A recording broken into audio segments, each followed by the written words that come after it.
How's everybody doing tonight?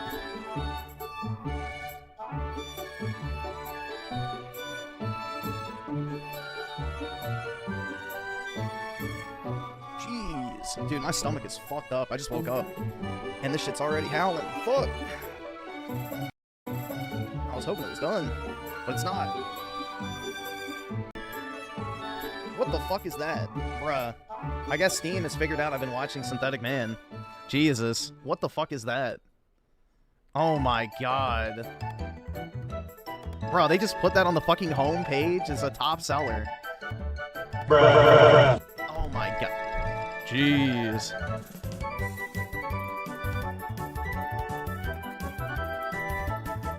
Dude, the Pulse nightclub was caused by a closeted homosexual that got pissed off that he got rejected by gay men. But keep dreaming, dude. That's wild, bro. The homepage reflects my... No, it says featured and recommended. This is listed as a top seller, not recommended. See, that's recommended because I've played games tagged with. That's tagged as a top seller. So nice fucking try, bitch. Nice try! It may be recommended on your page, but not mine. There's a difference. See, now available, top seller, not recommended. This game's recommended. Top seller, not recommended. That one's recommended. So, nice try. Just because it's recommended for you doesn't mean it's recommended for everybody else.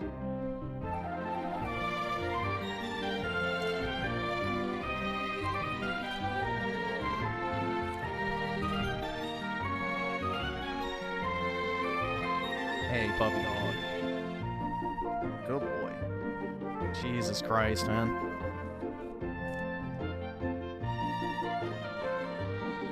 Z Herbs and Spices with a 5. Far-right violence is so bad these days. I have to look over my shoulder every time I go out. There's a Nazi around every corner. Oh, yeah, dude. Whenever I see a Nazi walk by me on the sidewalk, I definitely roll up my windows. Just like when I'm in an ATM, I'm always constantly glancing over my shoulder to make sure a Nazi isn't approaching. Or if I'm walking down the street and I see a group of Nazis approaching me, I put my phone in my pocket.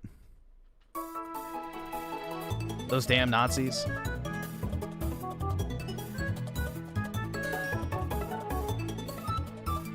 My last video? I haven't posted. That was a stream. The streams get deleted. The next video I'm posting is tomorrow, which is my Borderlands video. Which, hold on, show you all the thumbnail. I think it actually turned out really good. I like the thumbnail.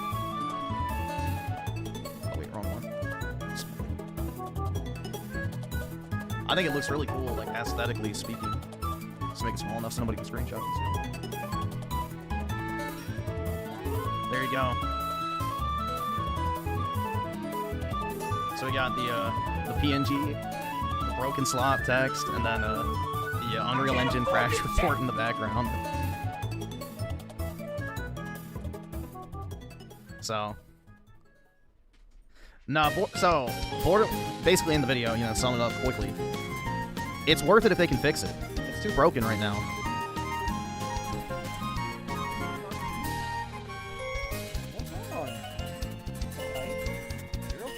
He was licking my leg, and I like went to pet him, and he like jumped. I can't afford this shit! Good dog.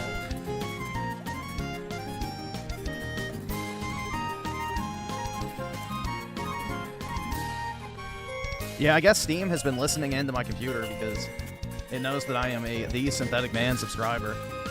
So it's recommending me this as a top seller. I don't know what's worse, that it's on the front page or that it's considered a top seller, man.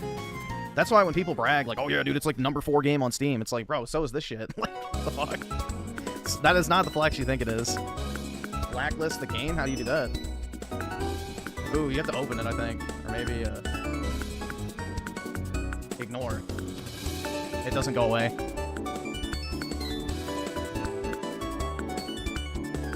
It's reloaded.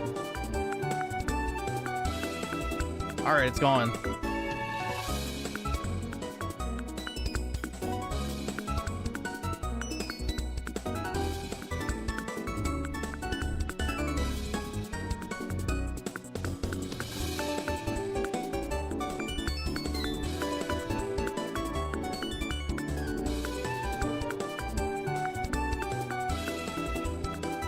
And let's see, Daryl's on with the 2. Is a true Dreamcast guy engaged to single mother GF?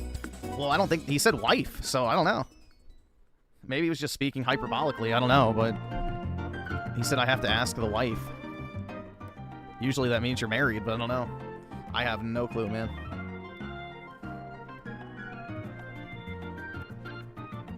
I can't afford this shit!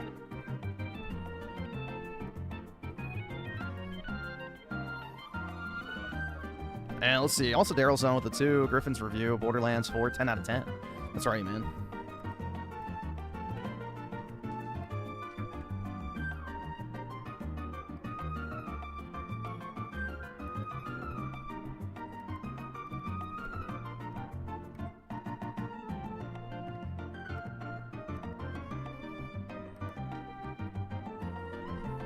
See with the 2. Sam Hyde show. This is you. Yeah, we can see.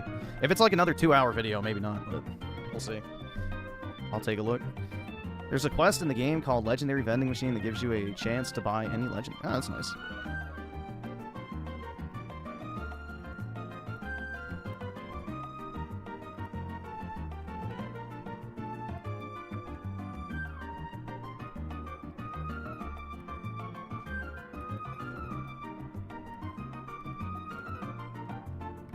Well, yeah, the story is definitely better than Borderlands 3. It's just, can you get it to run properly? So, that's the thing. It's like, I put 16 hours into it. It's obviously pretty enjoyable. But it insists on crashing. I don't know. It just crashes all the fucking time. And I've gotten soft locked out of 2 quest lines now because of the crashing. And then the game glitching out and refusing to let me progress the story for those quest lines. Luckily, it has been main quests. But...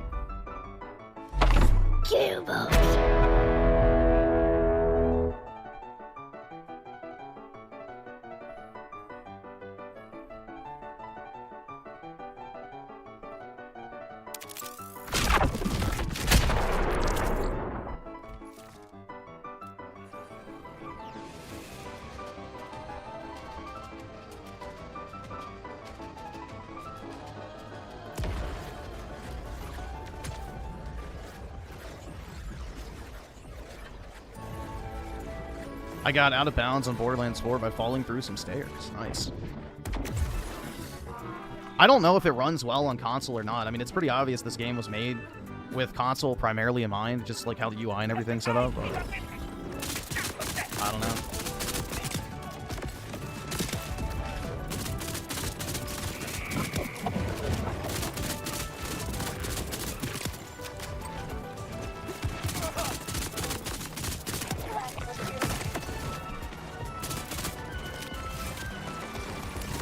But does it actually run at 60 FPS on console, or does it just say it does? Because that's a big difference.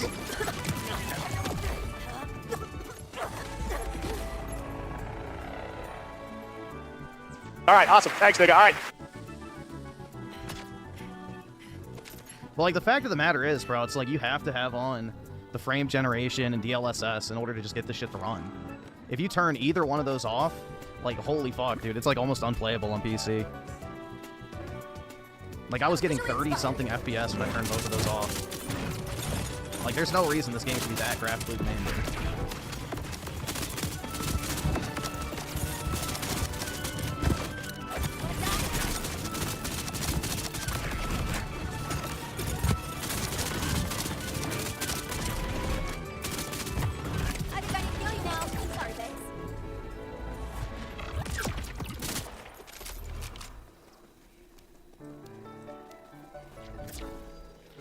Maybe my PC sucks? I don't think so.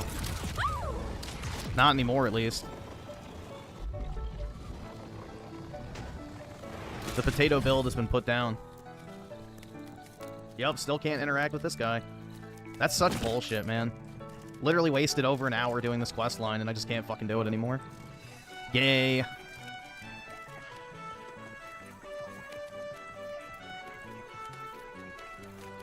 Look at this shit.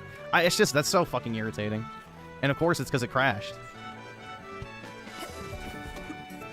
Like, that genuinely pisses me off. I can't fucking finish the quest.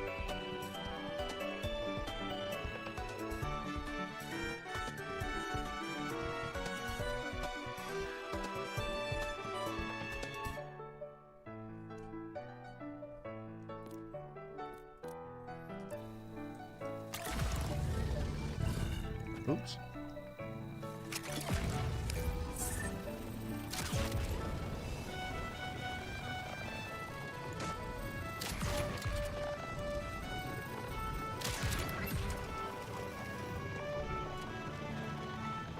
Yeah, I had a similar issue with the beast in the shed. That worked when I restarted it, like twice. I had to do it. That eventually worked, but this one I've tried everything. I've completely quit the game, like everything, because I think it broke because the game crashed.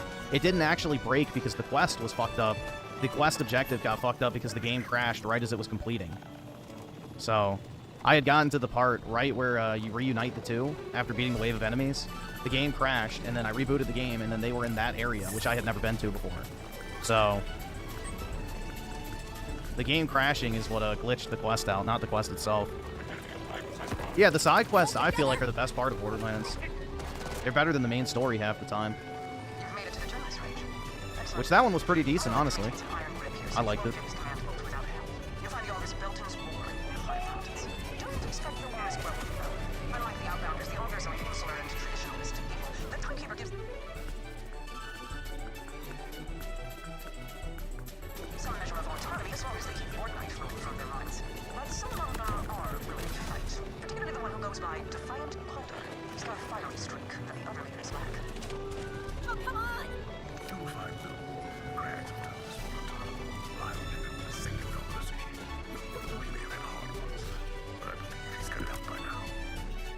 Dude, it's just like that part in Elden Ring.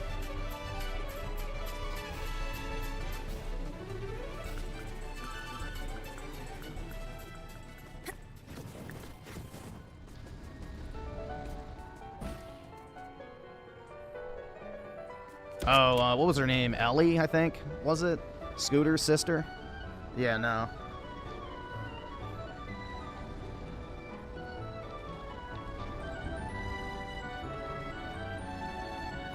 All right, awesome. Thanks, nigga. All right. Show me what you got.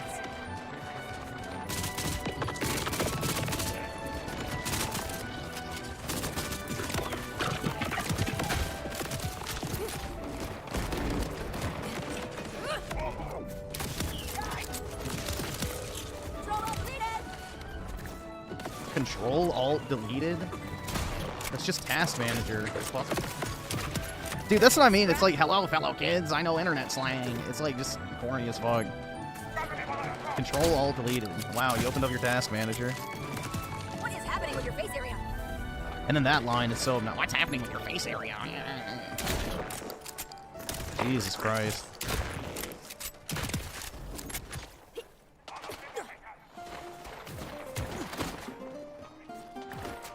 Okay, let's do it.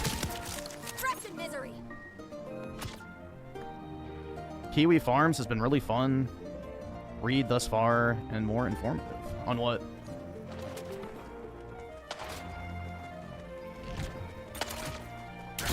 You wish you could control me. Which lolcow have you been reading up on? Oh, the Charlie Kirk shit. Okay. Yeah, I've never really used Kiwi Farms at all, so I'm not really familiar with the site. The only time I've ever been on there is because it was like a link to the website for like a video that had been posted. But that's it. I'm not really a, what is that, like a message board, I guess? I don't really use those type of sites. Forums, whatever.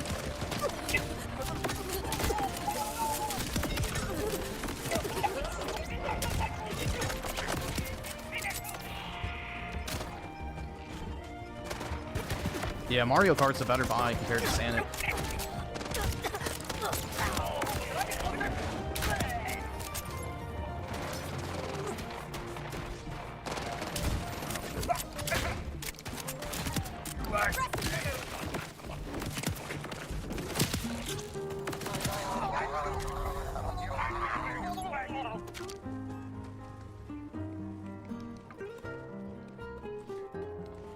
Let's see. So, Jocelyn Arden with the 9 months. Play some Minecraft. Also enjoy your stream. I have to be in the mood for Minecraft, which I'm not really in the mood for. Minecraft is one of those games that I have to, like, I don't know, I have to be inspired. Otherwise, I'll just clear, like, dirt, and that's kind of boring. And Wing Cake with the 5. Watch Signified B-Sides.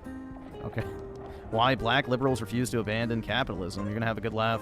I didn't know black liberals were this silly. I'll withhold comment until we watch it, but yeah, we can check it out. Vendetta with the 5. Hey Griffin, how are you, man? Look at the iPhone 17 Pro. Oh yeah, the green with the orange. I have a picture of that saved on my phone, but yeah, no, I know exactly what you're talking about. It does look like Master Chief's helmet. I have like a side-by-side picture saved on my phone that I just forgot to pull up. But yeah, it is pretty cool. I really like the orange iPhone. I think it looks nice. I've always wanted them to do a red iPhone Pro, which they've never done, but the orange, I guess, is a nice middle ground. Can't afford this shit!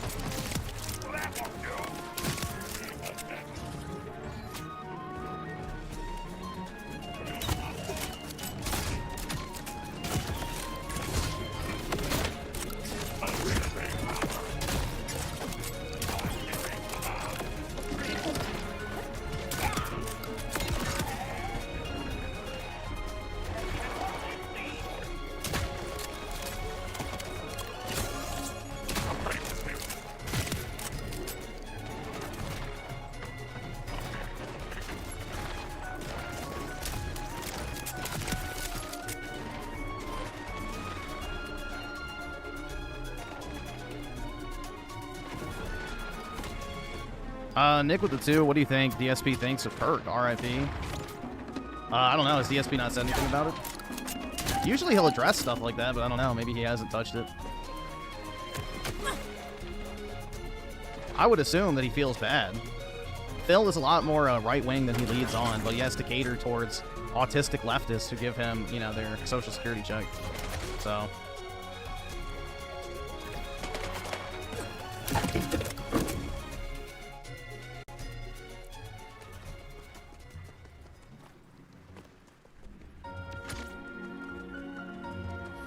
And let's see. All right, yeah, we're caught up.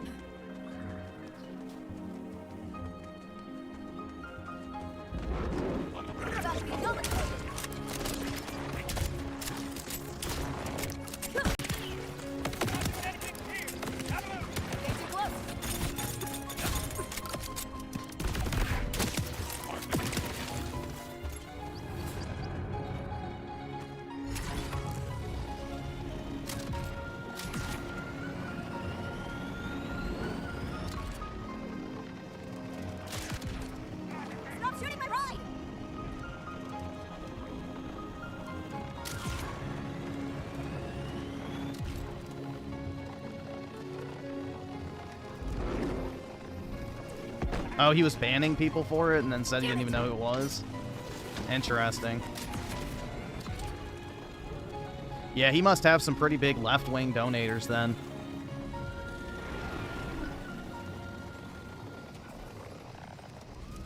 We have come to collect the cycles of alternate time. Where is it? Ah, Warden, this is all that we have for you. This is barely enough for a squad of six. Unfortunately... I remember one of his donors, the Only Iced Coffee guy, I think he was trans, right? I don't remember, bro. That whole group of people is fucking weird, but I think one of his biggest whales is trans, so...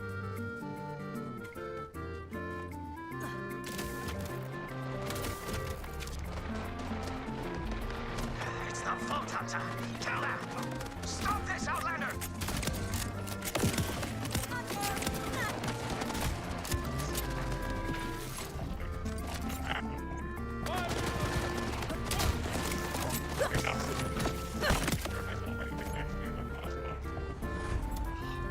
Done!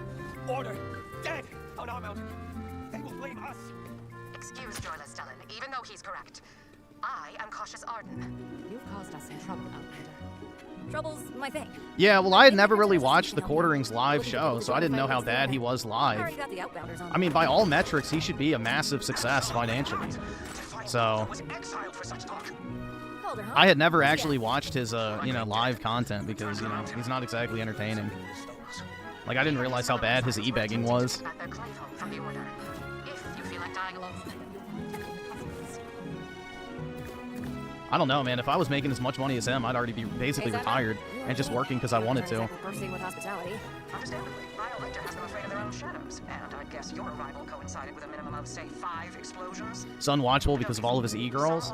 Can you even call them e-girls, though? One of them is like a literal married mother, and the other one is a 40-year-old divorcee. Like, I don't even know if you can call them girls. They're women, and like old ones at that.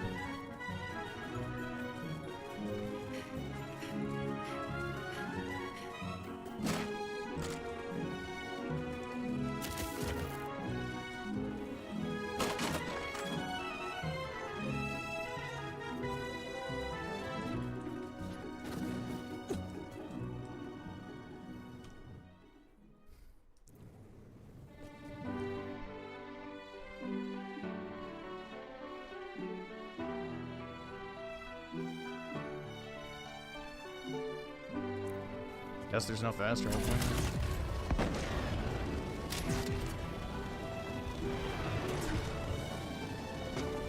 Hell yeah! But yeah, on paper, the quartering should be worth like close to $10 million by now. Easily.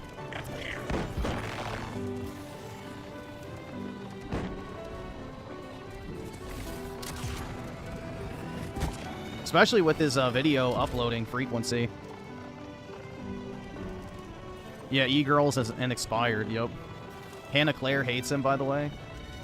Yeah, I don't really know the group dynamic of that, but she always looks miserable. But it pays, what, $4 grand a month to just sit there and do nothing?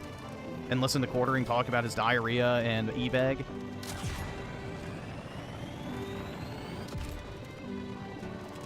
Yeah, I just don't understand the belief that a bunch of right-wing chuds want to listen to women lecture them about politics. Especially for Melanie Mac. The, you know, queers and lesbians are the backbone of the gaming industry. I mean, the fact Melanie Mac, like everything in Melanie Mac is a, you know, complete and total contradiction to what she claims. Yeah, the only people that want to listen to Melanie Mac talk are like 50-plus-year-old divorced guys that are just looking for a slightly younger sleeve to bang.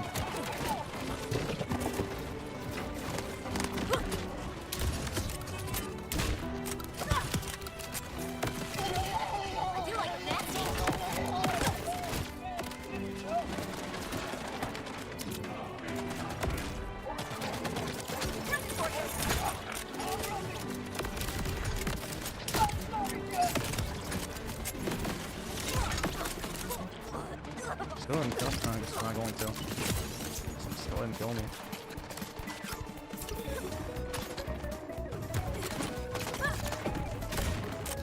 Yo, what the fuck happened with him? I think the physics glitched out.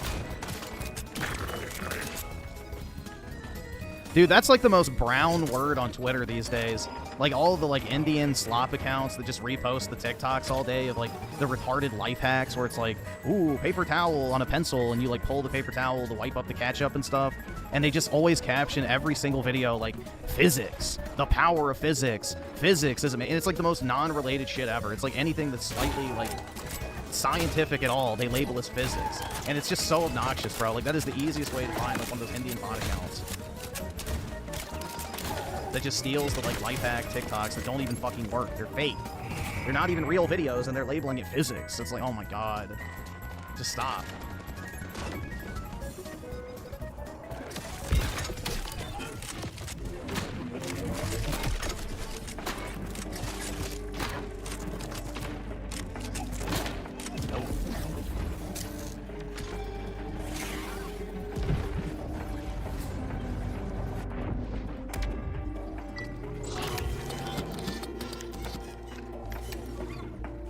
Dude, it's not even anything as complicated as mixing oil and water. It's literally shit, like I said, picking up ketchup with a paper towel. Like, it's the most basic shit ever that has nothing to do with physics. You're not a fancy one, huh?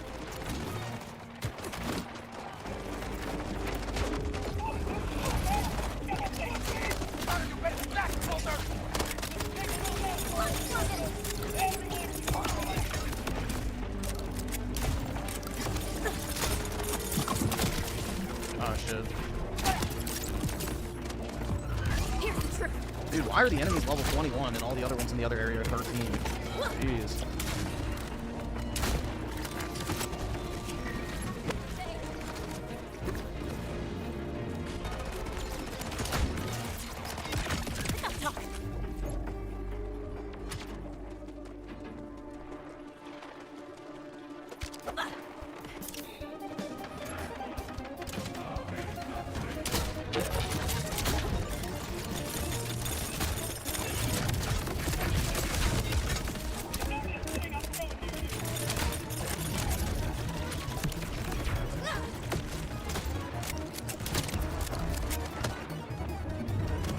Uh-oh.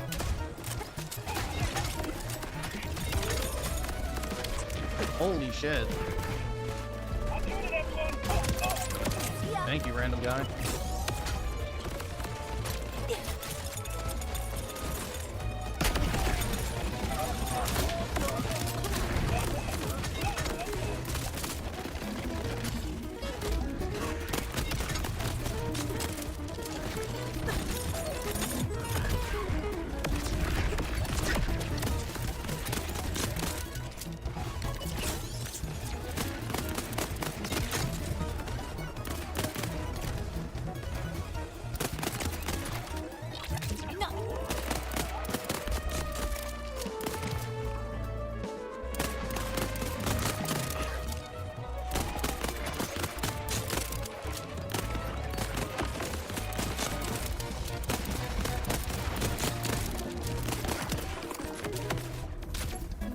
Yeah, I'm definitely under-leveled, but I don't have a fast travel point back over here. Oh, I guess right there I could go. Alright, after this objective.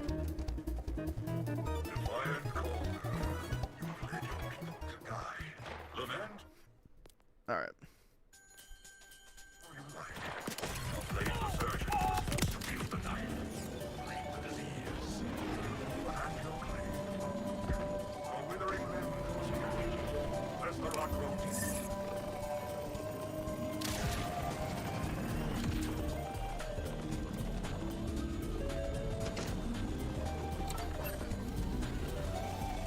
Yeah, it's like the power of physics and it's someone getting their hair cut. Is everything just magic to them? I don't know, bro.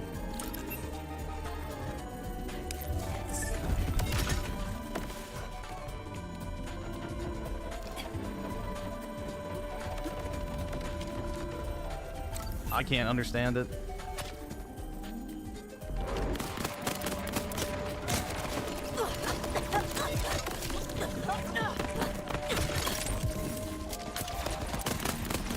Yeah, I'm way under-leveled.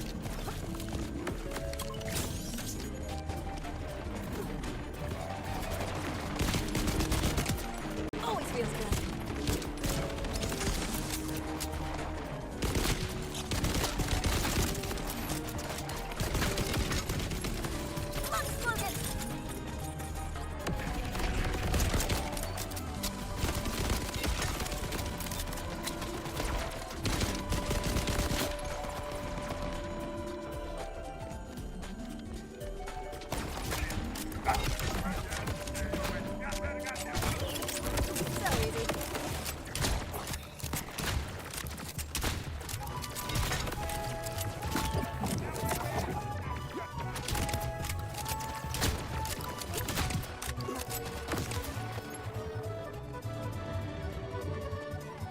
Well, I tried to do side missions, and 2 of mine literally broke, so I don't know if I have any left to do.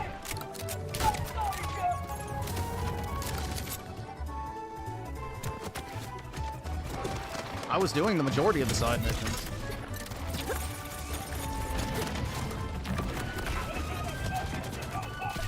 Oh, shit.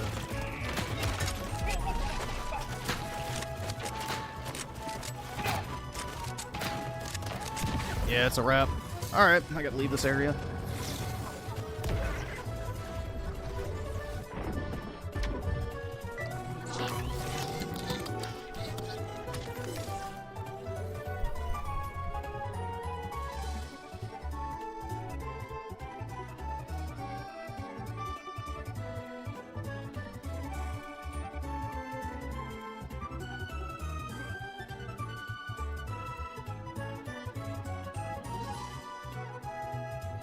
There's a side mission.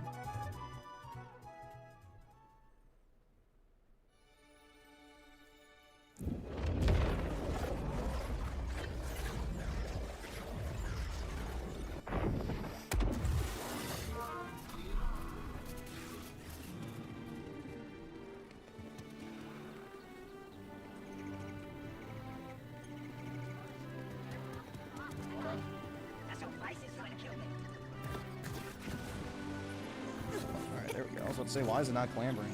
Like right there.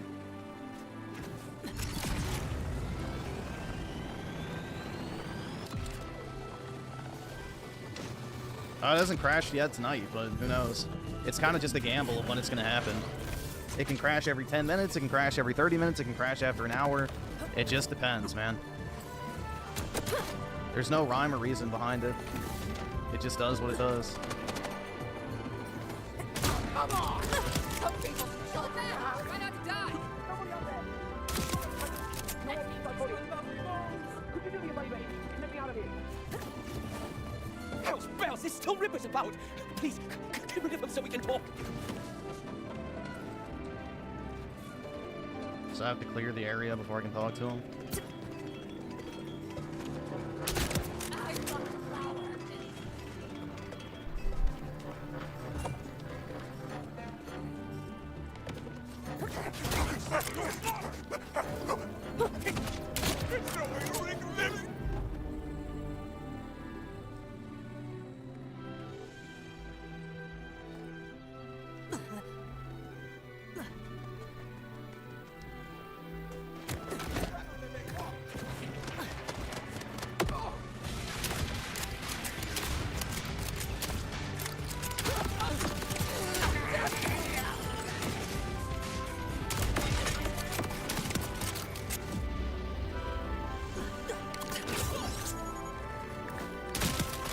See ya.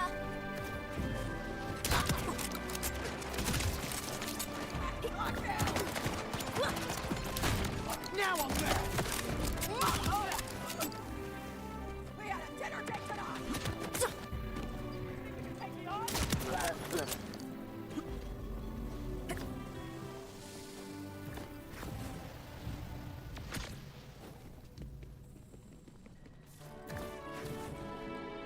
Please, don't want the river.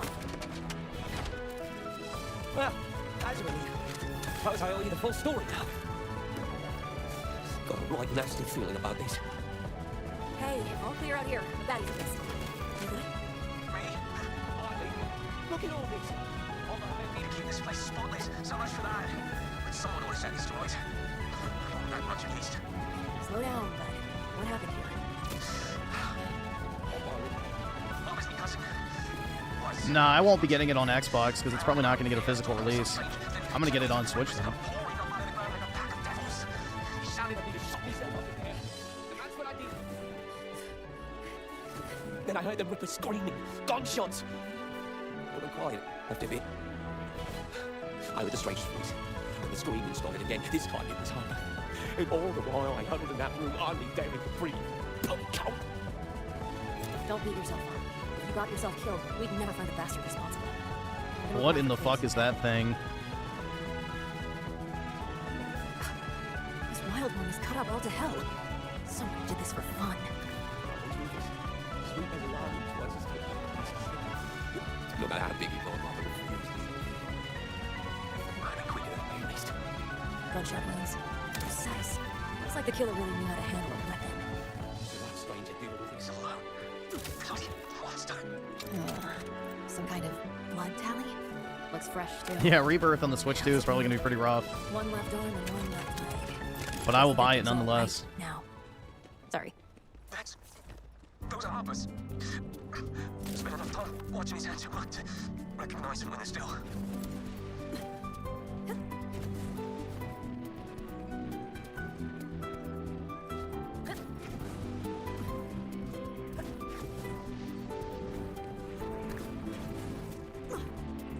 No, it's a calculated consume. Need to make sure they have a big enough budget for part 3. Happiness is horror's other half. Keep every sorrow, the meaner the mean. I only ask for what's left in between.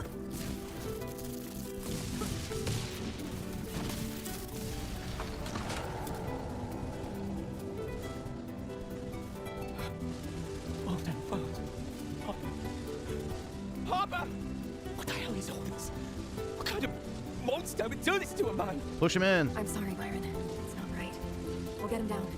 Harper. We'll get the bastard that's done this. Just need to figure out what the hell this all means. A radio in the body. Let's see what happens. Nothing. So our killer waxed the rippers and gave It Harper damages control you a little bit. This over a meat grinder. The killer's taunting us. Bloody hell. That first radio. Bloody hell.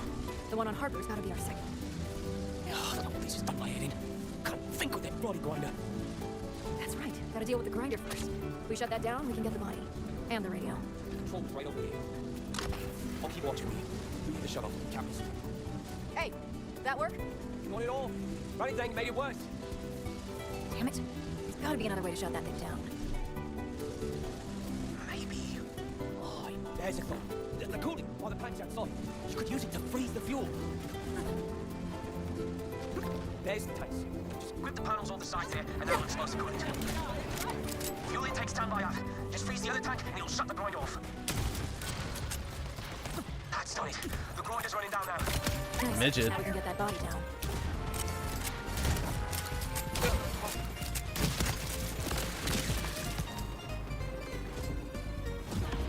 I think that's the first midget I've seen in this game.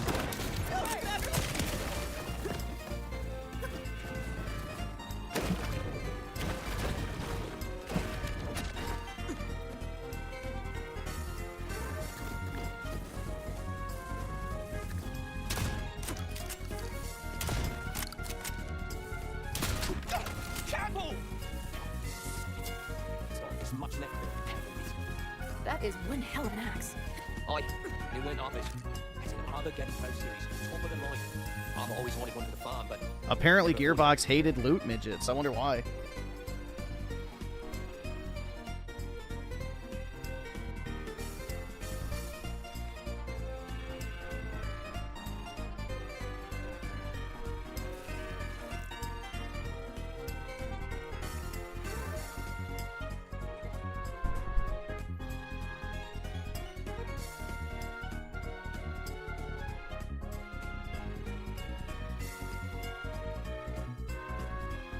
I can't afford this shit!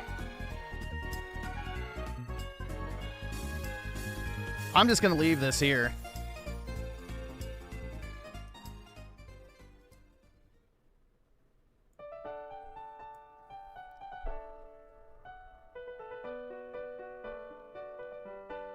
If we really want to talk about BBC porn, then we'll bring up some real shit.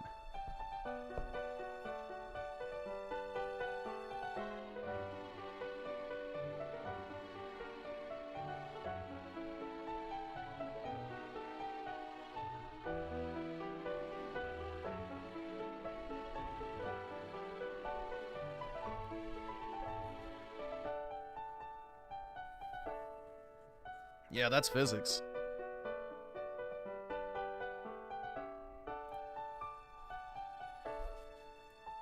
So there you go.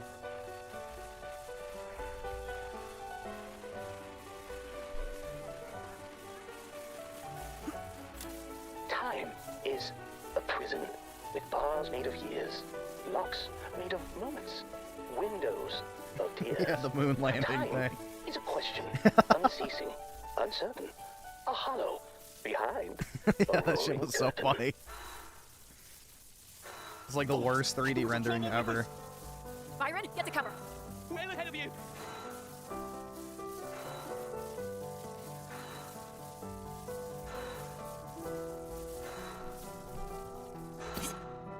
I hate small talk.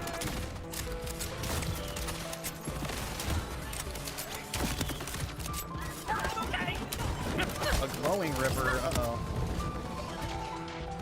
Glow in the dark CIA.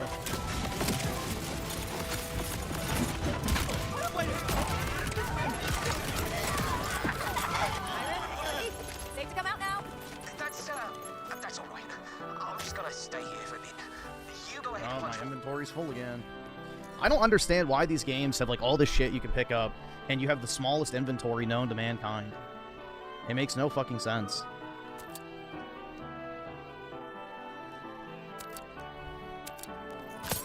Actually, point in here, we tool says we think it'd be clever to check out the tool shop near town.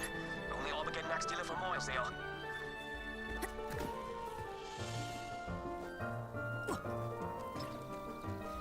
Like, Destiny has the exact same problem. I don't understand, like, why a loot-based game even has an inventory restriction at all. There's no reason for it to have one.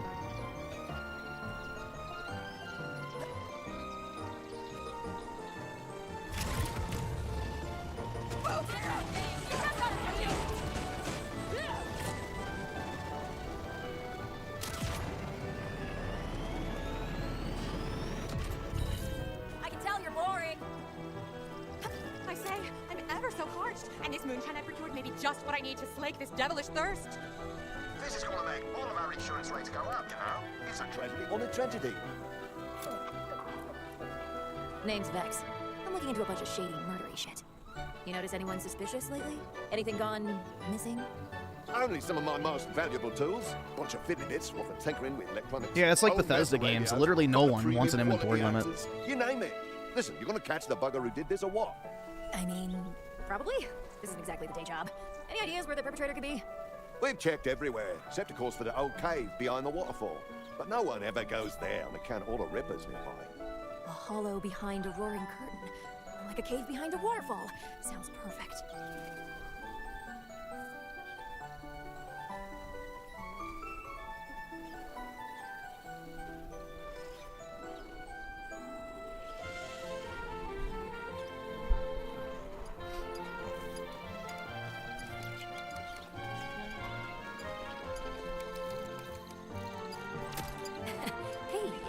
How you feeling there, pal?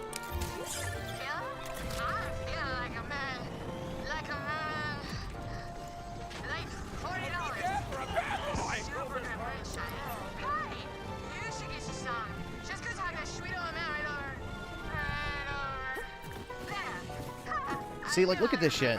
Why is that a slick surface? That's the type of shit that makes these open world areas like so irritating. Is it feels like you're purposely being prevented from actually traversing. It's just retarded. I don't understand why that's still the case after all these years. Who is this humor for? Millennials. Who are also, you know, woke. Who can't have, like, real jokes. This is the spot. Now stay sharp.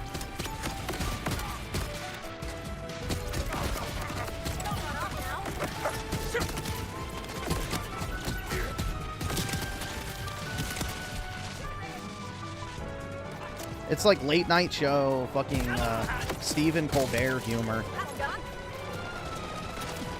I would say that. Like, it's about the same tier as that.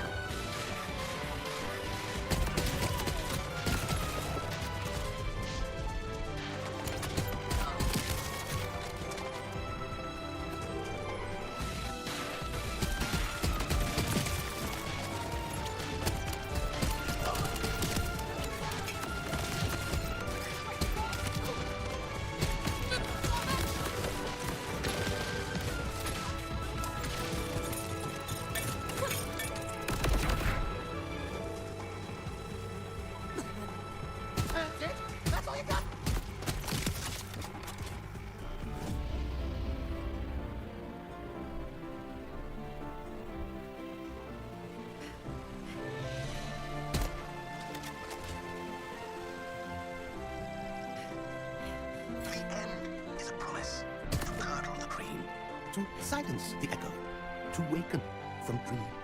Embrace the end, and you're never alone. It sweetens the blood. I'm guessing his mouth is supposed to be moving. Got your message, you sicko.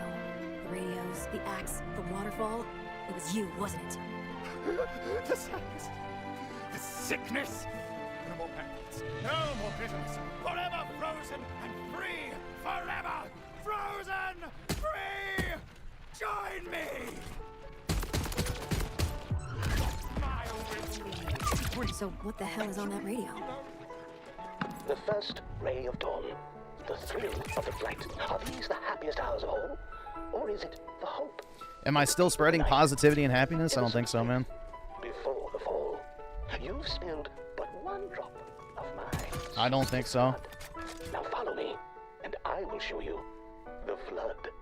Well, shit. So that guy was brainwashed by the killer? This just turned from regular mess to hot mess. Byron, I killed a psychopath, but I don't think that was the real killer. Trail's gone cold.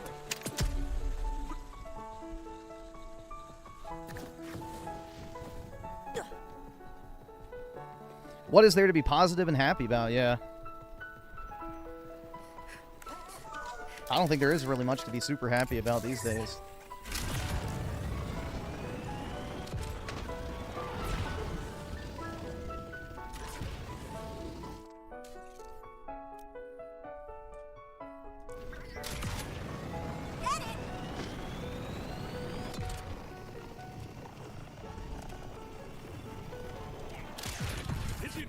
before long, she'll help us leave Kairos behind. Our launch grows. This is the order ship I took down, right? That's some nice repurposing. It even get you folks off Kairos. Pretty great, huh? Since I doubt it, assault isn't a threat anymore. Oh, let's see. Creators freedom with the 2. How many more rooftops can America take? None. All of us. Shit's brutal. If Conway ever gets back, that is. Always on the move. No wonder they like being a pilot. Conway, come in. You there, Conway? That's weird. It's definitely better than Borderlands 4. Or no, Borderlands 3 is definitely worse than Borderlands 4. There we go. But yeah, Borderlands 3 is shit. Borderlands 4 is not total shit. It just has a lot of issues. Which, it's a Gearbox game, so...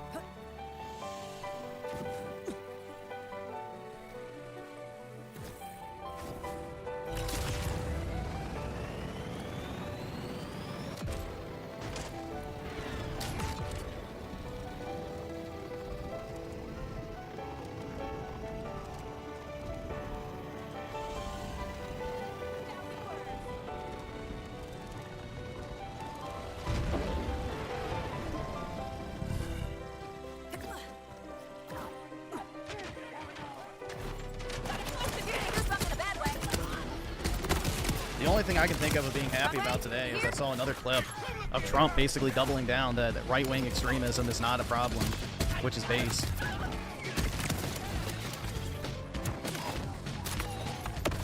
The both sides bullshit that the cucked Republicans are trying to push is retarded as shit.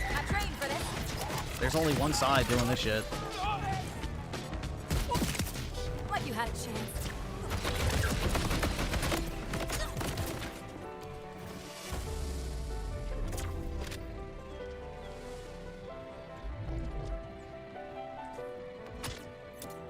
Conway. Looks like they left a log behind. Report. This wreckage is no longer a viable scavenge location for any useful components, tech, or parts. Personal note. Digging through the skeletal remains. Am I pissed right now? Not more than I have been lately. Thinking about the day I crashed here. Can't help feeling it was my fault. Gotta shake it. Can't let the fear get under my skin. Not when they're counting on me. Yeah, exactly. There's like 6 or 7 trannies that helped plan this entire thing out. They were in a group chat joking about splitting the reward money and all this other shit, so... Yeah. And my best pal. Okay, not gonna freak out yet. Just hurry, okay?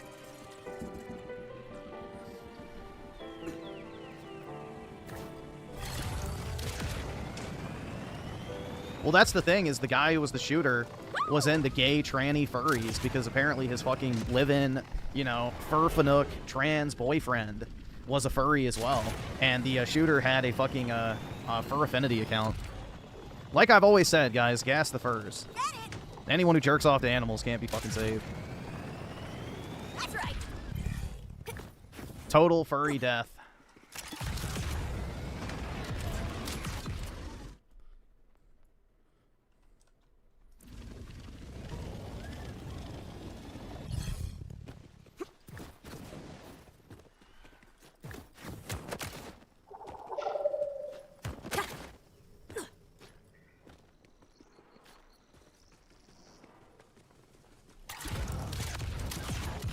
And then, yeah, all the trannies are turning on each other now, too. You know, the boyfriend's singing like a fucking canary. Nope, no Conway. But that log's theirs. Report. Weather's eaten away at these drive parts, but a few may be worth testing. Maybe I'll... Wait. Is that... a crane up there? Someone's found something worth finding. Heading over to check it out. Personal note. Maybe it's not the launch itself I'm worried about. Not knowing how far the trouble before we came to the market. Could be years, just drifting. All of it right. Rush, Conway had beat on some hot scavenge. Heading that way now. Okay, that's promising. Please keep me posted. That's right.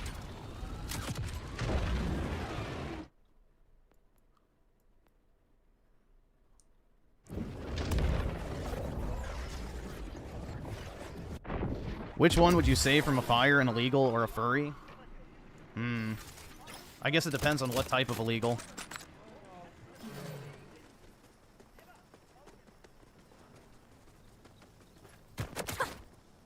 When did I make a joke about sending people to India for 100 days? I don't know. I don't remember every joke I've ever made and when I've said it. Why does it matter? But yeah, the punishment for leftist women should be 100 days in India.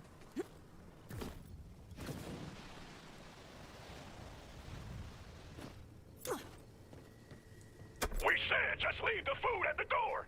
I don't want to see your face. Vendetta with the 5, he was in Discord with multiple troons, and the multiple troons that all posted the same stuff within a month about Charlie just can't be ignored. Nah, I would treat all of them as accomplices. Personally. Are you the delivery guy or what? We can't sacrifice this little sneak to the void until we get our blood sugar up. Shit, that could be Conway. But I can talk my way in if I find their food. Brush, I'm not totally sure yet, but I think Rippers may have captured Conway. Damn, but captured is better than, you know. I'm gonna grab support and then I'll head your way. Be careful. All right, awesome. Thanks, nigga. All right. I can't afford this shit!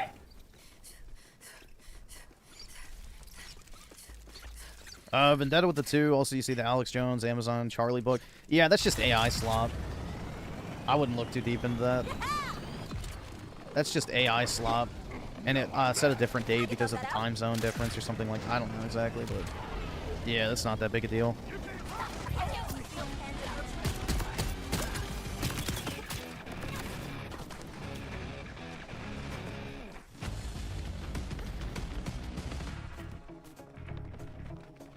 I spent 100 day in India with jiggle physics in the case of the women. Yeah, the women have to walk around braless and a fucking crop top in India for 100 days. Ouch. Guess that explains the late delivery.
Dude, the fact of the matter is like, with Alex Jones, is you use him as like basically a entry point to whatever it is he's talking about.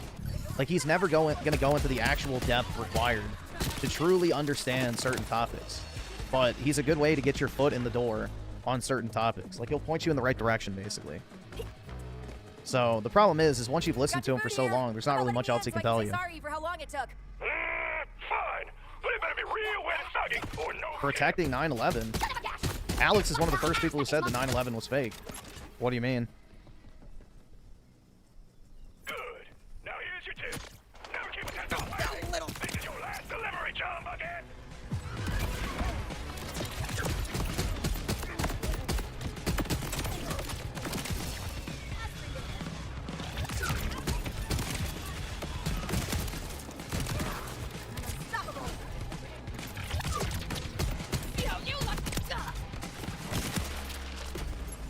You'll be hands approaching.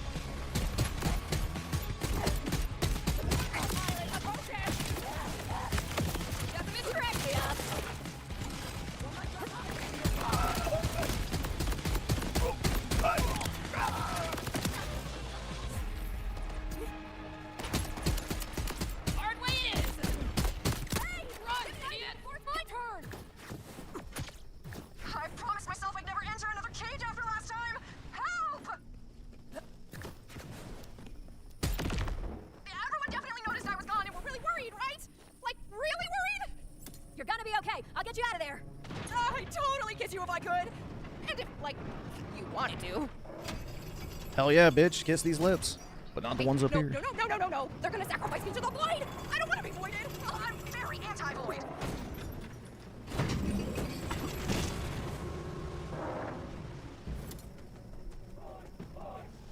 You even know what you want? Oh, it's a literal void. Pretty cool, actually. That implosion drive is clearly malfunctioning. Oh, wait, hurry! What don't you take back?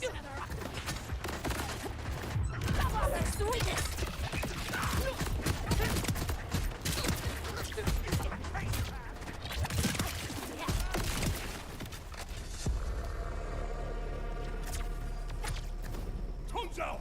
Crane operator, clearly takes his job seriously. Erector. He didn't even take his 15-minute mandated break.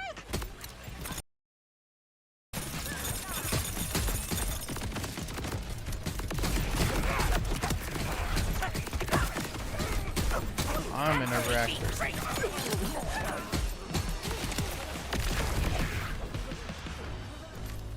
It's not that I'm not curious about what being consumed by a void will feel like.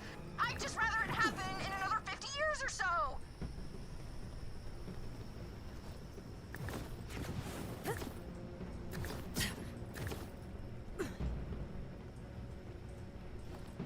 Yeah, removed 100% of the dialogue. Yeah. The dialogue's definitely the worst part. I'm starting to kind of like it, and... Oh, wait! No, I'm not! What is happening? Conway, crane controls are busted. Gonna try shutting down the implosion drive. In space, that drive would warp the ship elsewhere. If you can power the engines instead, that may trigger their launch systems and take all the implosion drive's power. Whatever you do, don't destroy it. This may be our only chance of getting a functioning drive for our ship.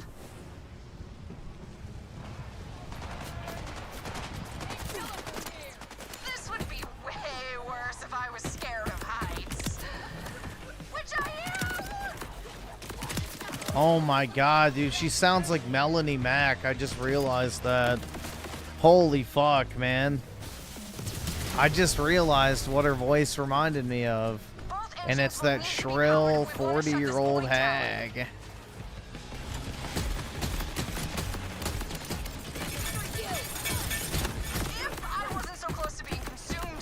No wonder why she offered to kiss another woman.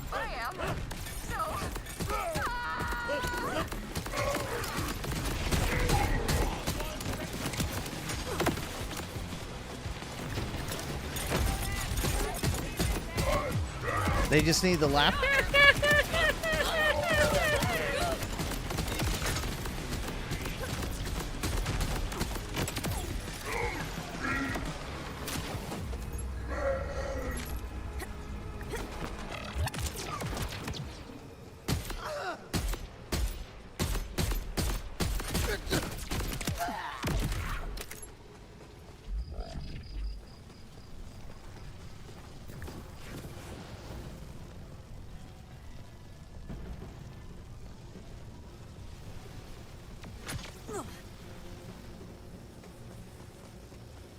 It could be, man. I don't know.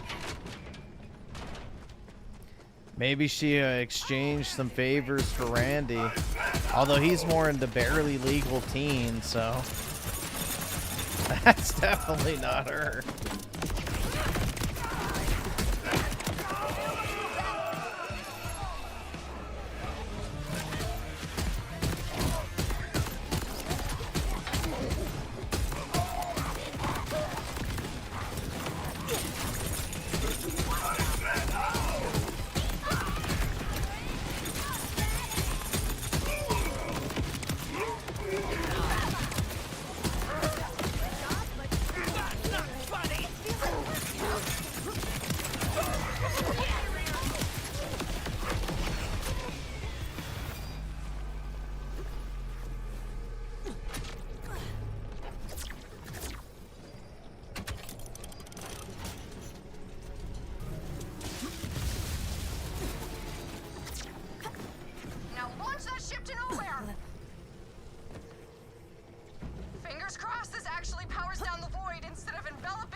Oh my god.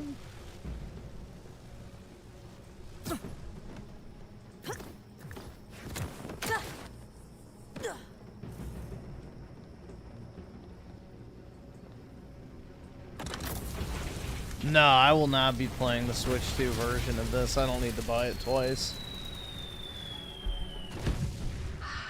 Nice. We avoided certain death. Wow, I'm sorry. The fear of imminent death clearly affected my humor in a negative way. Whew. I thought that was it for me. I'm just glad that log led me to you in time. Note taking for the win. Oh, could you keep what I said in them just between us? Thanks. Sure thing. But don't thank me just yet. Turbulence ahead. What are you... Oh no!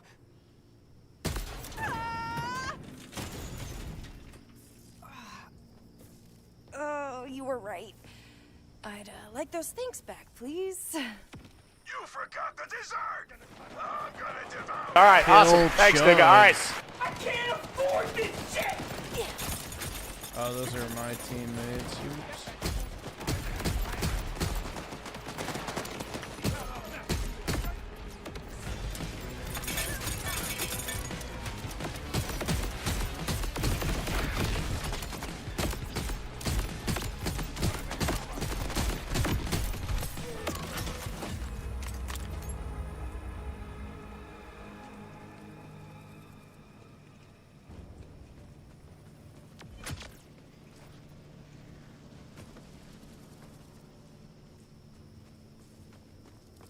Oh, Conway, you're all right.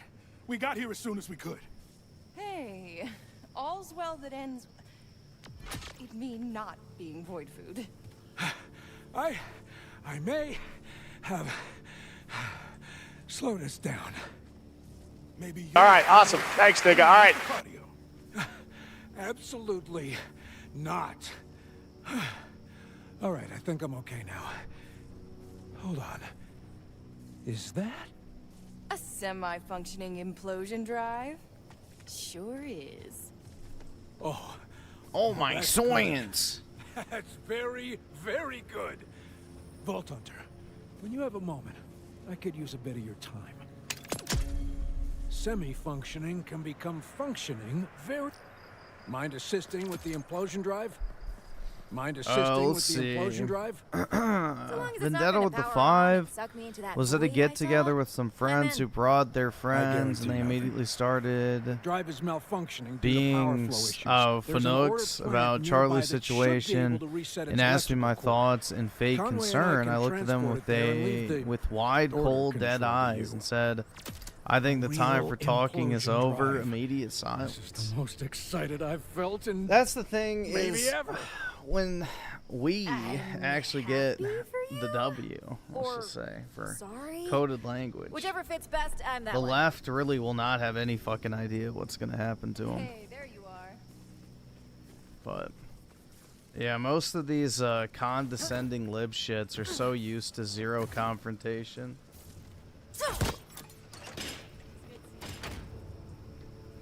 Perhaps I should detail my plan further.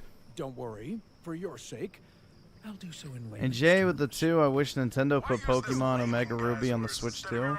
Yeah, I don't know why they don't. Like, they could easily do a Virtual Console 3DS and just have the Switch screen divided into 2 different screens for the emulated 3DS.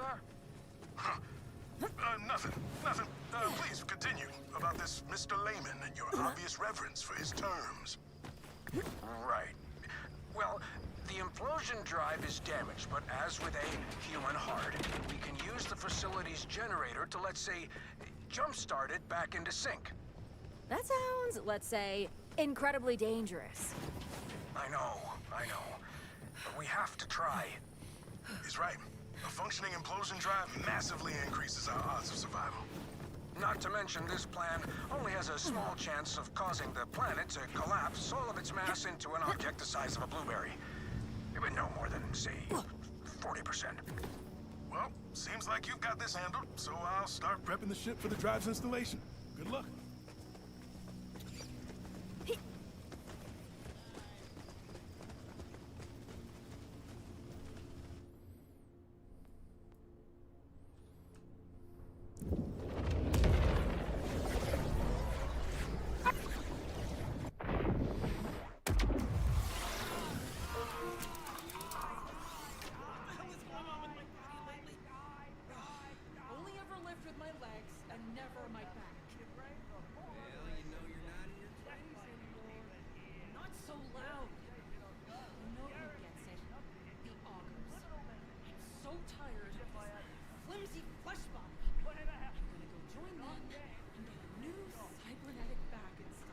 Galaxies for both Switches. The Switch 1 and 2. I'm leaving.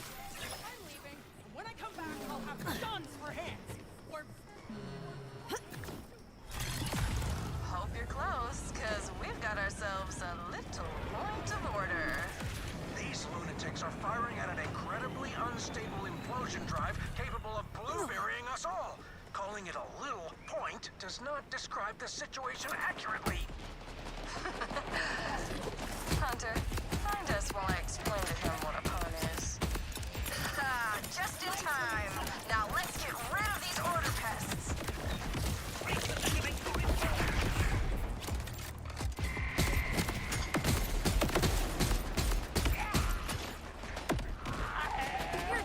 I have 2 skill points. Let's see.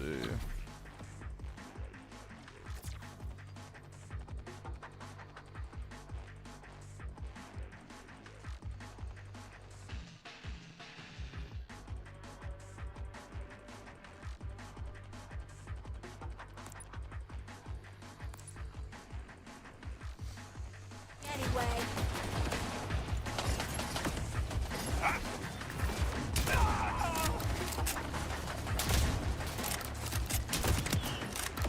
That's freaking it.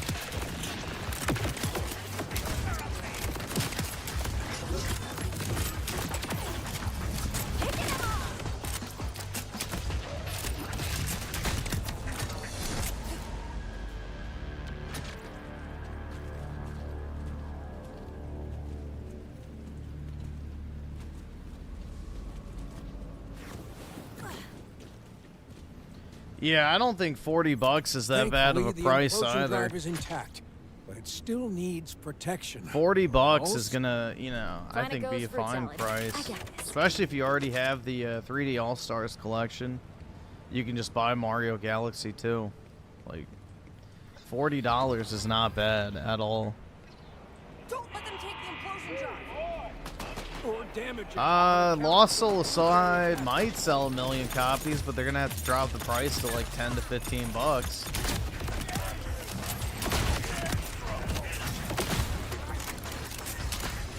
I guess the Africans didn't buy the game after all, like the developer said.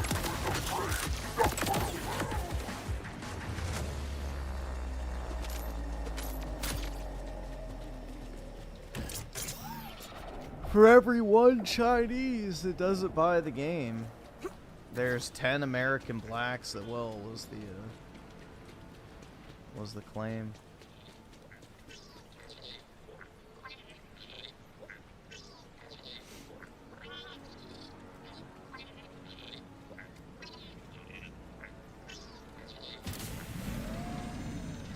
Times all that the sea is.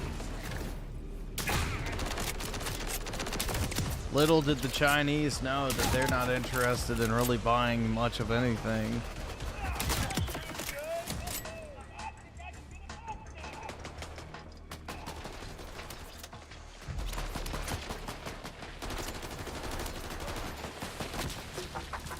Yeah, apparently $40 is the new outrageous price point for gaming.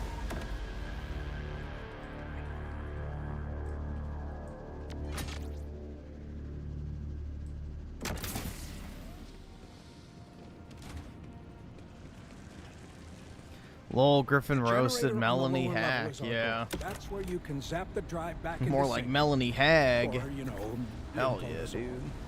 But yeah. Gotta say, it feels strange that you were the one More who like scouted Melanie out made her husband gay. Oh, wait. What? Shoot. I'll have you know, I've got the vision of a bloodwing. And the stealth of a clomping wildhorn. Remember when you tried to steal a look at Rush's protein bar recipe and literally fell I guarantee you into it was the bottom? tattoos. Nope, I'd bet money. All right, on it. awesome. Thanks, nigga. All right.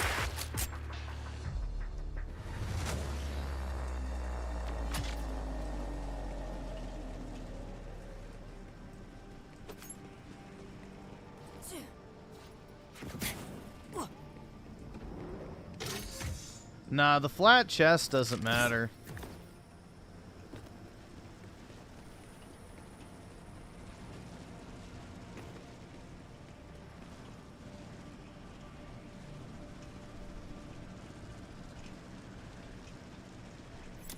They really don't like us here, huh? Let's finish this and get back to HQ. If y'all got this handled, I'll stay on comms while I go give the ship some love. Try not to Vendetta with the 5. My Or commie ruin our brother best watches chance of getting Hassan, off Vosh, and Chank, and Kyle. And they were all freaking out trying to change their tune real quick. I think they're genuinely scared. Well, Hassan should be banned from everything. That fucking dumbass mere days before was calling for violence against right-wingers and shit like that. Like, that fucking guy has had so many call to actions to, like, literally go and attack people. That there's no fucking way any normal person should still be allowed on Twitch after all that shit. Or even YouTube. Like, you know, telling people to go and assault people physically is a fucking crime. Much less a TOS violation. Like, that's the thing.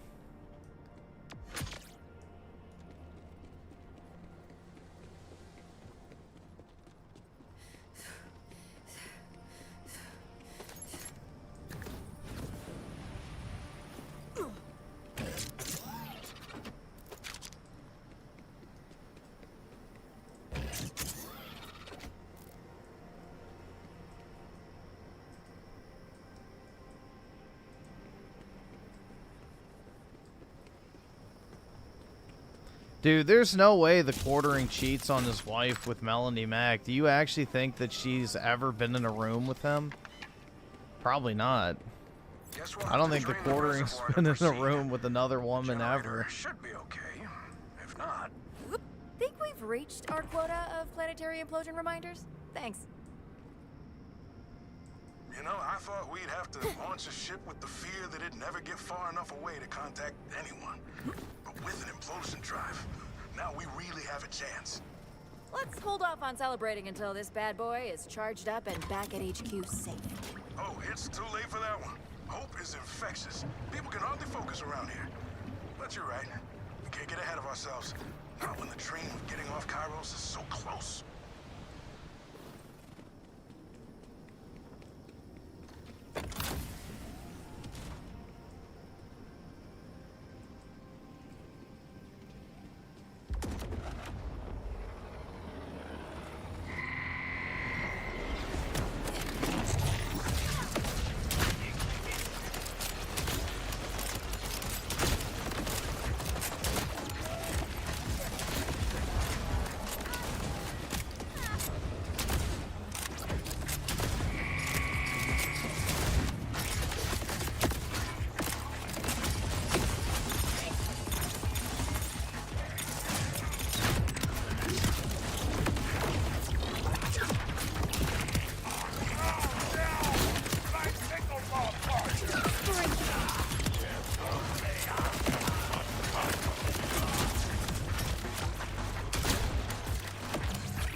There we go.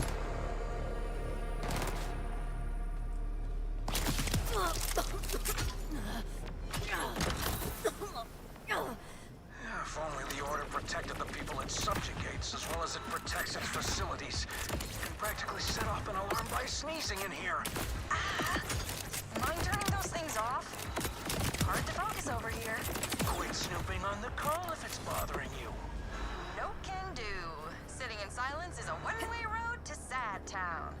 The alarms A one-way road to Sad Town, dude. Oh my god. safety protocols in place. A simple reset should do the trick. Says that he and his wife live separate lives, so you know he's on the brink of divorce or is divorced. Yeah, I don't know, man. That's a weird dynamic.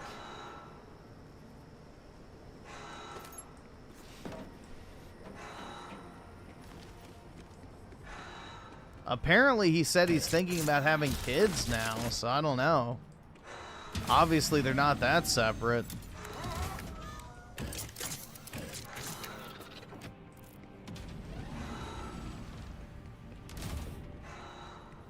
Because he had his fertility clinic appointment or whatever the other day.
Yeah, I do.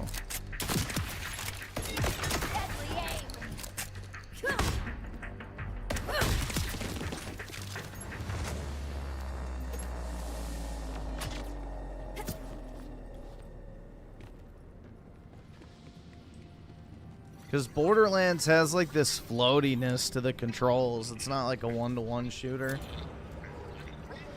Clearly working as intended. How's he gonna manage a kid? Having a kid is not that hard. Like, people way oversell how expensive and difficult it is to have a child.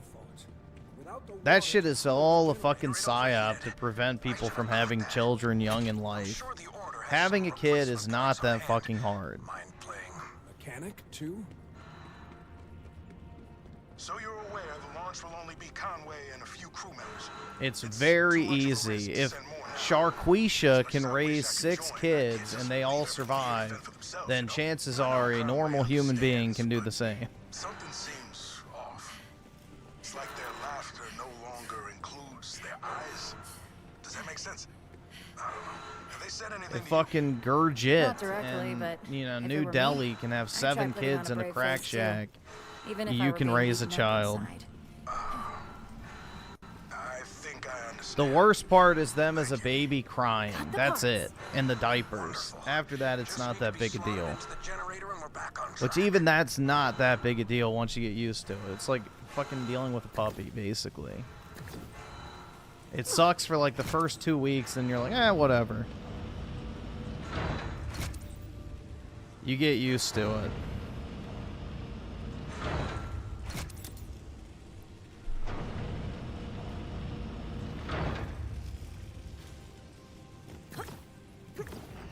There's not a single person I've ever heard say that they regret having a kid.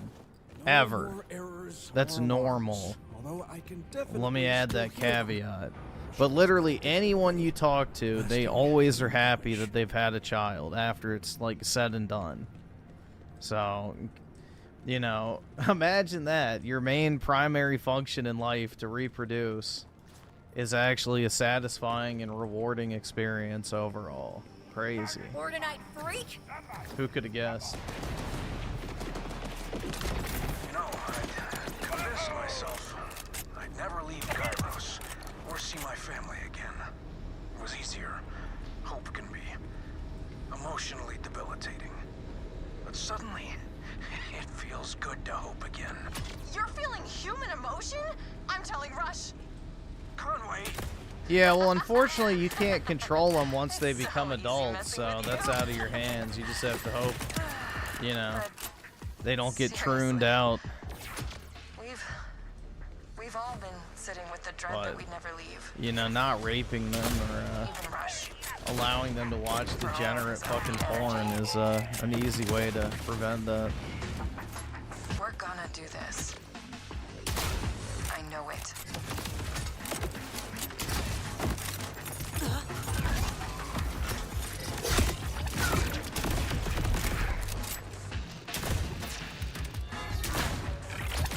choice.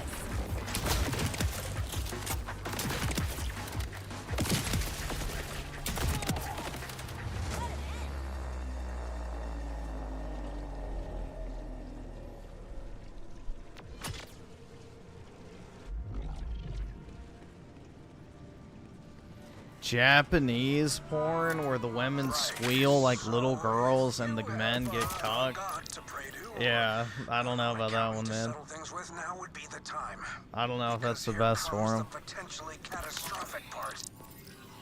I fend off catastrophe every hour or so. I'm good.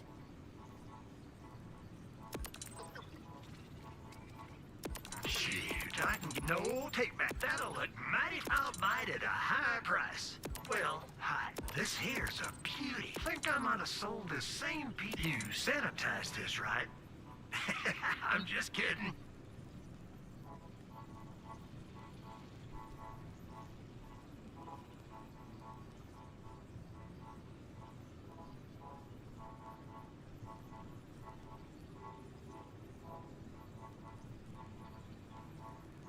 Thanks for stopping by.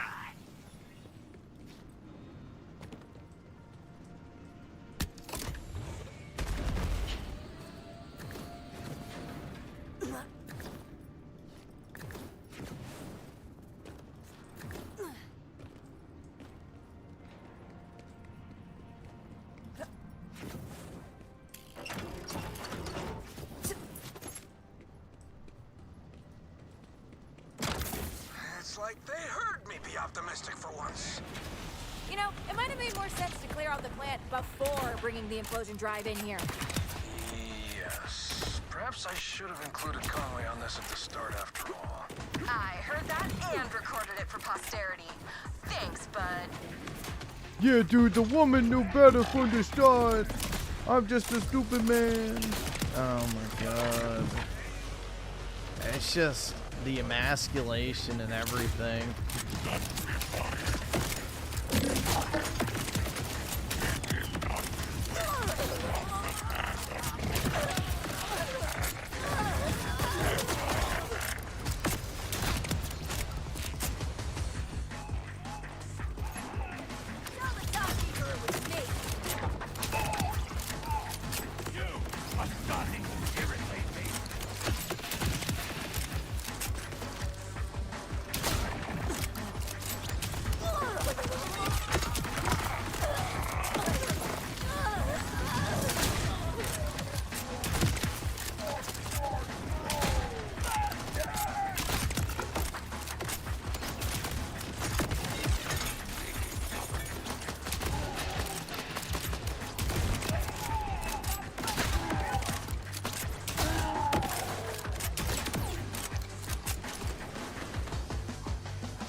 Operational.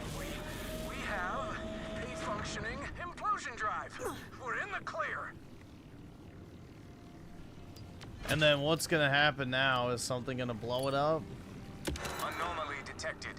You are trash.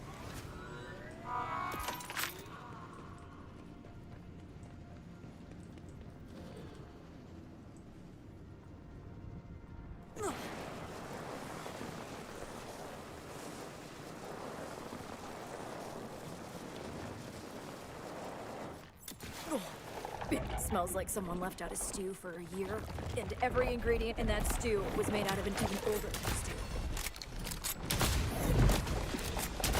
You know, Damn, I wish I had my wondered what the conference inside of call my right coffin would now. smell like after a while. Now I know.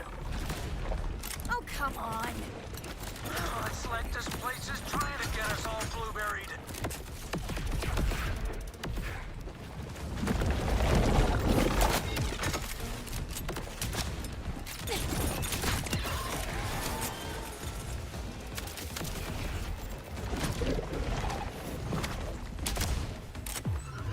Ever fought a siren?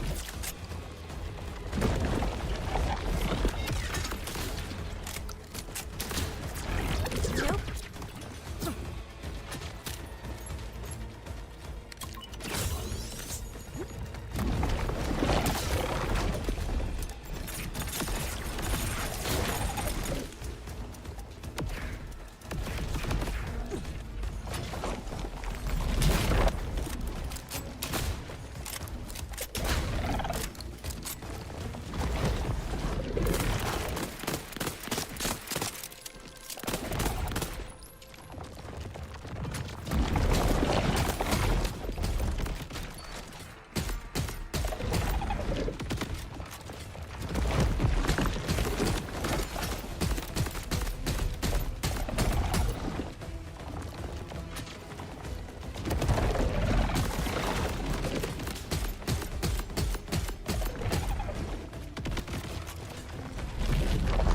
So it does not damage him underground even if it's attached.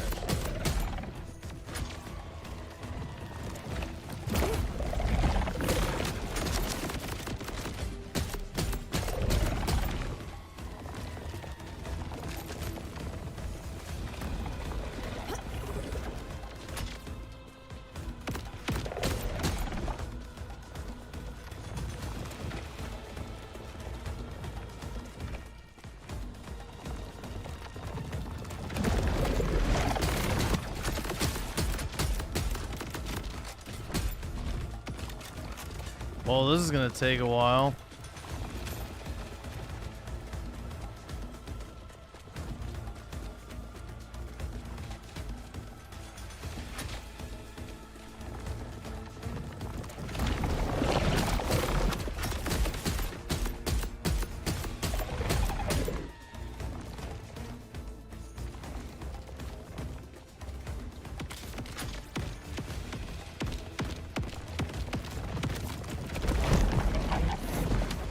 I would just take off the sticky.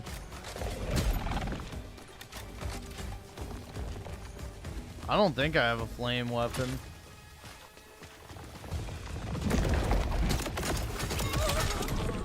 Oh shit.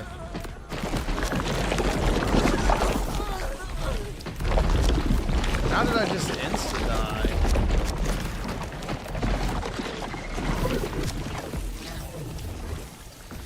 Jeez.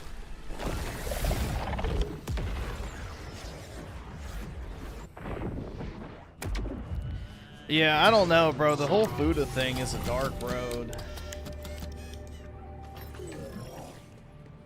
Dying as someone else is so much better.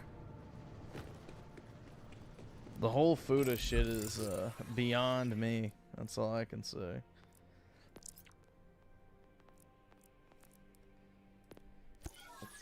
I cannot understand that.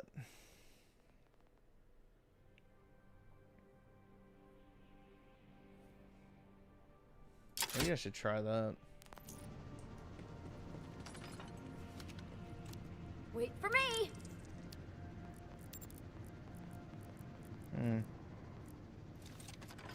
How do you use your heavy ordnance weapon?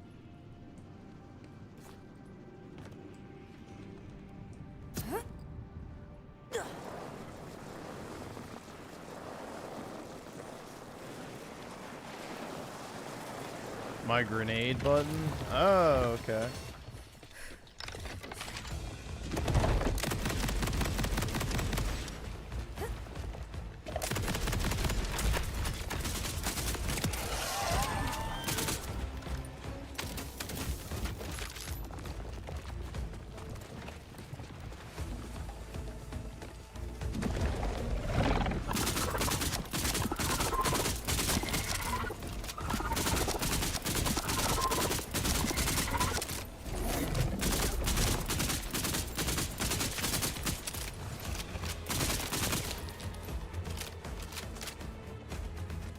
He didn't do that last time.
Dude, this takes forever.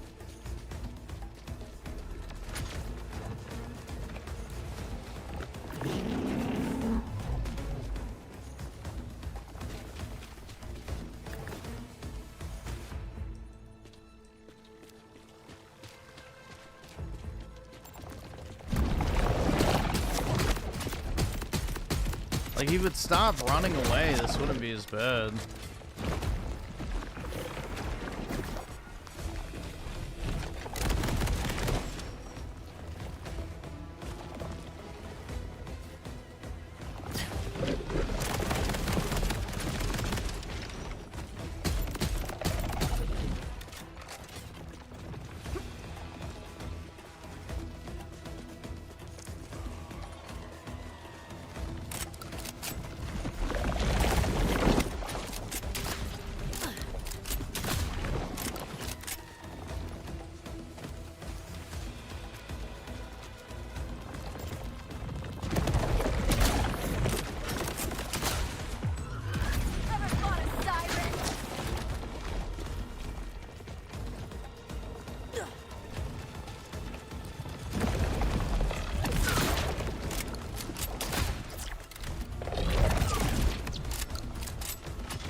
Got it.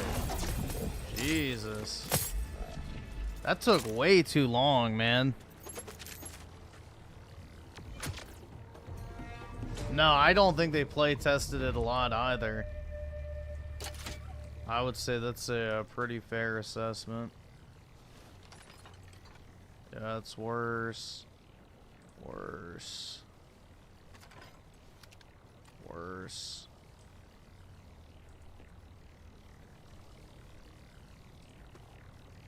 Can't even use that.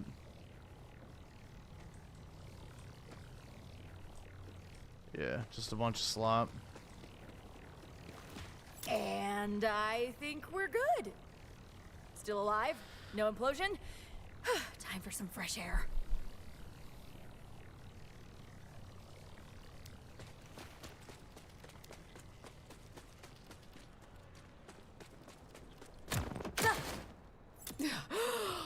Oh, yeah, that's the good stuff. I knew my plan would work. I'll escort the implosion drive back to HQ. It'll take quite some time for it to be fully installed and operational, though. Rush will get in touch. Oh, the drive is okay, right? I'm great, thanks for asking. Yeah, it's fine. Hopefully there's not another Thresher down there waiting for you. Yeah. Wait, that was just a joke, right? Have fun! You Vault Hunter, sure. Hey, before I forget, I just wanted to say thanks. This is a huge step toward our goal, and it only happened because of your... There it goes. Like I said, you never know when it's gonna crash. You never know.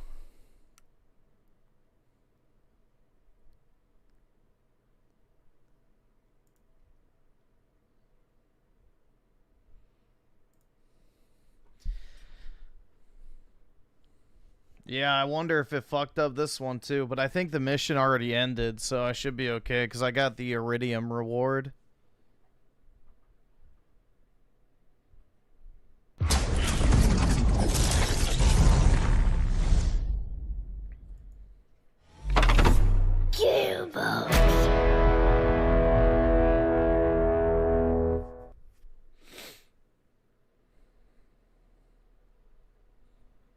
Yeah, I saw the thing where two leftists were trying to bomb the Fox News truck, yeah, in Utah. They were gonna firebomb it.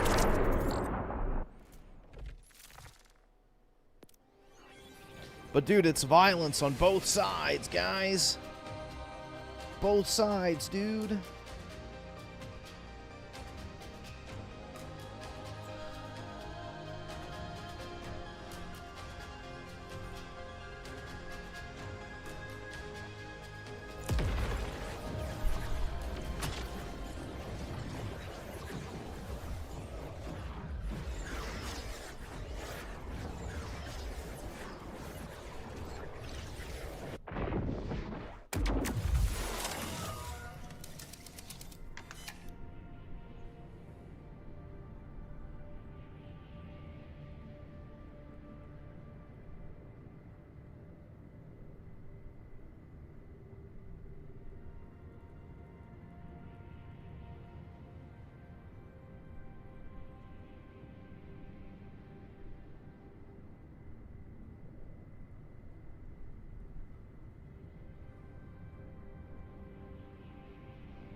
Should have seen their names. I'm sure it's a another case of you know, the best of us being sent. Let's see. Let's go here. Should we see if the quest is unbroken now? The media tried to say they're white. Of course they did. I mean, if you go through like the crime database and look at all the black criminals, like a lot of them are actually labeled white. So they mislabel criminals in order to artificially inflate white crime stats. So. Anybody catch that echo cast that's just screaming volters? Or the other one where it was the black guy who was like a suspect and they said dark white skin. And it was like this literal African guy. It's like, holy shit, man. Have you considered that your legs maybe, you know, got tired of your crap? Stop your brethren nonsense. Wait, did it actually fix? We're thieves and lifelong schooling. There's any more sport they could be. For it! Holy shit, it might have actually fixed itself.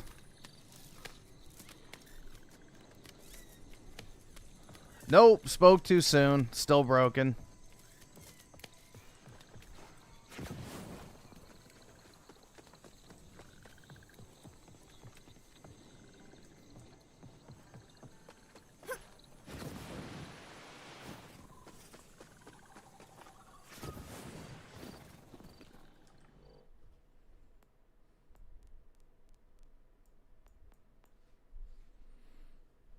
Yep, I was fooled.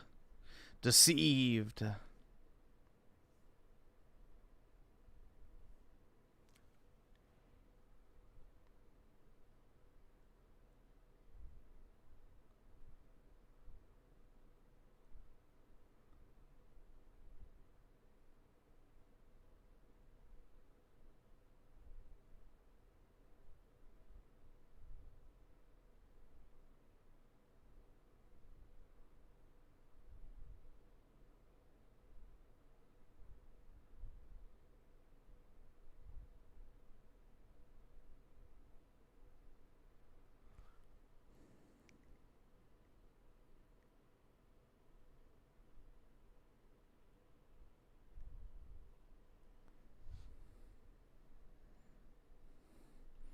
They were sand people. Shocker. Alright, let's see. I need to find some other quest to do. I'm still sub level 20. I guess I can go grab this.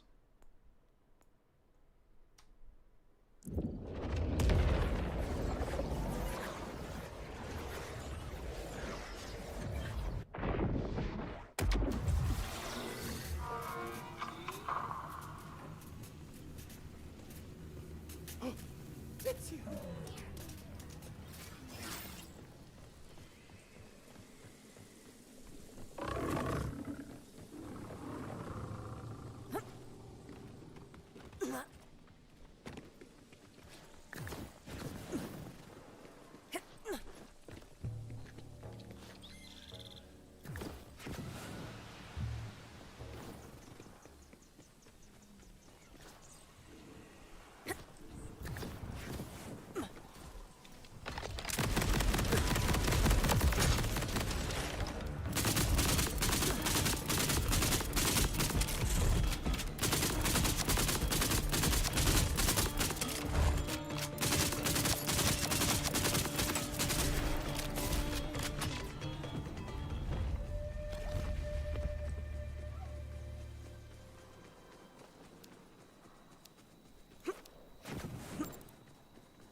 Did I buy the base game? What?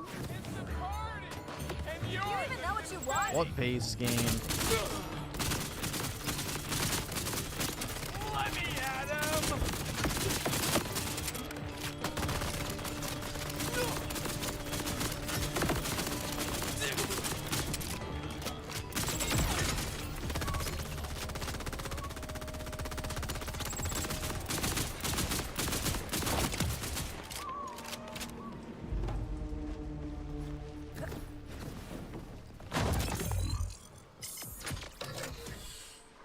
No, it still crashes, and the quest is still broken. So.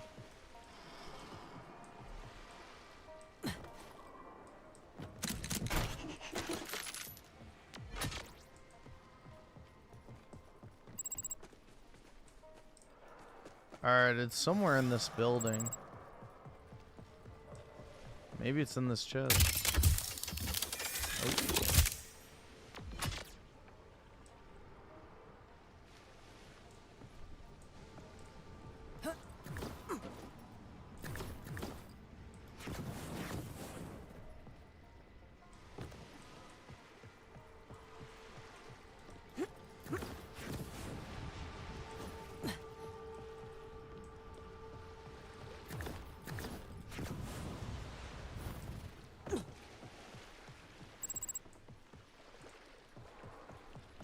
Oh.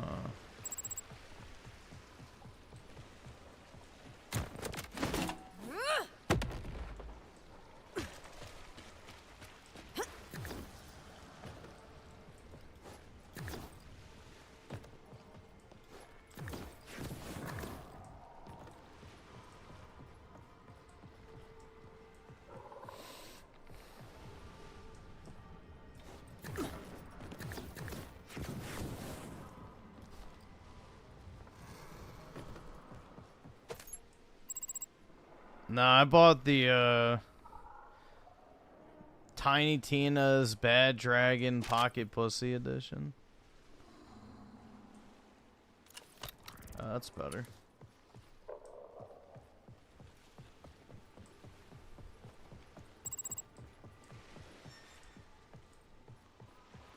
Alright, where the fuck is this thing?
There's got to be some way in that building.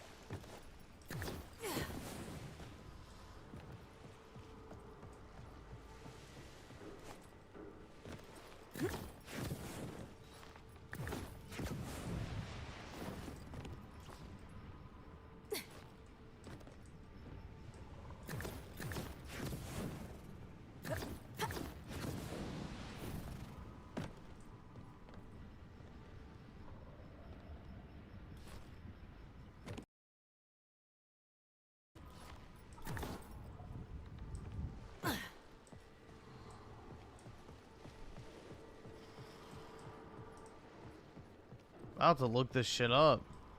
Where the hell could it be?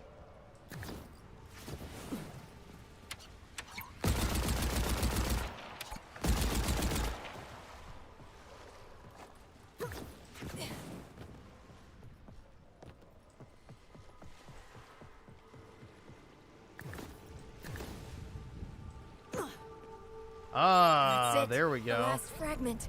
Time to open a vault.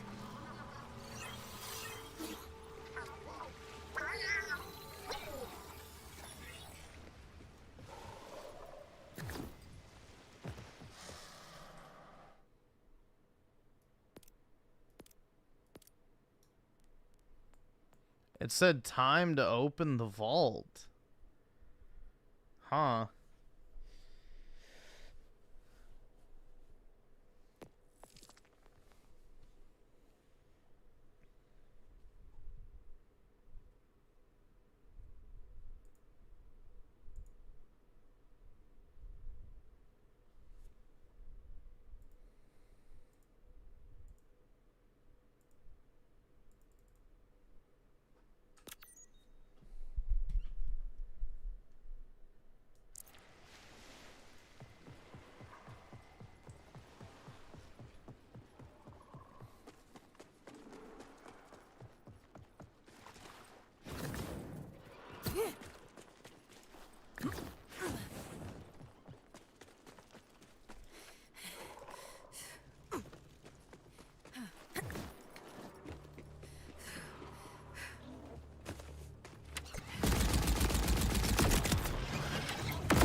Sorry, not sorry.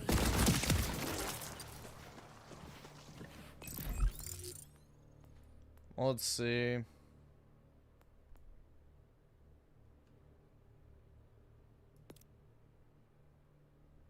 gonna go upgrade my shield. It's a 50-90 issue. It's not a 50-90 issue, it's a fucking gearbox issue. They don't fucking optimize their shit worth a damn anytime they release a new game.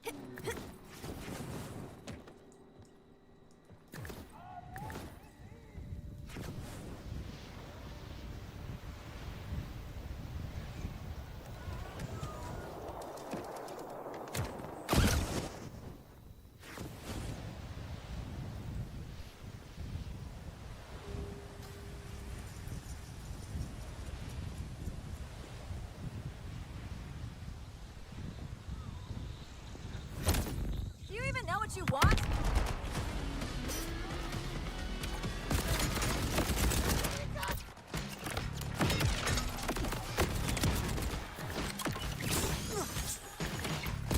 Wanna die?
Nothing.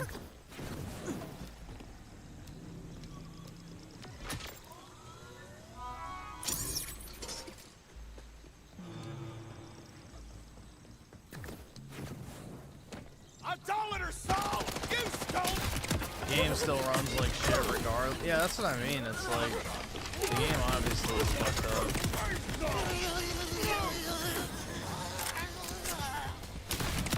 And it's a gearbox game, so it's to be expected, unfortunately.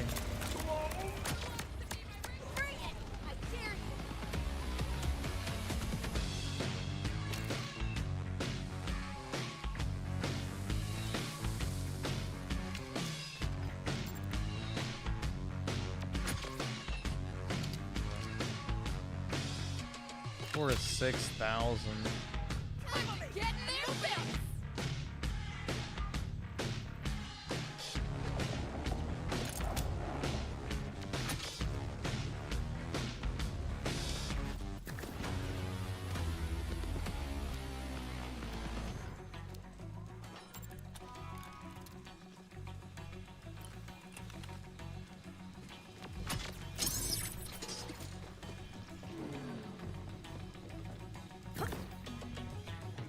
help you with that, Smell that? crazy. Freaking rancid! Oh, wait. Hey! Disregard!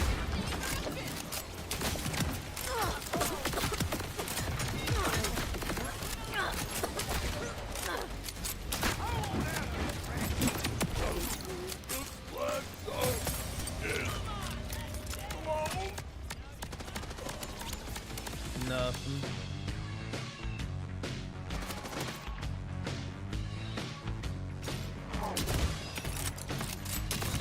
Take it all there.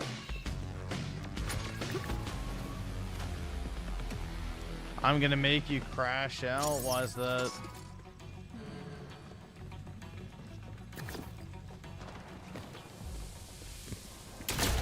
That doesn't sound healthy. I'm losing my head over there.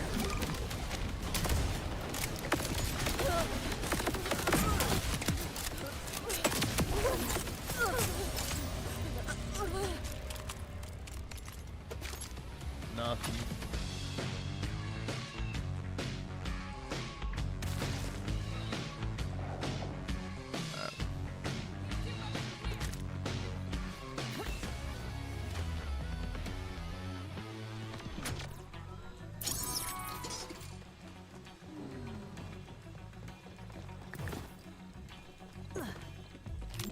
Moving away the sun is!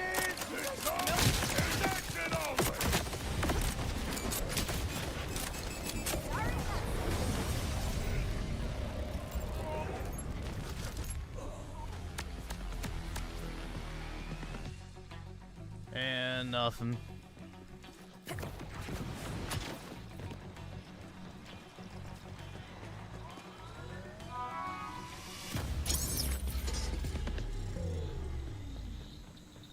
I don't even miss the taste of soup. Fine!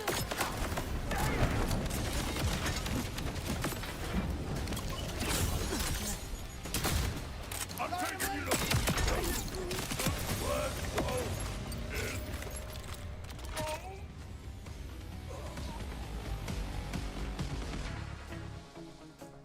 Nothing.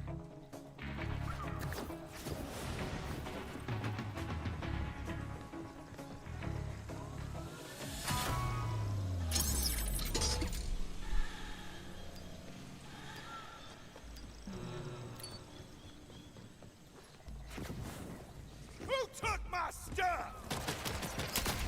Don't laugh at me. I'm not going for gear. I'm going for value, and I'm going for the shield that he drops.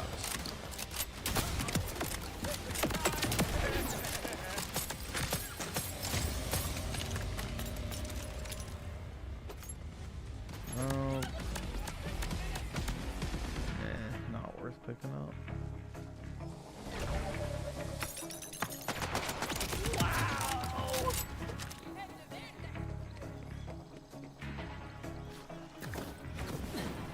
You can't sell at this vending machine.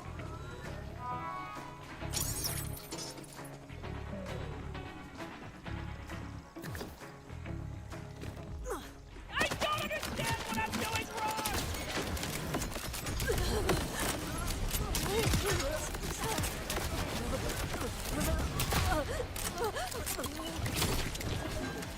Oops. I'm calling her soul! Give me some of my soul!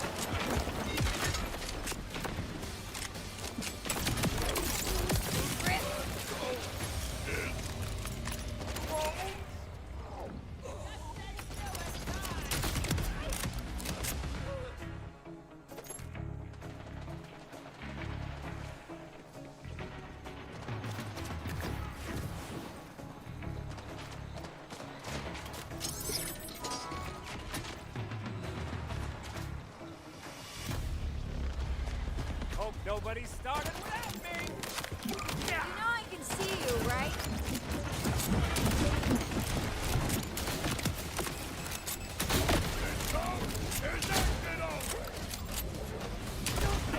Dumb idiot!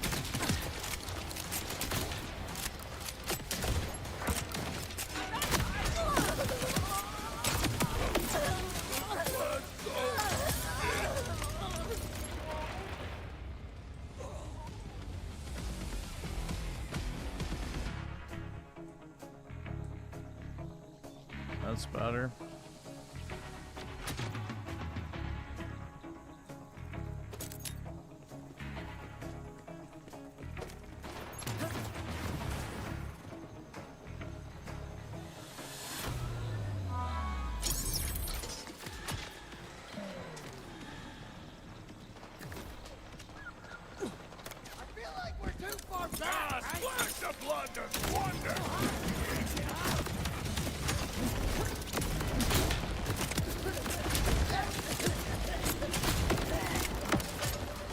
Yo, what the fuck? That was crazy. Okay.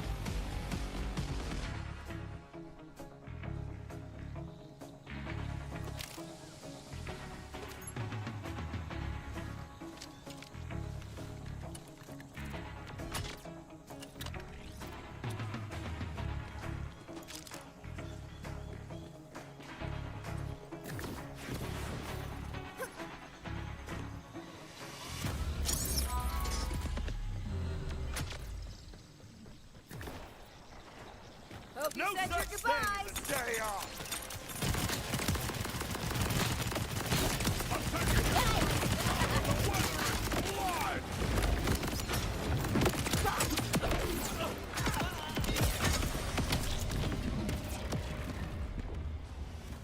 Oh, whoops.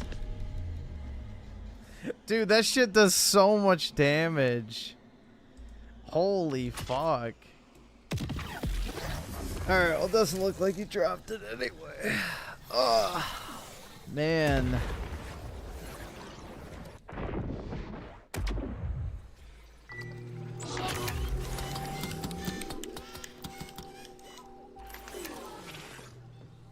They thought killing me would get rid of me? How wrong they were.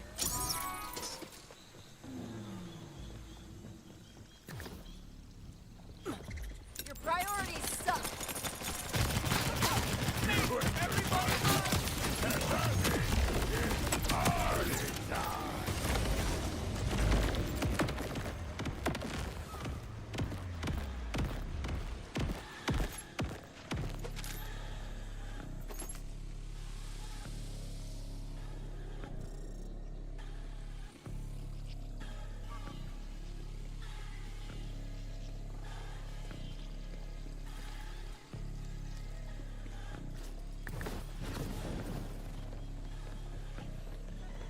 Yeah, Halo is pretty much dead. I mean, if a free-to-play Halo doesn't revive the franchise, then I don't know what will, honestly.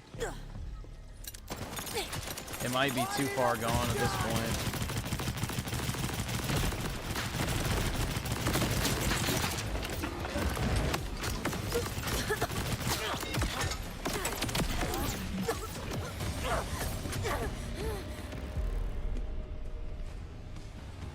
Damn, man.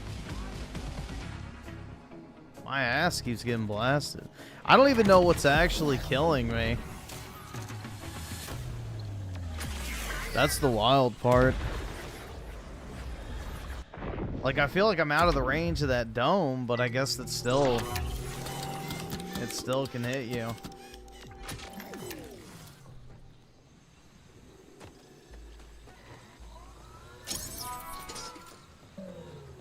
All right, awesome. Thanks, nigga. All right. You even know what you want? Going over there. That's good. That's too much fun.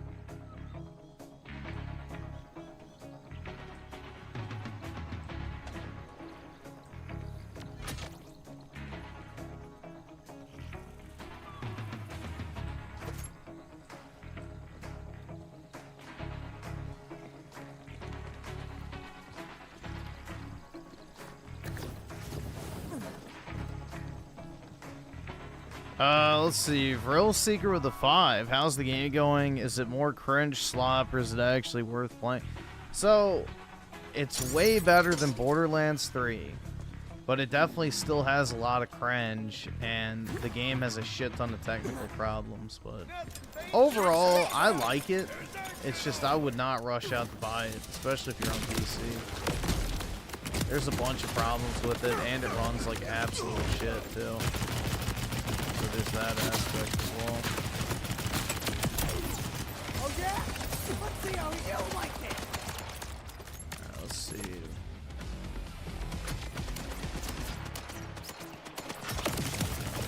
Nice try. I can't afford this shit! Alright, so that seems to be the strat. Throw the grenades and then jump up on that box. You even know what you want? Follow me, team!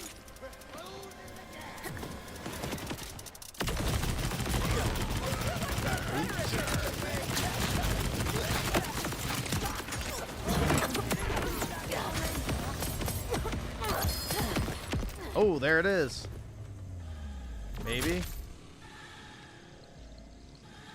Oh no. It's a legendary enhancement. Fuck. I didn't know he dropped multiple legendaries. Damn it. So it's really just a crapshoot if you're gonna get anything good.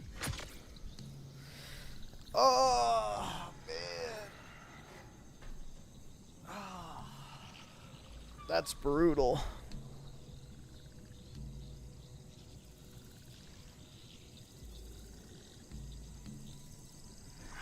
Is that thing I got even good? Let's see.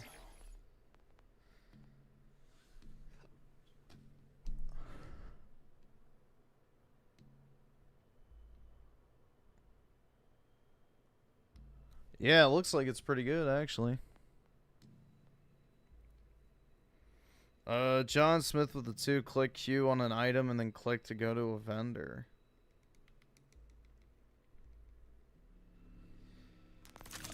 You mean like just pick it up as junk? Yeah, it's still gonna load up my inventory with a bunch of shit. I don't really need the money. It's just added time.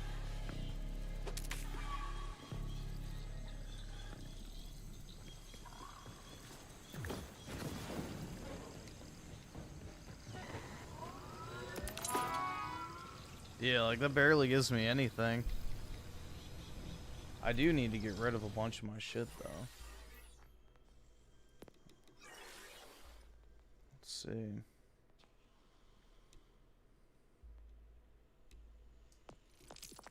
Oh, fuck. It's R.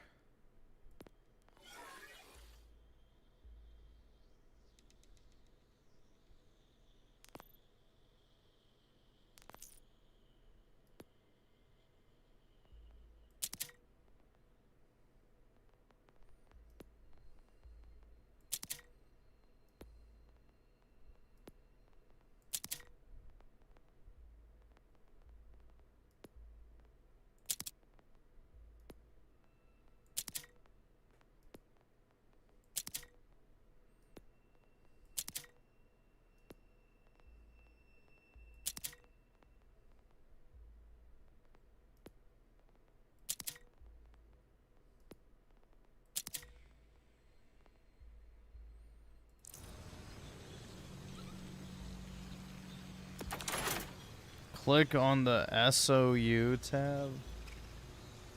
Oh, this sounds like work. SDU.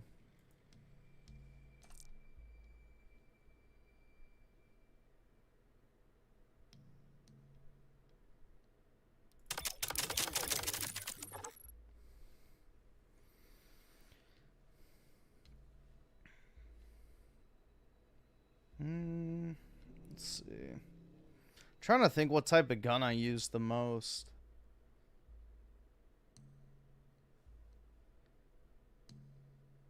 I can't afford this shit! I'll just buy one of each.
Nothing.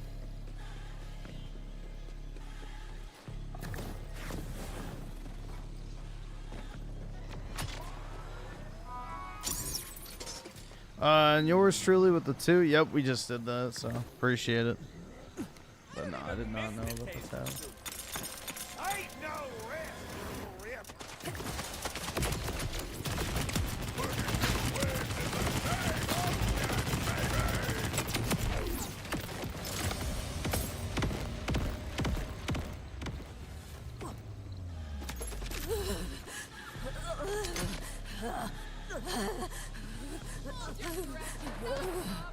Dude, that fucking grenade is busted.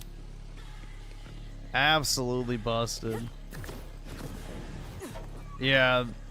So, yeah, it's still crashing, still the broken quest. So, yeah, no such luck.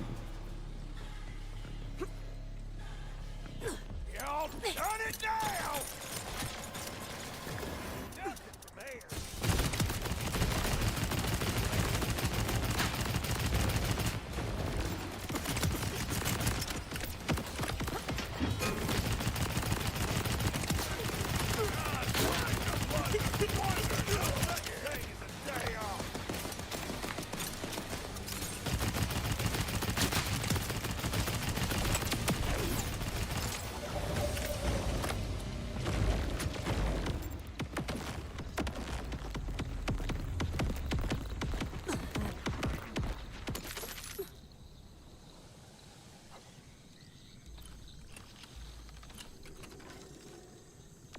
No Moxie. Well, there was like one part where she's like, I guess, a picture of hers in the game, but she herself now is not in the game thus far.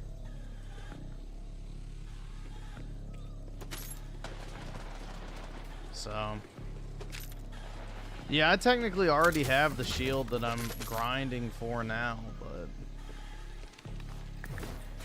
I was gonna get the upgraded version of it, like level wise.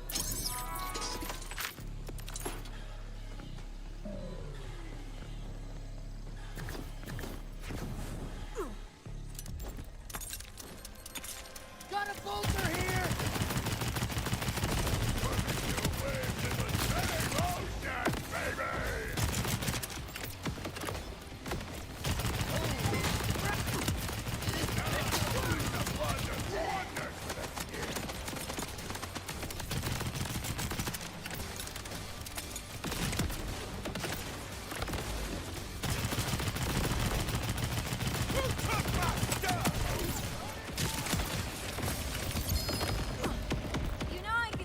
Oh shit. There we go.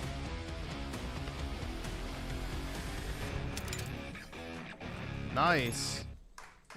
I got it.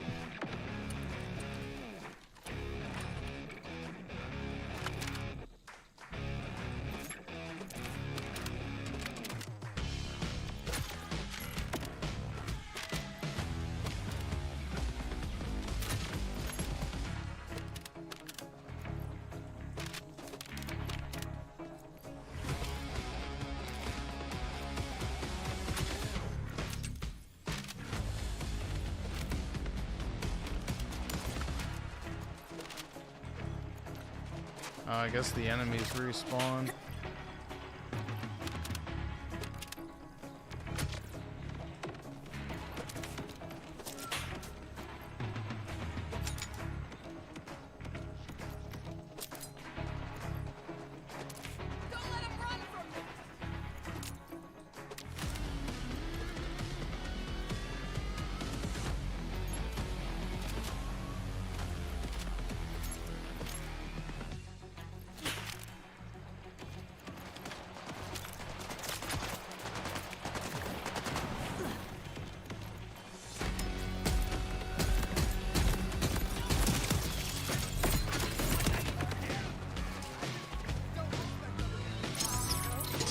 Oops. One break at a time. I go first.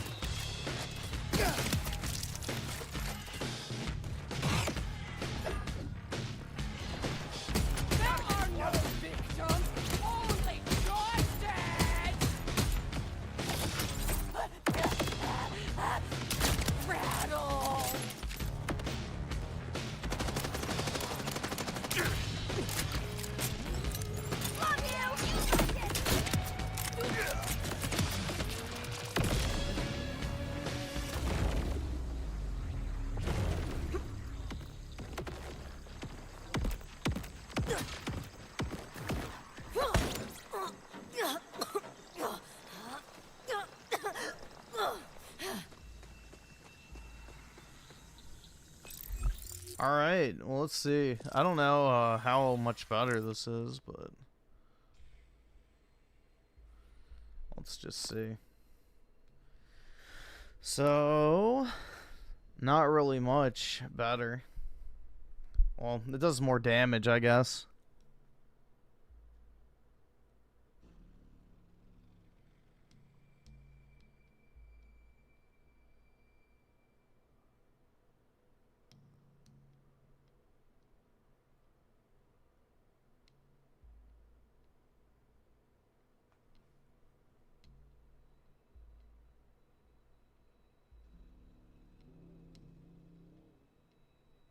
Sweet.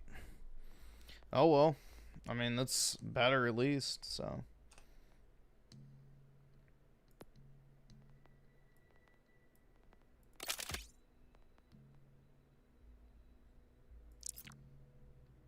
What are these?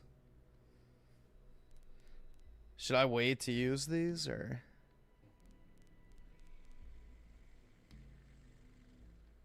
Thank you for pre-ordering Borderlands 4.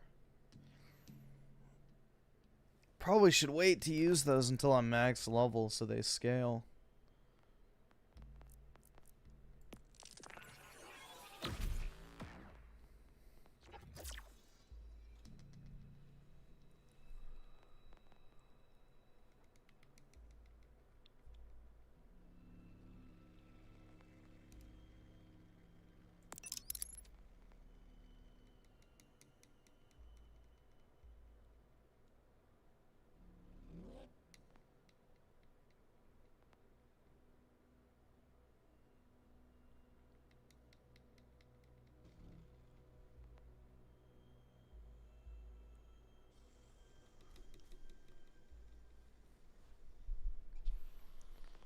If she has a dick, you're still okay, thanks for clarifying that, man. I was a little confused, to be honest. I didn't know. To peen or not to peen.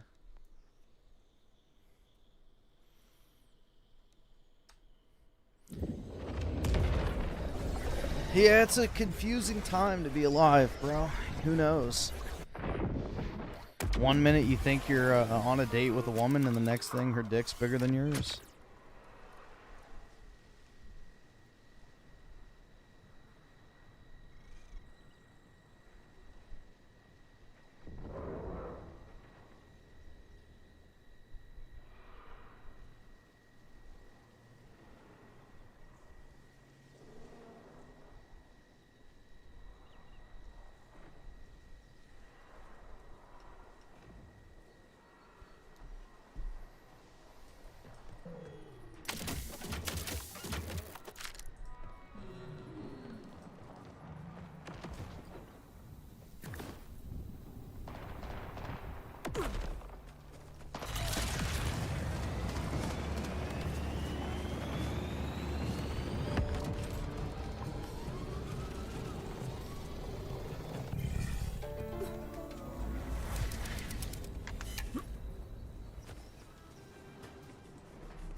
Oh, this is so him.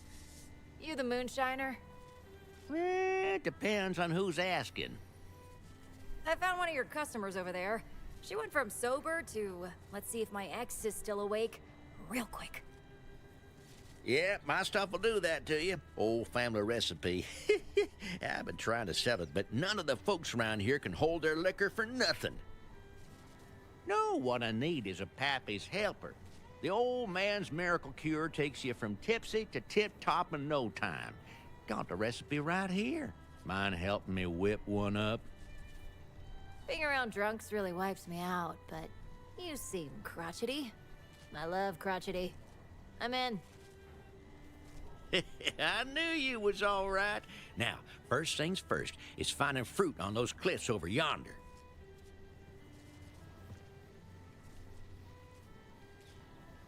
Hell yeah, dude.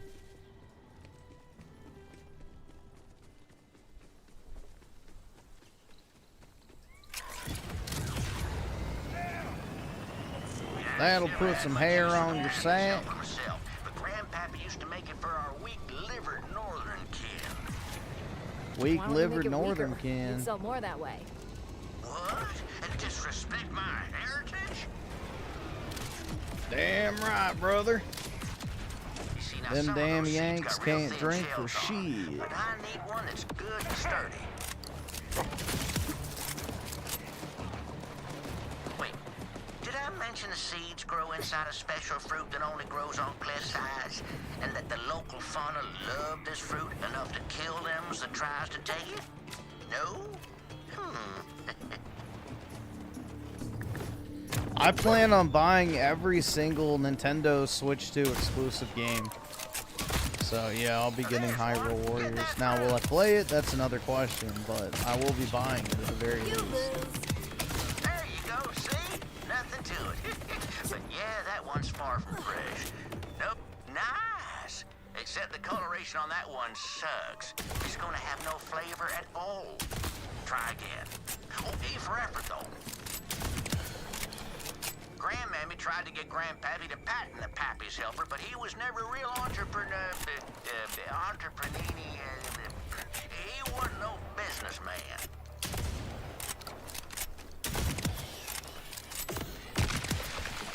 I'm unstoppable.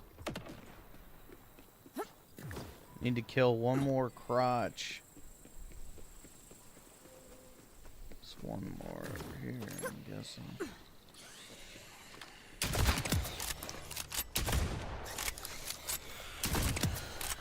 Like you had a chance.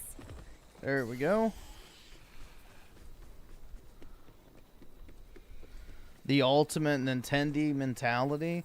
I want a complete sealed master set of every single Switch 2 exclusive game from Nintendo.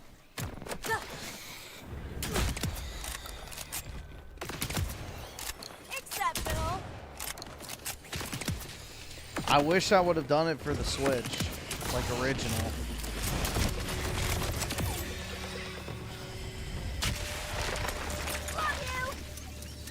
Either subscribe, donate, or get the fuck out.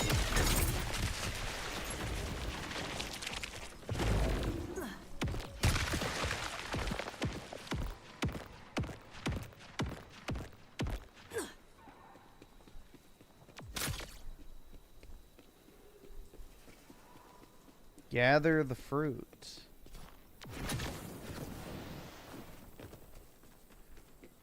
Where that fruit at, boy?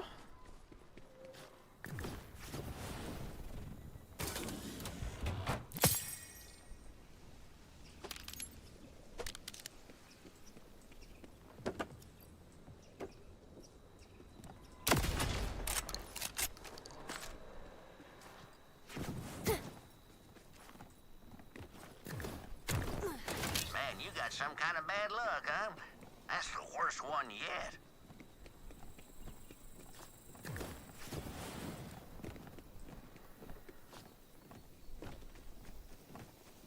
It's like on those vines.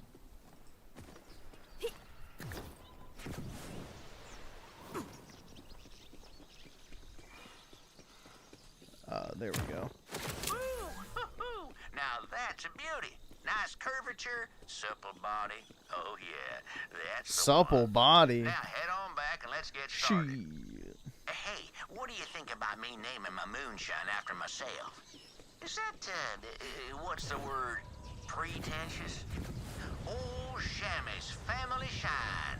Not technically poisonous. I don't know what. It don't feel right.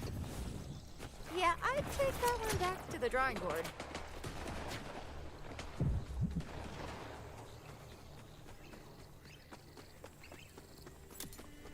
All right, now we gotta fuss it up a little.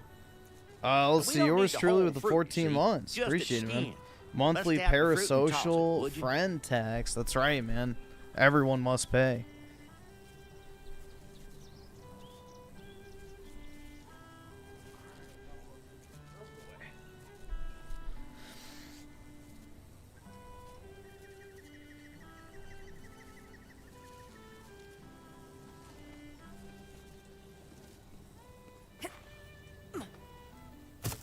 Give it the old body slam.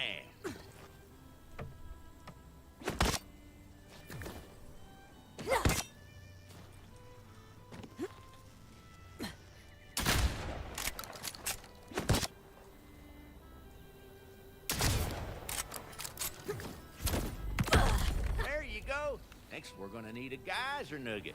Oh, not to be confused with guys or nuggets. The chicken restaurant / all-male erotic venue. You know about geysers, ain't you? Big hole that shoots things out of it. Gotta be careful with geyser nuggets. Let one hit the ground, it's likely to blow you higher. Feet than that dude's new moon going we got crazy now. right now. Why is You'll need that? to snatch one right out of the air and don't drop it.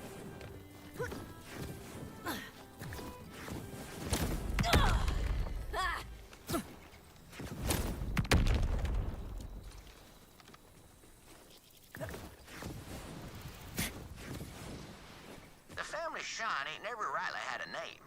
Hard to market something if nobody knows what to call it. Hey, what if I went the classy route with a sexy one-word name like a Shimmer? Y'all had that new Shimmer yet?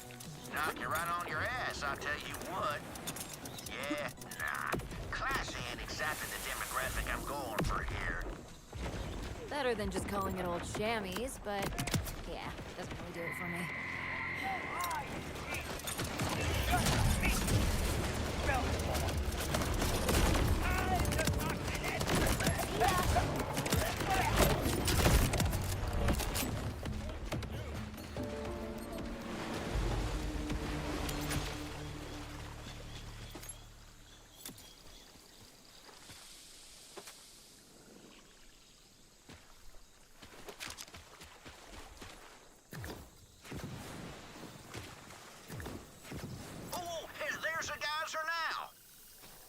Are you sure?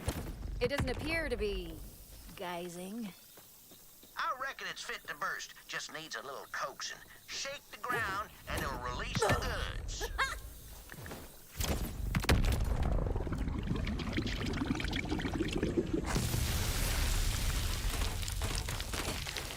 Oh yeah, we're geysing now.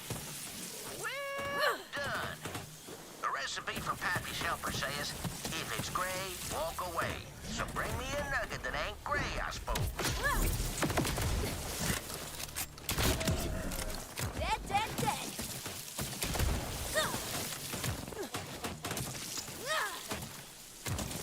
Bring it on back now.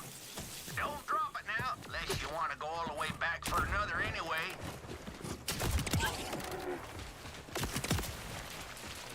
See ya.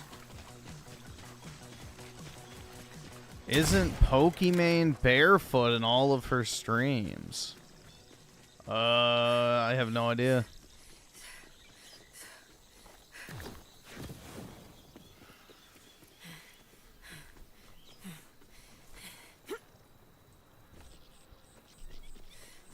I'm barefoot in all of my streams, so I would imagine so. I mean, most people don't wear, you know, their shoes in their house, but then again, she streams at a set, so I don't know. A little tricky. We need a scent gland from one of those manglers you'll see gadding about. Well, go on now. Get at it. If it's going to be tricky, I might as well go ahead and get you a few. Save myself the bother of ever needing to do it for you again.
Was there seriously not enough? Really? They deliberately don't spawn enough of the manglers, so you have to go to a different location.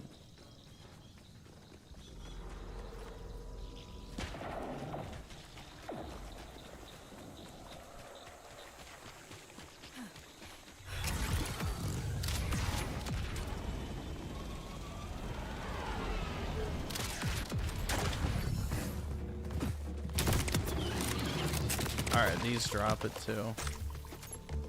This gland is your gland. This gland is my gland. And we're gonna use it for pie-based cure it. And when it's finished, I'm gonna be rich. Okay, now let's get to brewing. Recipe says to mash up the scent gland with the seed. Really get those juices all over the geyser nugget, too. That'll make it stick real good.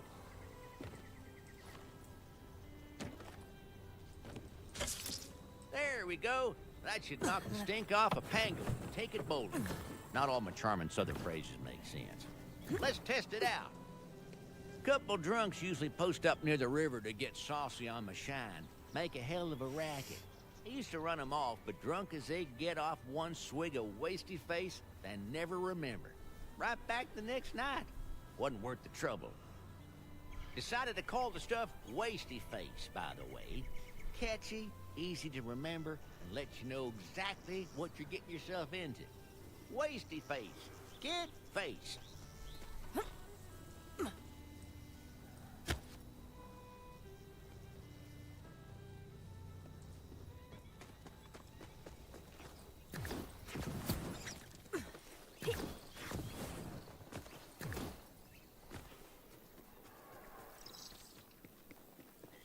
Yeah, there they are again.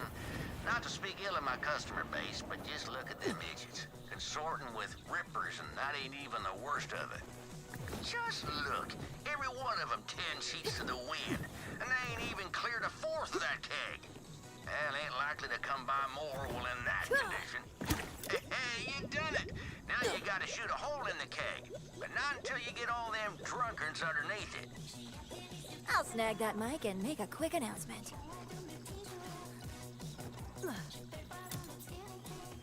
Hey, party people! What's better than a keg stand? A Shiner soak, of course. Gather round, gather round.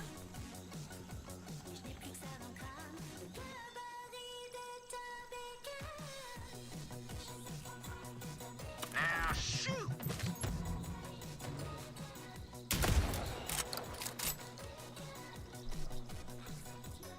I'm clear-headed, furious, and itching to fight.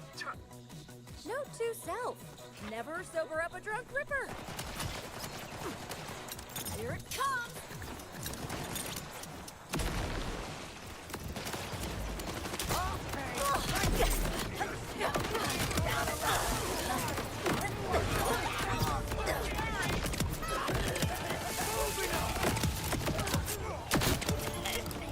To the dark.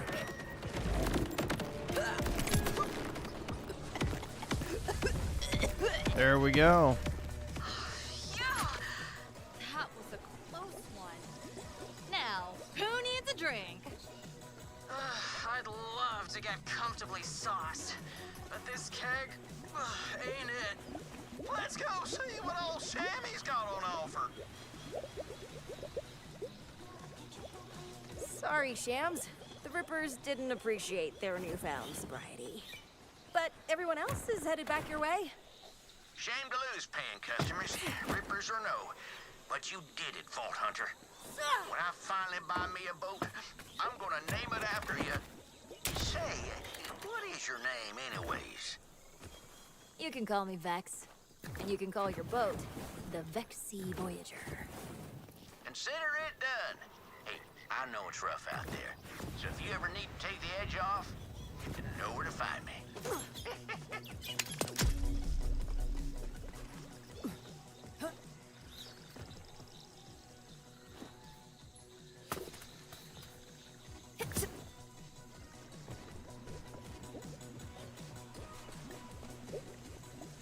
Griffin wishes he voice acted in Borderlands game as an employee at Gear. Oh yeah, it is my life stream to work with Randy Pitchford.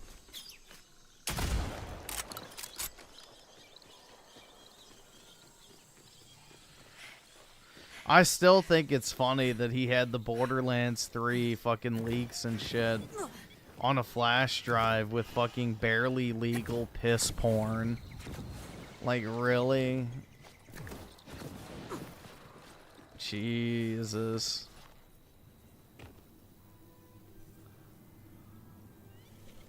What a guy.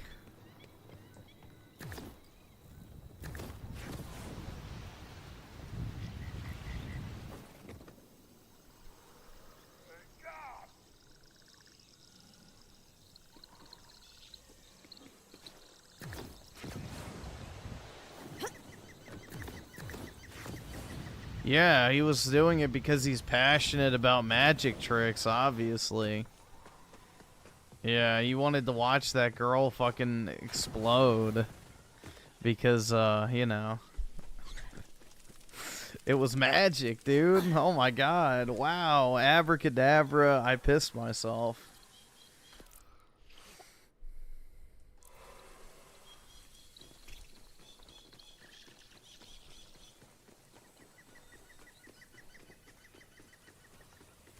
Griff, what do you think is Synth's problem? The Kirk thing aside, he goes full doomer all the time. He doesn't have anything in life he looks forward to anymore. It's probably the issue.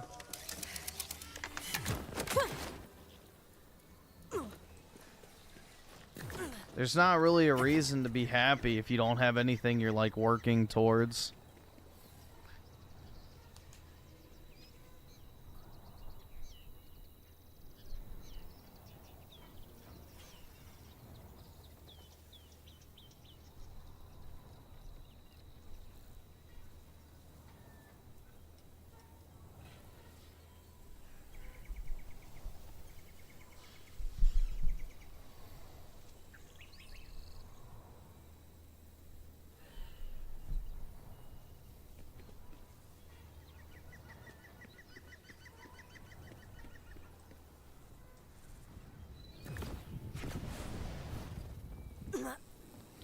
Yeah, well, we live in unnatural times, man.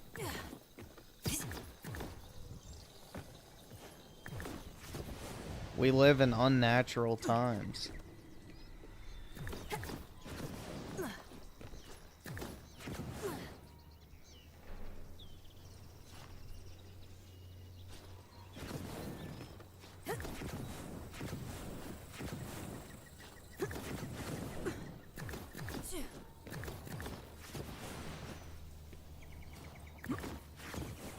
It's like magic, dude. She made that dildo disappear. Yeah.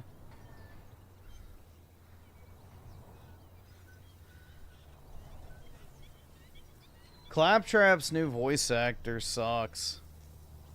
So.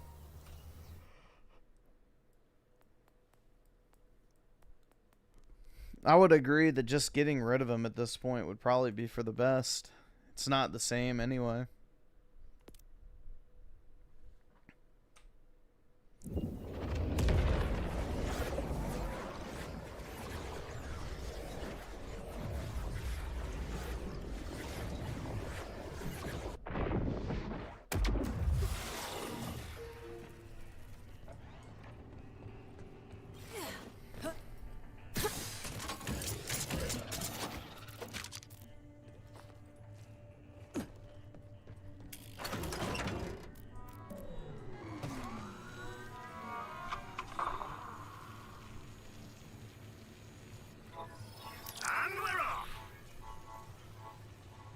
With you then, I don't mind. No pulse? No problem. Remember, mental health is no one's gonna come looking for this.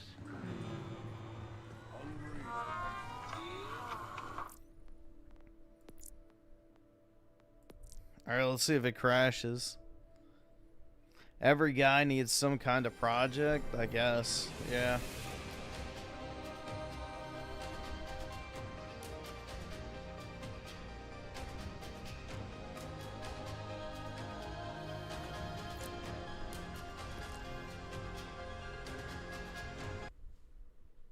did not crash.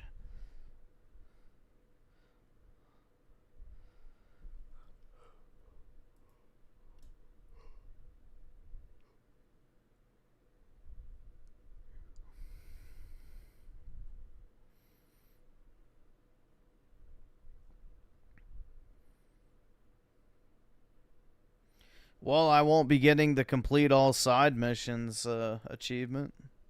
That fucking sucks.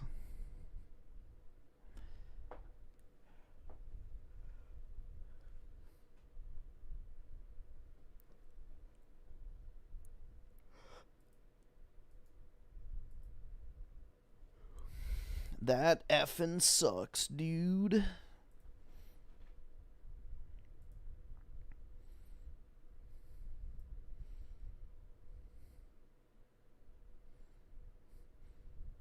I wonder if somebody has a video on the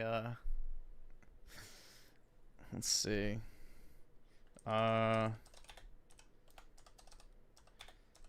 Shooter Discord.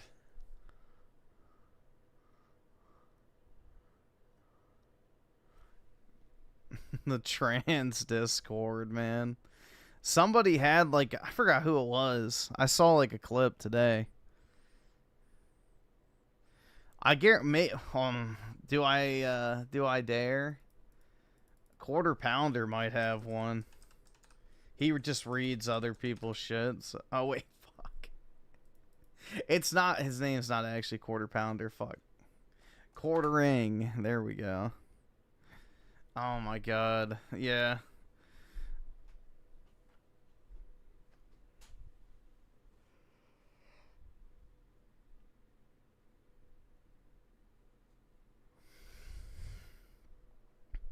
Yep, there you go.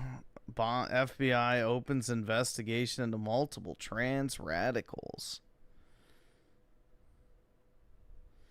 Yeah, I mean, I don't blame the Quartering for milking this topic. It's the biggest topic in the world right now, so. What's on, everyone? Jeremy here from the Quartering I Know. And he has a politics channel, so you might as well.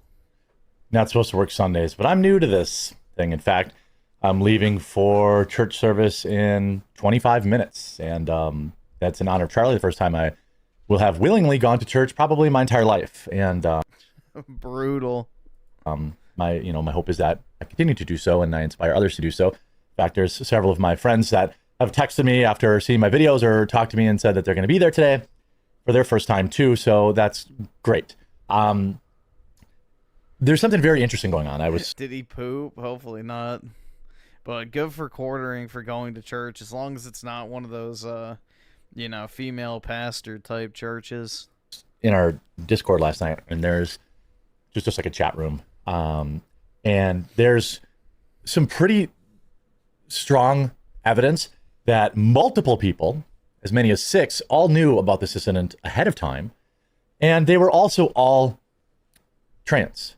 And apparently, the FBI is now opening up an investigation into several trans and far-left groups in Utah because this thing seems to be a lot bigger than, I certainly knew it was bigger than a lone individual, but let's take a look at where we're at. Obviously, I'm coming every time there's like a chunk of stuff to share, I'm putting out a video, so make sure you subscribe. If you want to be on top of it, join our members area on a video, so make sure you subscribe. If you want, this guy's a good Twitter account if you want breaking news. This Eric Doherty guy, he's pretty good. He's fast with reposting shit. Want to be on top of it, join our members area at thequartering.com/join. Most of these stories are breaking there hours and hours before I can even get a video done, and there's also a great community there. There's a new churchgoer group, there's EDC groups, carry groups, there's fantasy football groups, there's all sorts of stuff in there that is it's just a good community. And so I'll leave a link in the description. I don't know what EDC means, but hopefully it's not like EDM.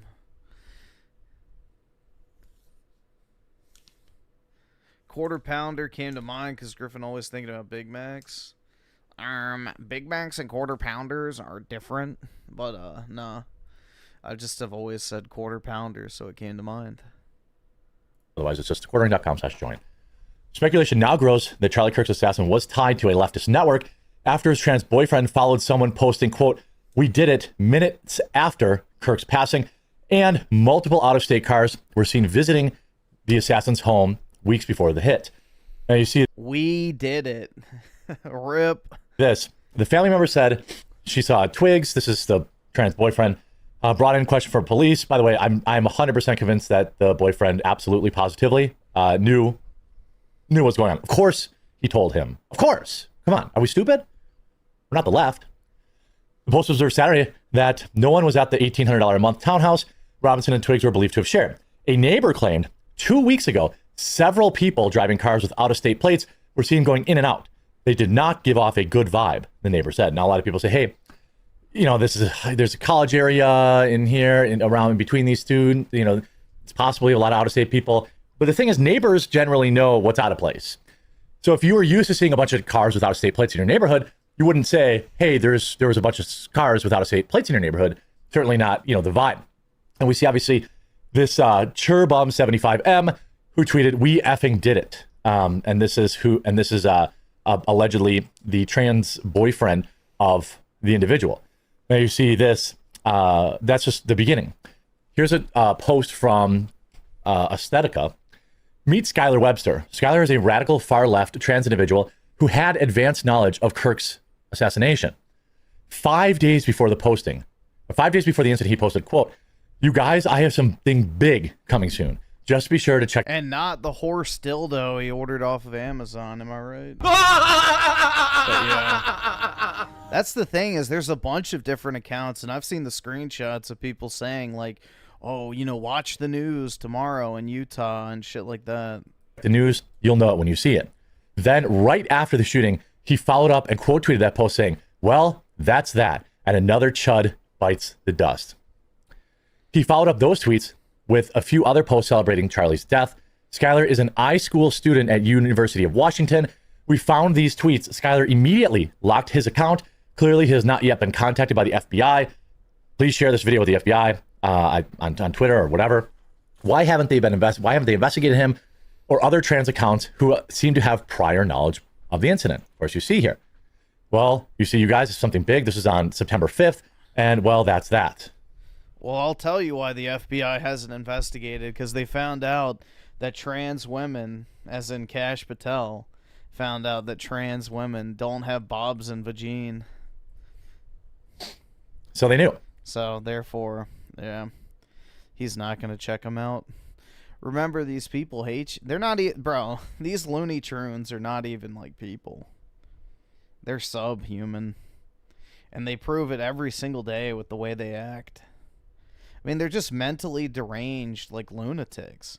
Anybody that thinks putting a fucking wig on and calling yourself a woman makes you a girl, like, they're not fit to be in normal society. Like, the rubber room is the least of what they should face. Of course, Skylar's real name is Luke Webster. You can see here. So Aesthetica, sorry, seems to be doing very, very good work.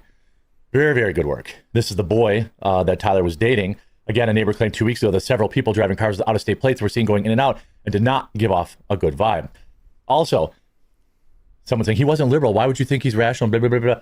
He had a trans furry boyfriend, which I've got a video on that. I'll put that on my Jeremy Hambley channel because it's more. I try to keep the big news on the quartering, and then my Jeremy Hambley channel, other ancillary updates, on that second channel, which is linked in the description.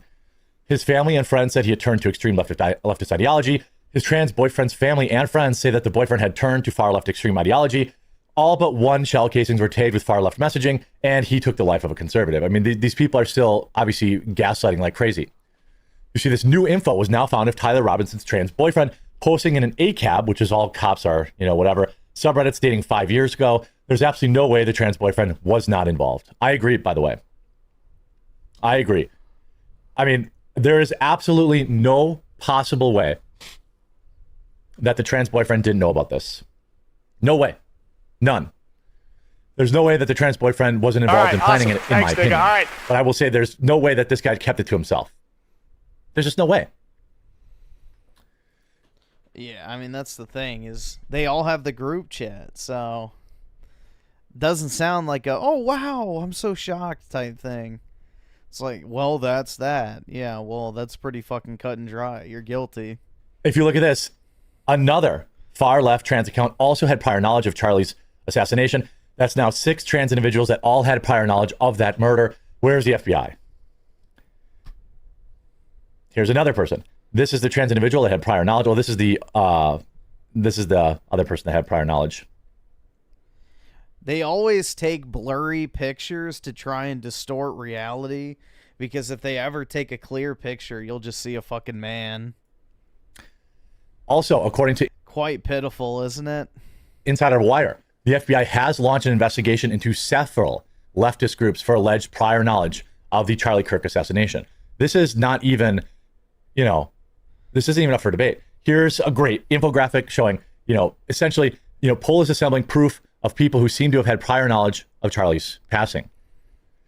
You see this person was Sky Valdez. You see Ryan Tier. Please explain to me how, there was a book for sale on Amazon the day of his death, published one day before the assassination. Somebody put out a book called The Shooting of Charlie Kirk and was published one day before the assassination. Did you know that? Yeah, I heard that was more of just a time zone issue, but I don't know. They listed it on Amazon. I think it was just some AI slop, but I think Amazon, in order to list on their marketplace, I assume you have to have some sort of, payment details, whatever. So whoever put up that book, I would say it's not totally unreasonable to think they not only had prior knowledge, but were trying to profit from it. These are not isolated. Here's this Skylar individual. Charlie Kirk is coming to my college tomorrow, and I really hope somebody evaporates him literally. Then let's just say something big will happen tomorrow. Somebody told him. There's another. All of these are biological men pretending to be women, by the way. Again, it seems that a broad network of Trantifa types across the nation had prior knowledge of the attack. Very troubling, and we're only seeing the ones who were stupid enough to post about it online and leave it up for several days. Remember this, too. Tyler Robinson was in a Discord with at least 20 other people, including this guy, allegedly, who apparently had prior knowledge of the incident. I mean, and again, these people knew. The FBI allegedly is investigating them. Absolutely knew. This is not new. We know, we can go back to the Ziz cult. Remember? That was they took the life of that, was it a highway patrolman? Another trans cult? Everyone just forgot about that? Everybody just forgot about that. It's not just Antifa, but it's, these dark places on the internet where these people plan these things and seemingly nobody's watching. They use Discord or Signal or Telegram. They plan these things, or perhaps, I believe Antifa has its own kind of secure messaging app. And again, is it necessarily specifically Antifa? Not necessarily, but in the Venn diagram of like the Antifa, ACAB, like the really radical, I'm talking about further left than just like your average everyday BLM supporter, okay? Your average everyday BLM supporter is just like a brainwashed liberal. I'm talking about the people that use terminology like ACAB, all cops are bastards, or you say, or like, they talk about fascism and they talk about bashing the fash and they talk about, these are the people, right? In the Venn diagram of BLM, yeah, they're in there, but there's a even more radical group of people that many of them seem to be LGBTQ, just in my anecdotal. I mean, this is the thing though. It's like you have a population of people that are mentally fucking ill, because even LGBT people, whether they want to admit it or not, there's something wrong with their brain. No living life form on this earth is wired to crave the opposite sex by default. So there's already something mismatched in the brain chemistry. Like, you should be wanting to reproduce by default. You should not be looking to have a same-sex partner. Something had to happen to set you down that path, whether it's biologically, environmentally, or something. In a sense, here it comes. You're basically defective. You're a defective unit of reproduction. So already, there's something wrong with you. Now you add a different fucking dimension to a basic delusion that you can fucking cut off your penis, get fucking silicone fake tits implanted in your chest, you know, wear a wig, and somehow you become a woman. Like, that is delusion, bro. It's just, I don't understand why anyone takes these people seriously. You're just enabling the delusion. You're basically making them more and more deranged to the point where they do crazy shit like this. Because they're just, like, completely detached from reality. So these are people who are in need of, like, genuine medical treatment to get over this shit. You don't tell an alcoholic, you know, the cure to alcoholism is to keep drinking. I mean, it is technically, because you'll eventually die, and then your problem's done. But if you want to fix the problem, you don't give them the thing that causes the problem. If someone's delusional and thinks they're a woman, you don't tell them that they're a woman. You try and break them out of their delusional state. But I don't know, man. I don't get how people are surprised this is the outcome when you're literally catering to a crazy person. Analysis of it that seem to have really, really aggressive and violent tendencies.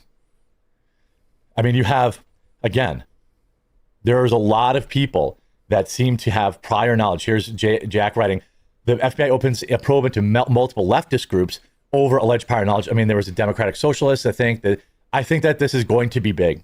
I think that this is going to be an investigation that is, again, when it happened, I knew it wasn't just some lone shooter. Everybody knew that. The FBI came out and said, I was acting alone. I was like, bull. His trans boyfriend was in on it, in my opinion. And these other people in the Discord, there was somewhere where these people were communicating, where they coordinated this and, you know, and planned this.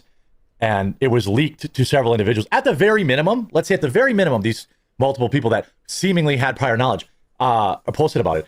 They at least knew it was going to happen. Maybe they didn't take it. Maybe they weren't involved in the planning, but they knew it was going to happen. And really, not reporting a crime is not a crime. I'm not totally sure how that would work, but we definitely need a very deep dive. All of these people need to be found and sat in a room with a hot light over them. And we need to get to the bottom of this. I will continue to report on this. Again, if you made it to the end, join our Discord, thequartering.com/join. Stuff is breaking there basically every minute. Get over there. Is Quartering saying we need to fucking gas them and throw them in the oven? Because if that's the case, I agree. Leave a link in the description. Also, subscribe to the second Every single person in that group chat, gas and roast. There we go. Channel, the Jeremy Hambley channel. I'm going to have 2 more videos today. It's for the best. Down there, and I'll have 1 more video here on the main. There's just too much news to not work. I've got to leave in 6 minutes for church, so I've got to go. We'll talk to you again later today.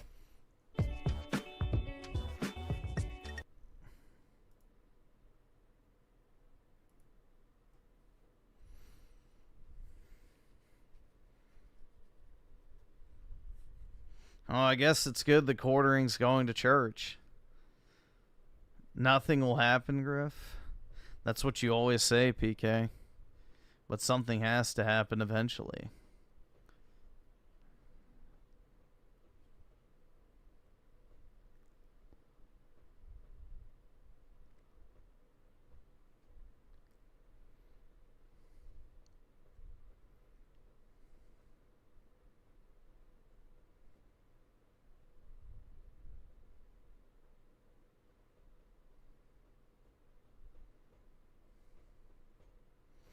Oh, speaking of fundraisers for the shooter, hold on.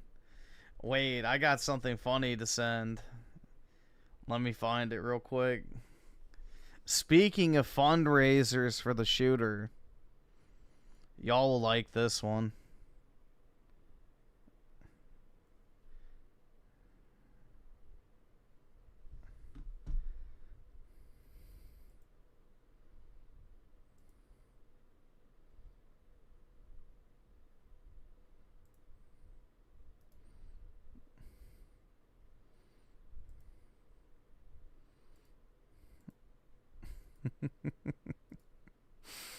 Oh my god.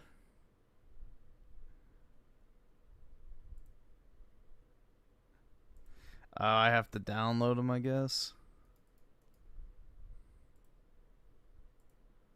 Shit. Okay.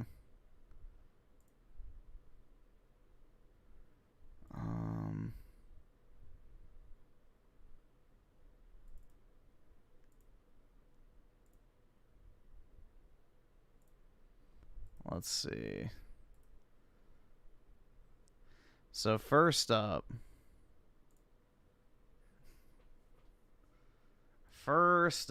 we have this absolute gem. Rabbi Dildo is so shocked about Charlie Kirk's assassination, he made a GoFundMe for himself. Oy vey. Oh my god. Now be a good goy and give Rabbi Shmuley your shekels because someone else got killed. Like, holy fuck, man. But it says, I have spoken for my friend many times. I'm in shock and praying for his recovery. Help Rabbi Shmuley. And it's literally a fucking GoFundMe for himself. But here's the other part. So it says, today we witnessed yet another attempt to silence pro-Israel voices. We are reminded of the constant threats facing Rabbi Shmuley. He's referring to himself in the third person. For years, he has stood boldly for Israel and the Jewish people, yet he has been physically assaulted in Vienna, Miami, Sydney, and even in Times Square. Not Times Square. The dangers are real, and they only continue to grow. To ensure his safety and his ability to continue his vital work, we urgently need to fundraise for cameras, fencing, and professional security personnel. Without these protections, Rabbi Shmuley and his family remain exposed to unacceptable risks. Like, bro, how the fuck do you have zero self-awareness to the point where after someone gets shot, your first reaction is, oy vey, it's time to farm some sympathy shekels for myself? Like, this is wild, man. This is absolutely fucking wild. Yeah, his vital work of selling kosher dildos and pocket pussies. Whatever shall the world do without him?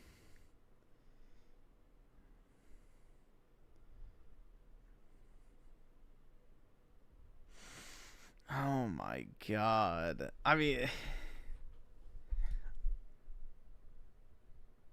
Well, no, his actual name's not Rabbi. He is a rabbi, so his name is whatever Shmuley.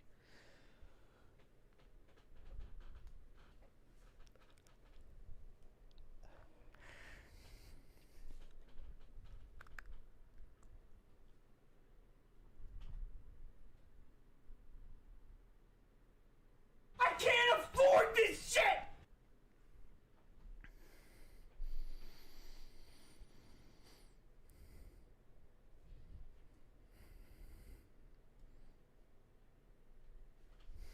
Jesus Christ, man. It's just, it's shameless.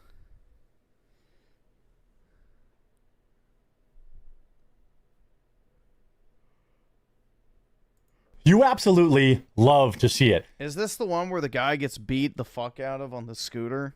The left knows that they've gone too far, and there is a reckoning. We had some great unhinged liberals having meltdowns. One, of course, can't believe that she was shamed by her friends.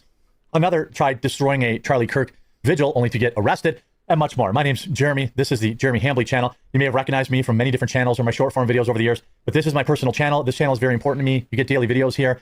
Please make sure you subscribe down below. They're a little bit more uncensored. You might hear some no words once in a while, but this channel is more authentically me, more authentically how I feel. I want to start with this lunatic. deranged leftist desecrates Charlie Kirk Memorial in Arizona before, of course, being tackled and arrested. Get wrecked. So this guy was stomping on Charlie's flowers, and then this old timer's like, get wrecked. Down on the concrete. Oops, someone gave him a kick there, just made sure he's okay. And you get arrested. Oh, not so tough now, are you? Oh, look at that. Oh, look at that little soy boy. Get arrested. Get arrested. Hope it was worth it. I'm sorry, bro, but there's something very, very just sad about saying get arrested, soy boy. Like, that doesn't sound tough at all. Like, oh yeah, you're going to jail. You stupid soy boy. It just sounds like you're a bitch. Not sure what the charges will be. I'm sure there'll be somebody, I don't know, damage to property or something, some small ticket. But yeah, there is no coexisting with people like this. He thought he was doing what the Democrats wanted to do, and he was right. You know, there's no unity with these people, none. Some people are genuinely bad. Yeah, I mean, this guy, again, he probably had some soy boy or probably some furry boyfriend of his filming him, thinking like, oh yeah, this is going to be great. I especially like, you see here in the scrum, watch this guy here. I mean, whoops, accident looks like, oops, someone got kicked. Oops, oops. I'm sure he just slipped. That wasn't a kick. I'll testify that in court. I could see he very clearly slipped. He slipped and then he just, accidentally stuck his foot out and kicked the dork in the face. Absolutely love to see it. Then you see this. Liberal woman breaks down in tears after her friend shamed her for celebrating Charlie Kirk's death. This is the turning point. So he did a video saying he had it coming. She uploaded this video. He had it coming. Haha, I'm so cool. I have the nose ring. I can't play it because there's music. She's just singing the song. And then a few moments later, let's see. And here she is again. I just had to block all of my friends because they just have such different political beliefs from me. Oops. Oops. Now, hey, maybe people will say this is fake. I don't know. They clearly have the look of a lunatic leftist. I thought that we were the type of friends who would live together someday after college and You're not going to college. like stay in touch no matter what. And I thought these were the people that I would spend my life with and grow old next to. Yeah, because you're not getting married. That's obvious. You see? I'm sorry, man. These roasts, dude. Like, she really has no idea that it's wrong to celebrate the deaths of others. If anything, she thinks she's the righteous one. This is terrifying. She does that, costs all of her friends, and she doesn't care if you think it's her fault. She's beyond saving. Yeah, I mean, but the good thing was all of her friends moved on without her. This is how these people should be. Crying and alone.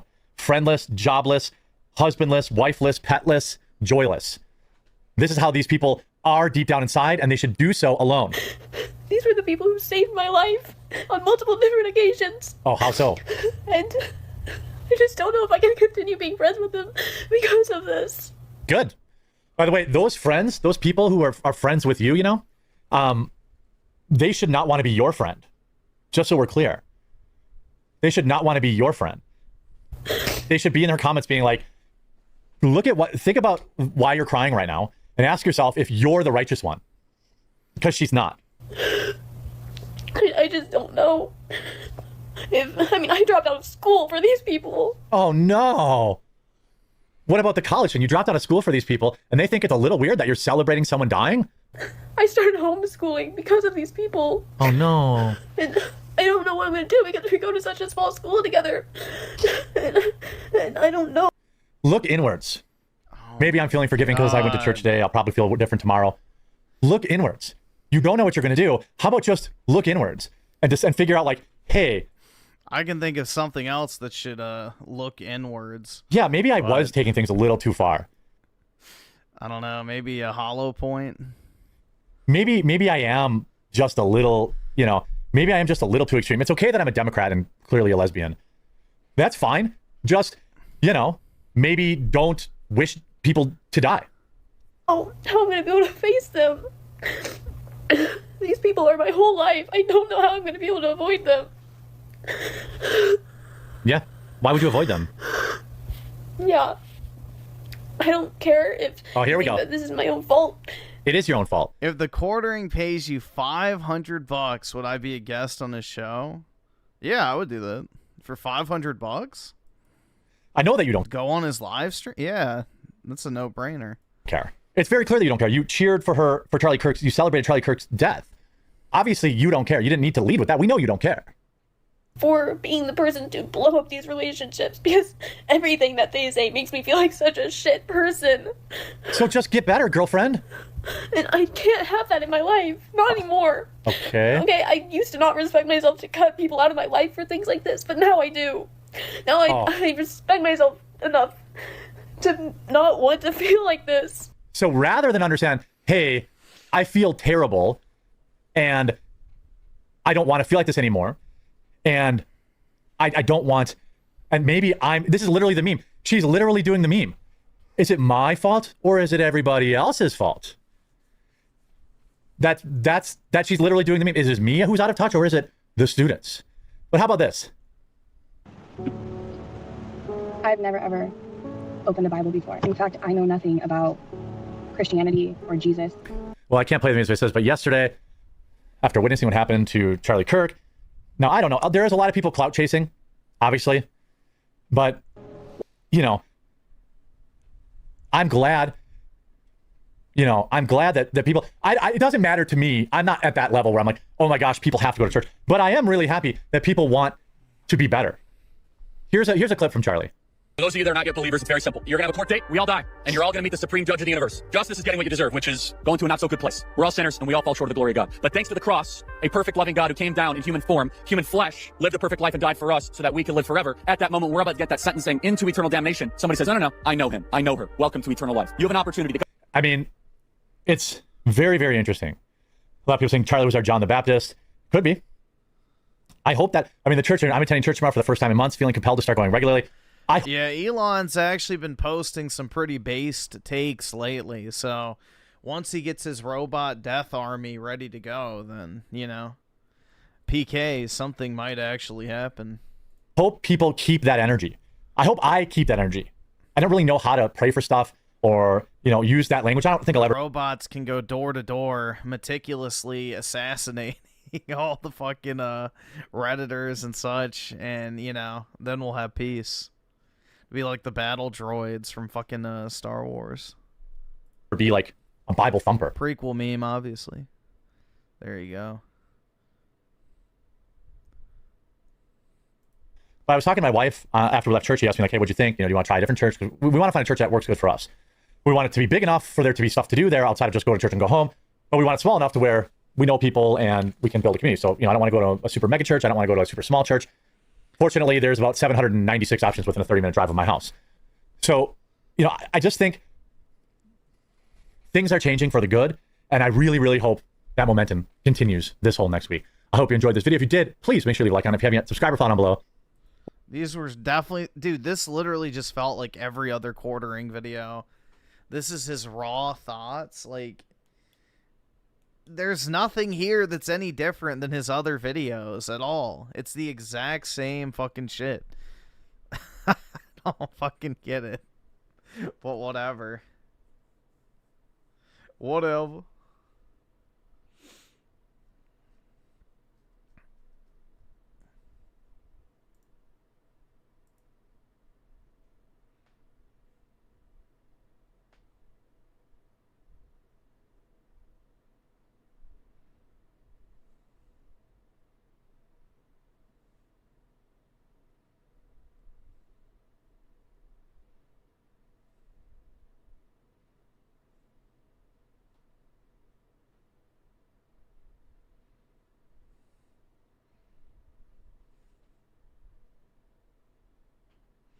Yeah, I did see Microsoft reply to the shit saying that they would investigate.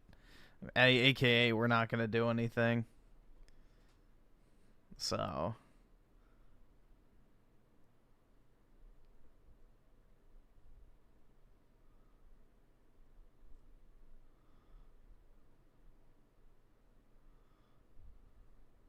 Why everything sucks now? Because of people like you. Oh my god, I hate this guy. What's his name? Ian Carroll. Dude, there's just something very uncanny about his face that makes me not trust him at all. And the way he talks is, like, just obnoxious.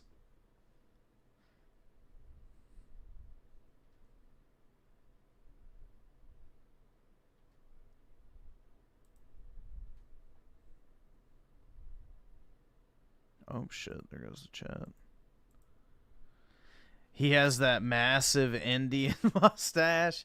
It's not even that. It's just all his mannerisms are creepy. Like, here, we'll just watch real quick. I'm not watching the full. There's no coming back from watching Charlie Kirk slowly uncork his true feelings about Israel, if those are his true feelings. That would have destroyed the American support for Israel. That would have entirely alienated this stupid fucking hair bouncing constantly. The entire right wing under 25. Until we feel conclusive evidence, which is not likely to even really ever happen for most of us, we should be asking questions and seeking the truth. Ian Carroll recently weighed. There's just like something about him I don't fucking trust at all. It's just, it gives me the ick. The ick. That might be it. He has the fucking gay fucking what's that guy's name? The guy who had AIDS. Who took a picture with all of his friends in the bed. And everyone was like, how did he get AIDS? It's like, because he's a fucking homosexual.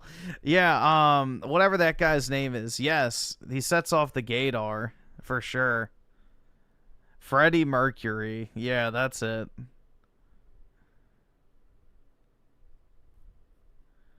That might be it.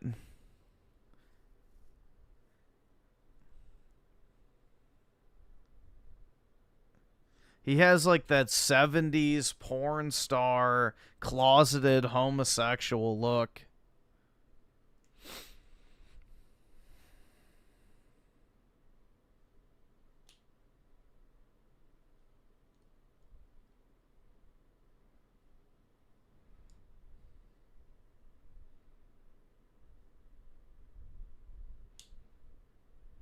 He also took over Candace Owens' show. Oh, God.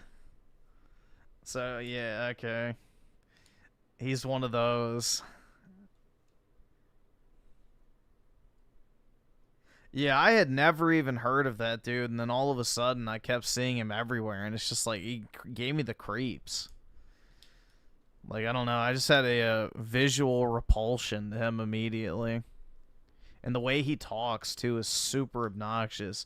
It's like he's lecturing a class of, like, 3rd graders.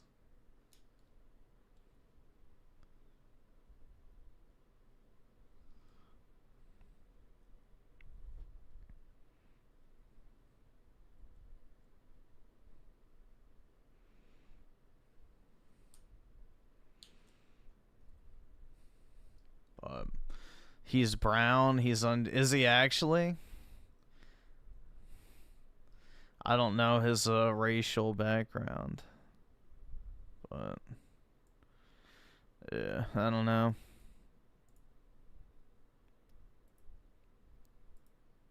There's just something really weird about it. I don't know. He seems like one of those plant types.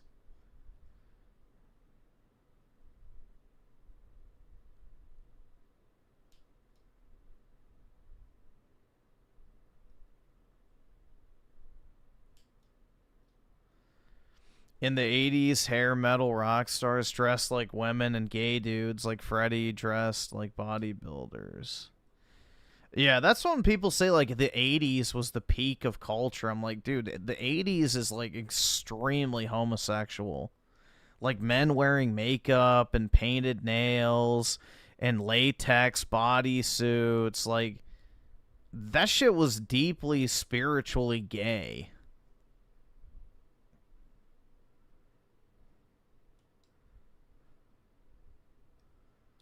I don't know, bro. Like, the 80s to me, I've never really felt like was like this pinnacle of society like people hype it up to be.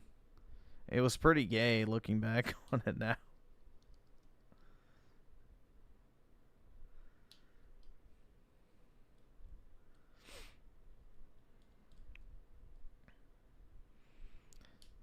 Yep, and stuff like Rambo and Arnold shirtless, muscly. Yeah, I mean, I've never really gotten the appeal of bodybuilding. Like, I don't want to sit there and watch a bunch of ripped guys oil their bodies up and flex their muscles in little fucking Speedos. Like, that's not really peak entertainment if you ask me. But hey, you know, I guess there's a market for it. And it isn't women, so... That's the thing they say about bodybuilders, though, is they're all actually gay because the only other people that can appreciate how much work goes into being a bodybuilder is other bodybuilders. So a lot of them end up being gay because women just don't get it and they don't appreciate it. So deep down, they want validation, which is, you know, the cause of, you know, building your body to that size. You want external validation, and women can't give that to you because they don't fucking like bodybuilders. Most of them find that build repulsive. So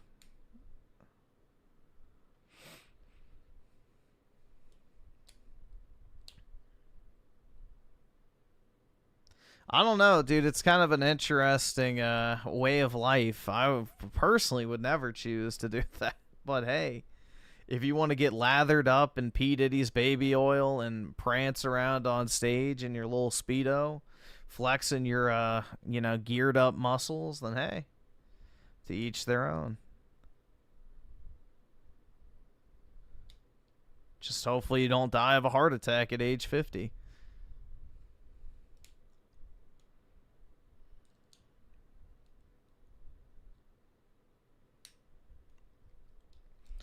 Alright, we'll watch this, I guess.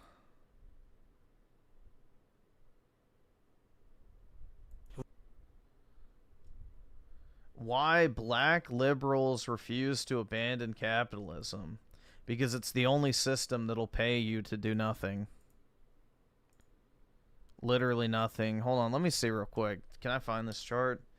Average tax pay-in.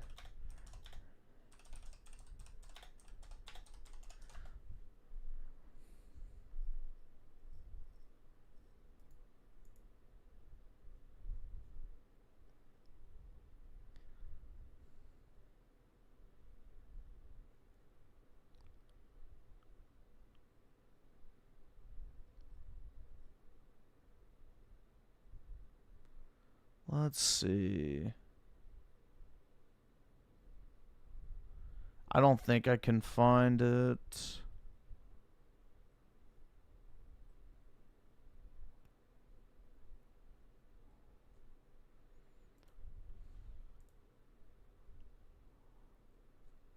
Yeah, I don't know if I'm able to find it. There was like this thing that showed basically, you know, what the average person pays in taxes versus the benefits they receive from the government.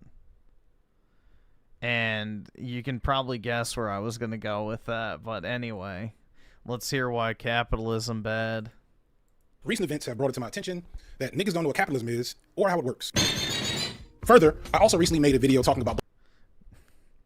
Shit, I could make another joke. Do they know how anything works? As in themselves? Black conservatism, and I said this. Black conservatives do not deserve... Or anyone that works? ...to be put on the same playing field of even an Amanda Seals. They do not represent a viable political ideology. Yeah, I don't get any benefits from the government, so... ...worthy of serious attention, and they never will. I'm not a bum. Both of these things are things I've talked about before in videos, namely the two black conservatism videos I made on my main channel, which is FD Signifier for those who might be new here for this video for unknown reasons. But even though those are collectively around like 3 hours long, they still don't cover everything about capitalism or black conservatism. In reality, they're just arguing for rejection as what I see as black conservatism and capitalism, but they don't spend a lot of time explaining why those two ideologies persist among black people and why they must be contended with and ultimately rejected by black people in pursuit of liberation. Before we go any further, I want to point out that those are main channel videos, and this is the B-sides. And on the B-sides, this is a lot of hot takes. This is not a lot of research. I probably spent more time working on this than I would a typical B-sides video because I wanted to make sure certain things were clear. None of my videos are the end-all be-alls on any topic. This is mostly done through my own previous readings and education and research on this topic over the course of the last few years or maybe even decades. So I stand on my right to change my mind. I stand corrected when that's necessary. Feel free to let me know what I missed or what I got wrong in the comment section. Cool? Cool. Let's do the easy part first. It is an extremely low-level argument to say that capitalism equals having money or pursuing money. Capitalism is not financial currency. It's not the same thing. I'm so disappointed in someone. What? Has any... Never mind. You are not a capitalist for having... That's like saying... Never... Dude, what? Capitalism is not the same as money? Really? Holy fuck, bro. That's where we're starting off. a job or even a well-paying job. You're not necessarily a capitalist for running a business or even being rich off your work and labor. Now, there are levels of wealth that are only possible with capitalism, and there are many ethical issues one might encounter when pursuing wealth or running a business. And there's so many complicated elements of egalitarianism and left-leaning ways that you might run a business and workers' cooperatives and all kinds of stuff I'm not going to get into. Maybe I'll leave a video or two that gets into that stuff specifically, but it needs to be understood that the state of having a lot of currency. Yeah, gotta put the SpongeBob in there to keep the attention span.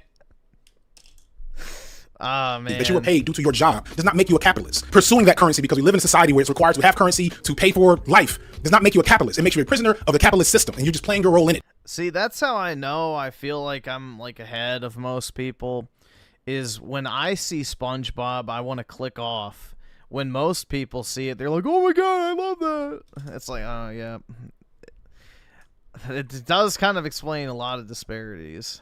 Because you have to. Again, a lot of gobbledygook that I'm skipping, but I'm keeping things simple for a reason. I want to be clear that anyone that tries to defend capitalism or critique socialism or communism or Marxism or any other leftist theory by pointing out that you need money and have a job is themselves repeating CIA talking points. So, no, I'm not turning monetization off on this video or my channel. This is my job. I do not work for free. Join my Patreon. It does have a $10 level if you want to support. I want to start there because these are some of the arguments that I hear from my own people sometimes when I say I'm an anti-capitalist, and broadly, they work because this country has done an amazing job of distorting what capitalism is and what it means to be anti-capitalist. I don't even have to say that I'm a socialist or a communist or anarchist or anything else. All I have to do is dare to criticize capitalism, and some niggas will start talking about capitalism the same way they talk about Derrick Rose before he hurt his knee. And the question I want to answer with this video is why? Why is being critical of black capitalism so radical, especially consider that pretty much every major black political figure that we like to hang up posters of and have celebrated as luminaries up until the 80s and 90s, hint, hint, this will come up later, was incessantly critical of capitalism and understood that it needed to be destroyed in order for black people to be free. I'm not saying they were all... Yeah, that's why the glazing of Martin Luther King makes no sense to me. The dude was a legitimate communist.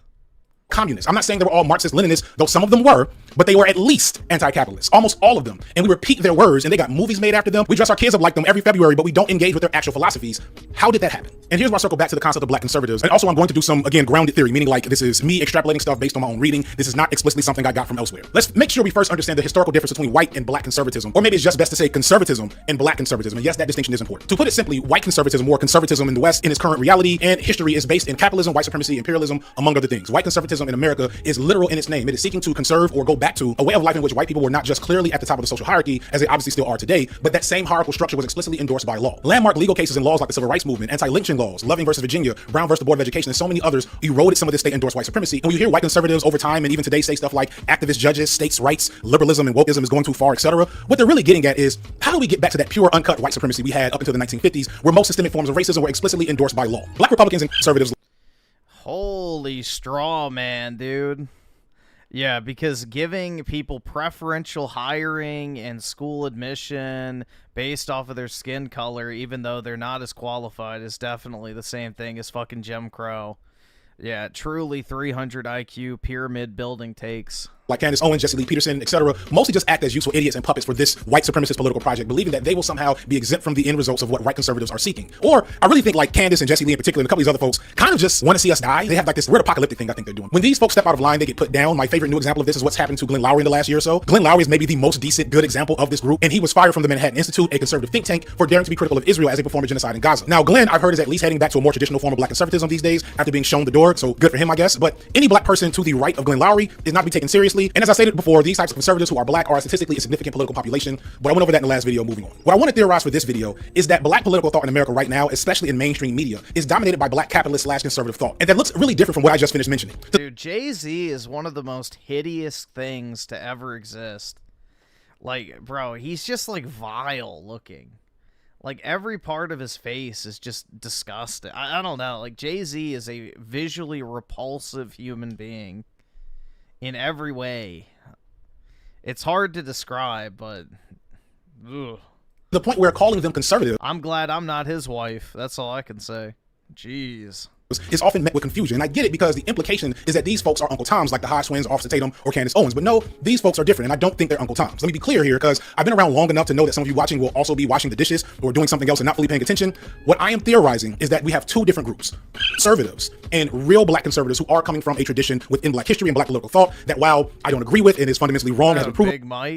Big Mike is more attractive for sure. wrong through history does at least need to be seriously engaged with. But because of the nature of that word conservative, they probably would reject being called that. And where I want to start with is that regardless of how these black conservatives that I'm speaking of here, the ones that are real and worthy of discussion, regardless of how I feel about the ideas, I believe that this other group of black conservatives is fundamentally pro-black and desire black liberation, even if it's a flawed and, let's be honest, ineffective and unreal version of it that will never happen through the means and strategies that they're presenting. But in fact, historically, this group has been willing to pursue black liberation through radical and aggressive means at times. One example of this that I got to thank Lil Bill for by way of the book We Will Shoot Back is T.R.M. Howard. T.R.M. Howard was a pro-black, pro-capitalist figure that was also pro-blicky. And unlike most of his contemporaries, staunchly anti-left and anti-communist. He was greatly about black business and community organizing, and he was a mentor to the likes of Medgar Evers and Fannie Lou Hamer. And when Emmett Till was murdered in Mississippi, he was in a position to do something about it, and he organized an independent investigation, armed his people to the teeth, and led a caravan of gun-toting Negroes in trucks from Mississippi to Chicago to seek justice. So for him, being anti-left and being conservative didn't mean being anti-black. And I don't think he would have called himself a conservative by today's standards, nor would he have hung out with the modern brigade that we see in conservative media today. However, I can imagine him finding synergy with the likes of Roland Martin, Boyce Watkins, and other black leadership figures who focus on racial uplift, black entrepreneurship, and buying power as tools of liberation. In other words, he'd have probably been the modern black liberal, minus the whole armed and dangerous part. And this is because the idea that black people could achieve an entrepreneur and economy their way to freedom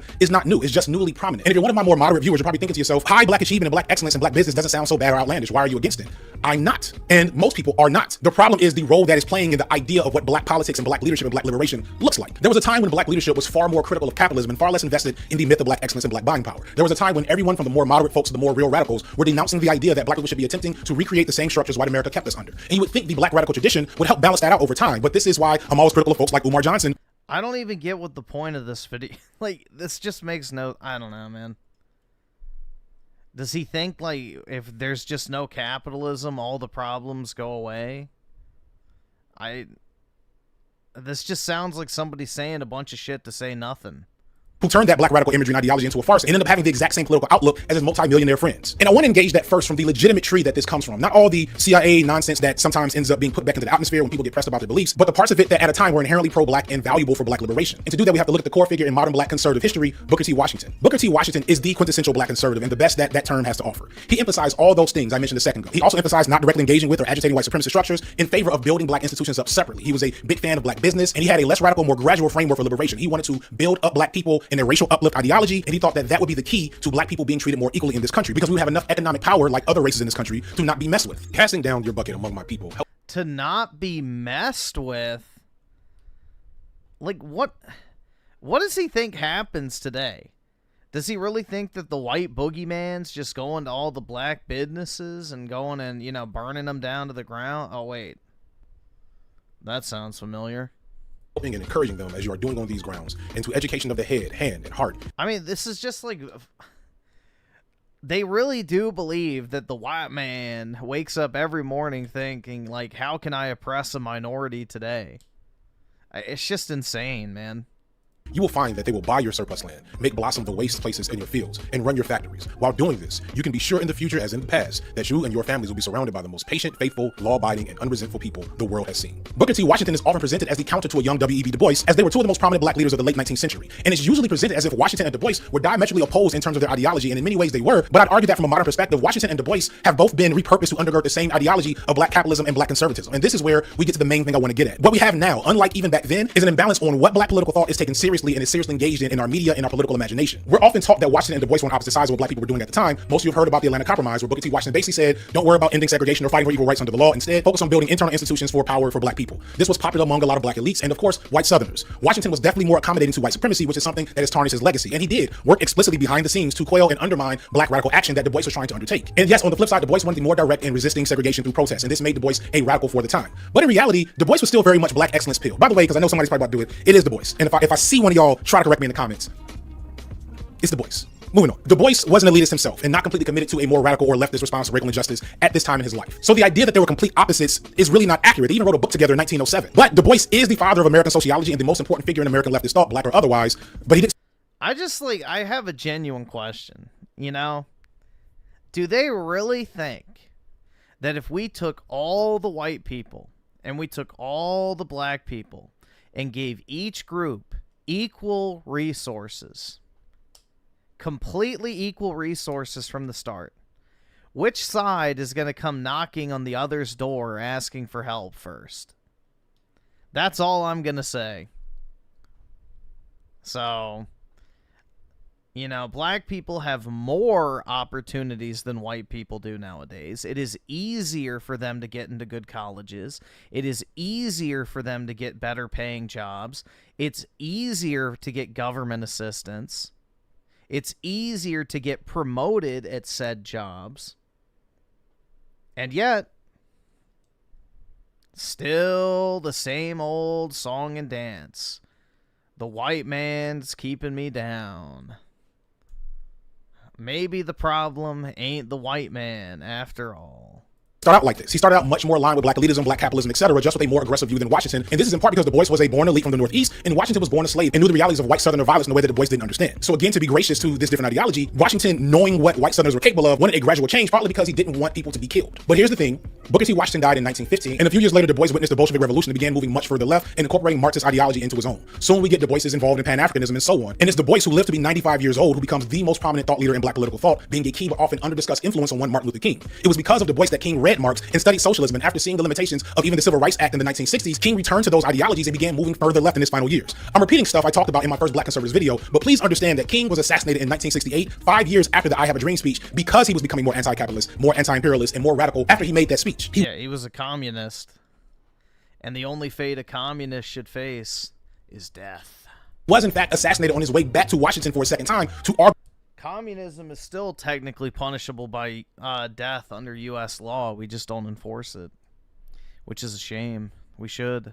For reparations. And just a week before his assassination, he was getting into it with Andrew Young about direct resistance to the system and the need for being more anti-capitalist, as recounted in the book Profit of Discontent by Andrew Douglas and Jared Loggins. As Belafonte recalls the conversation that evening, it was Andrew Young, the future U.S. congressman and ambassador to the United Nations, who unwittingly ratcheted up King's anger. I don't know, Martin, Young said. It's not the entire system, it's only part of it, and I think we can fix that. King was having none of it. I don't need to hear from you, Andy, he clapped back. You're a capitalist and I'm not. The trouble is that we live in a failed system. Capitalism does not permit an even flow of economic resources. Within this system, a small privileged few are rich beyond conscience, and almost all others are doomed to be poor at some level. That's the way the system works. And since we know that the system will not change the rules, we are going to have to change the system. And yet, as you read there, that's Andrew Young, who went on to carry King's legacy in some ways, but in no way that represents this anti-capitalist message. And he's not alone in that distortion. The leftist ideology of King and everyone involved with that movement before and after him has been systematically erased from popular history. If you don't have a Black Studies master's degree or watch a bunch of videos that I watch, you probably haven't encountered a lot of this at all. Understand, the civil rights movement at its core was a leftist, anti-capitalist movement that was greatly focused on workers' rights. The first March on Washington started out as a labor and jobs march, and a lot of progress is made because of these actions. And when King and Malcolm were assassinated, the Black Power movement sprung up, and the Panthers sprung up, and they were even more radical, even more dangerous, and even further left. And because of that, the government didn't even bother to engage with them the way they did with King and Malcolm and all the rest of them. They were just jailed, murdered, or exiled. But in the aftermath, the American apparatus recognized that they needed to change up their strategy, that fighting a radicalized Black population was going to be a constantly losing battle. And what they needed to do was buy a lot of us out. And a lot of folks didn't sell out per se, they just bought in. Richard Nixon, good old Tricky Dick, one of the most evil men to ever be president, which is saying a lot. He explicitly saw value in letting Black people in on the action, getting us away from radical action and moving us toward Black capitalism. A quote from a Time magazine article in 1969 says the following. As Nixon put it, the government should act decisively to help Negroes gain their fair piece of the action. The rather general idea that Negroes should lift themselves up through business ownership, as many other ethnic groups had done in the U.S., inspired hope and some votes among people of all races. To the extent that programs of Black capitalism are successful, said Nixon, the ghettos will gradually disappear.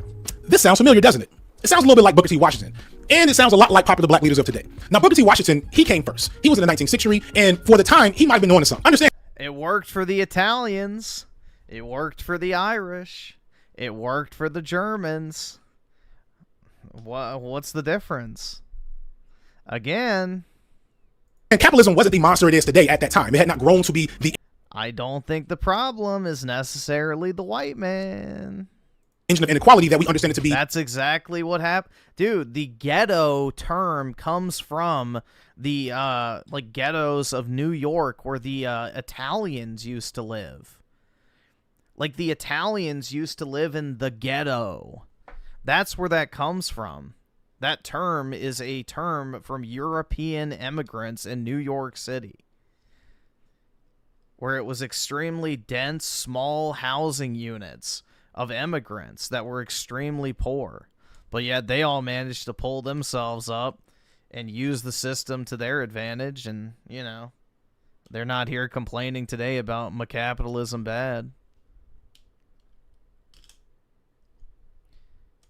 Because they're white, Griffin, they are favored. Here, let's do this. College acceptance by GPA and race. Let's see.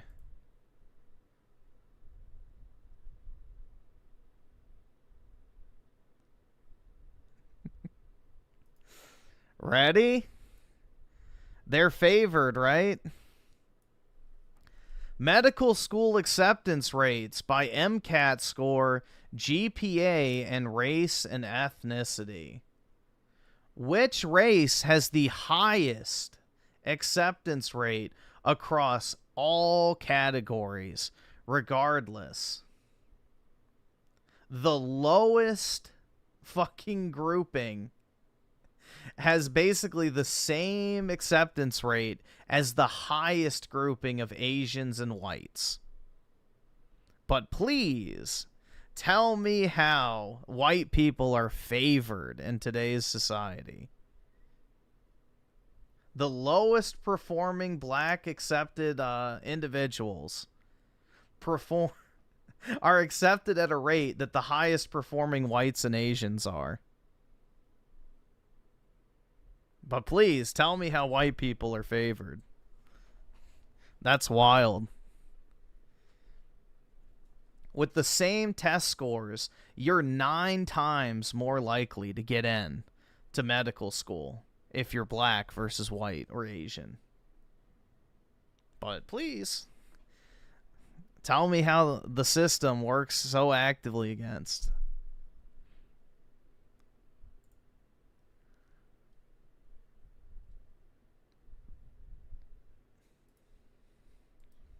In the 21st century. But by the time we get to Nixon, niggas knew the deal. Hence the resistance to Nixon. And if we knew the deal in 1969 with Nixon, and we had a whole example of the opposite of anti-capitalist strategy being more effective, how the hell is this black capitalism thing being something that's promoted so ardently by so many folks in 2025? Well, if you're wondering, this is where the most evil president of all time, Satan's favorite himself, Ronald Reagan, this is where he comes in. See, even under Nixon, the whole black capitalism thing wasn't working. Black folks overall still knew the deal, and not a lot had changed. Yeah, never let anyone tell you we have a shortage of doctors and medical professionals.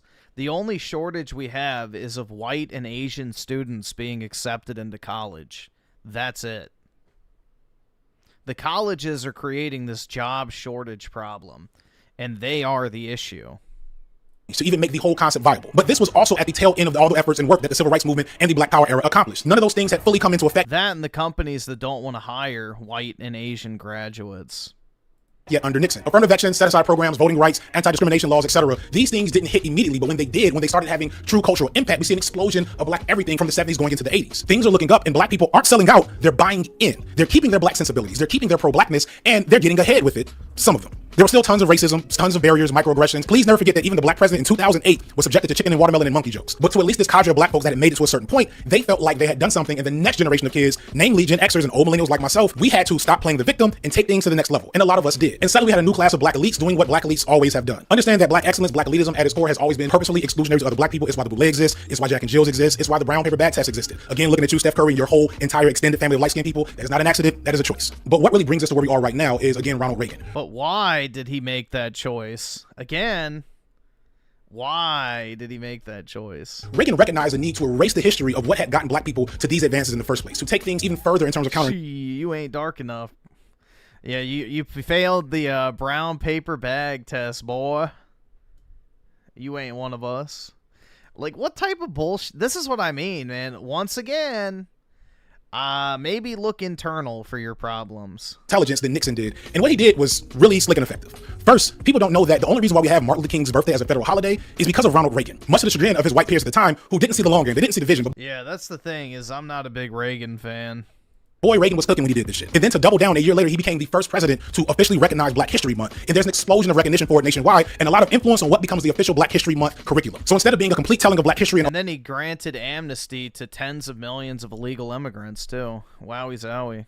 All its forms in America, we see a renewed focus on figures like Booker T. Washington and Madam C.J. Walker, George Washington Carver, important legendary Black first figures who also just happen to easily undergird the narrative of Black liberation through capitalism. Meanwhile, someone like Nat Turner, Fred Hampton, they didn't make it to my middle school curriculum much, if at all. Ask any Gen X or millennial what they taught you during Black History Month. It's the same handful of people that fit a specific narrative. It's always about Black Americans who contributed to and found ways to...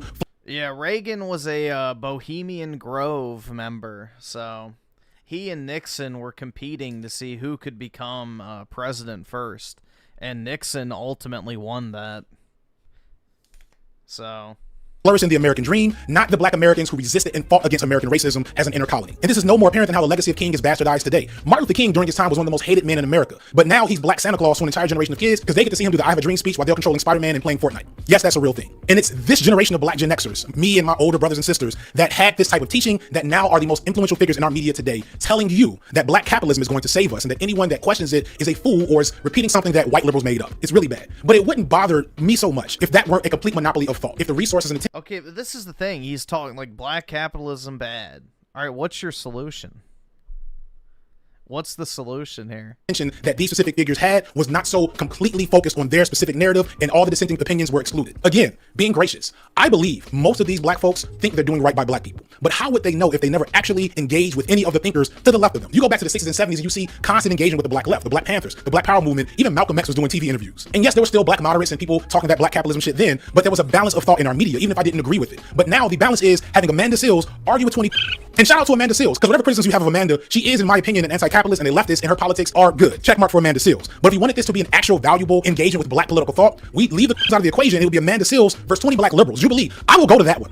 I will go to that one, Jubilee. Hop back in my DMs. Because once we do that, we're actually engaging in centering black political thought, not black political spectacle and counterinsurgency. And look, y'all, these days you haven't noticed, I'm not trying to start no internet fights with no one. I'm not trying to air nobody out. This wasn't even the plan. I was supposed to be talking about Bill Belichick and his special white wide receivers right now in time for football season. And I have been going out of my way recently, to my detriment, in fact, to be amenable and palatable to black liberals and moderates, because I realized that while I may have a big YouTube platform, I'm still a very small drop in the bucket. And the black left and black radicalism is pretty much the same. There's not enough flow of our ideas into the cultural zeitgeist of black people. And I think that can only be done by having cordial conversations and fair criticism rather than hit pieces. Although I may have one last one I'm working on for later this year. And all of this is why I think we should regard black capitalists and black liberals, no matter how pro-black they are, as conservative if those are the ideologies that they are holding on to. We should stop acting like the Candace Owenses of the world exist. Stop allowing them to be controlled opposition and present themselves as ideologies worthy of our engagement, because they're not. Instead, we need discourse and debate with actual black conservatives so that they can illustrate how this whole black capitalism thing is actually going to work this time around. And once we get past that fallacy, maybe then we can have a real renaissance of black political movement in this country, as we are well past due for it. I'm just a nigga that watches too many cartoons and looks like he works at GameStop. What do I know?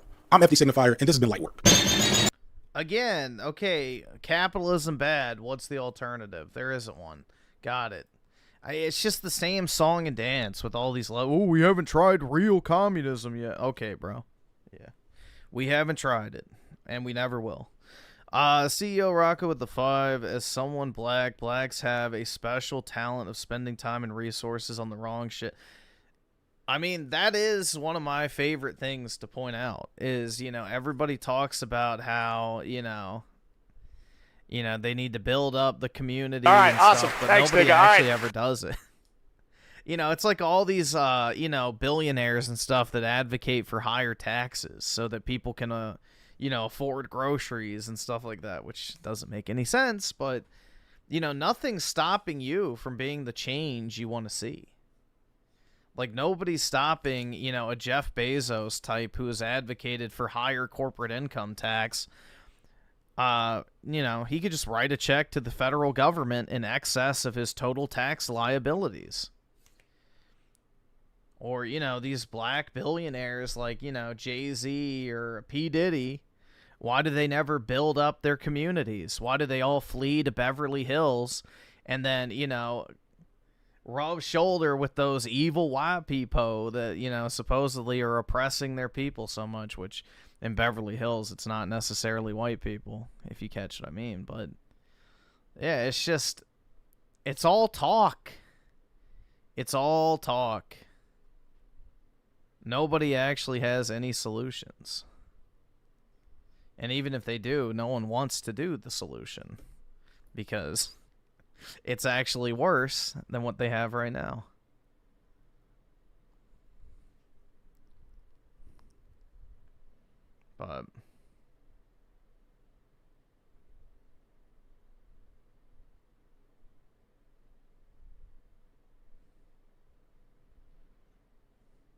But yeah, I feel it's not even blacks. I feel like I think everybody spends money on shit that is wrong. That's the problem with most people nowadays is we spend too much money on dumb shit. So if you really checked your spending and looked at everything you buy in a month, like how much of that do you really think was worth, you know, the price? Did you really need to order Uber Eats 10 times? Did you really need to, I don't know, buy a video game you're never going to play? Did you really need to buy another Funko Pop? Or whatever else you're spending money on? Like, did you really need your OnlyFans memberships to the, you know, gooners in the chat? Did you really need to smoke weed or get drunk all the time? Did you need to go Uber to the bar where you paid for $20 drinks? Like, that's the thing, is a lot of people are poor by their own decisions, not because of lack of opportunity or income.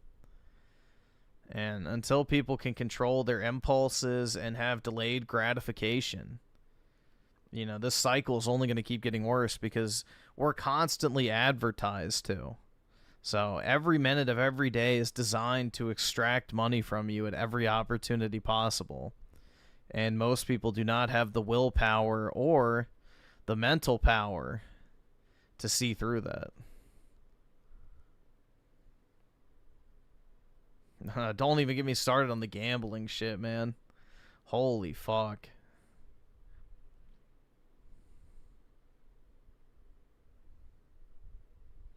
Did you need to pay for those sus Patreons and gotcha slop?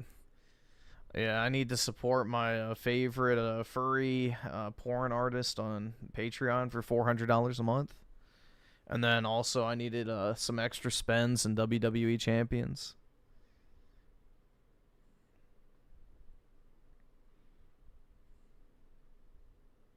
But yeah, I think it's a universal problem, man. I think people would be a lot better off if we just stopped spending money on dumb shit. Like, stop buying clothes you're never going to wear. Stop buying shoes you don't fucking need. Stop buying a bunch of video games you're never going to play. Stop spending money on fucking microtransactions and weapon skins and all that type of crap. You know, cancel your streaming services that you don't use. You know, don't go out to eat all the time. Just buy some food to cook at home. And you'd probably be surprised with how much money you can amass after doing that for several months. So, most people are not in a place of financial insecurity if you take away all the unnecessary spending.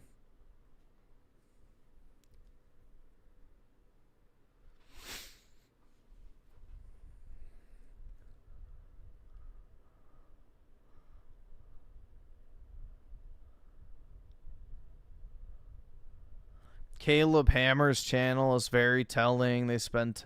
Yeah, I've seen his videos recommended. The only one I've ever watched is his Boogie one. But, yeah. People are just fucking dumb, man. They are genuinely dumb.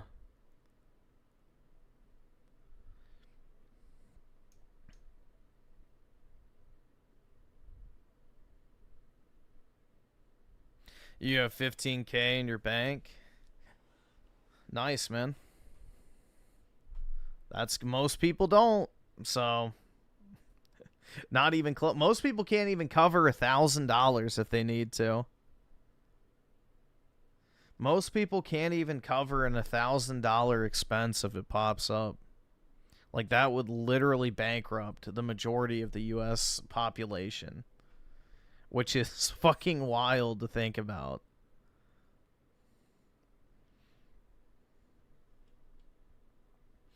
But my Jordans and shit. Yep. Damn, you got them new Jordans?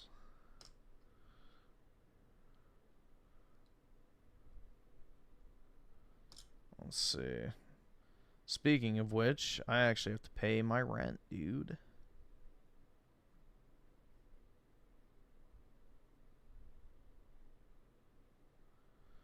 Let's see. I'm going to do that now before I forget. Wire transfer. I always forget to do it until, like, barely I remember. Where is it?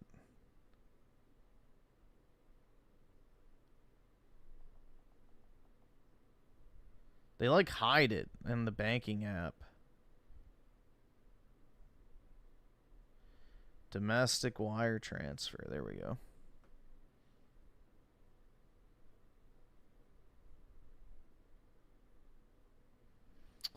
I have to wait for a text code to come in, and it's not coming in. Isn't that nice?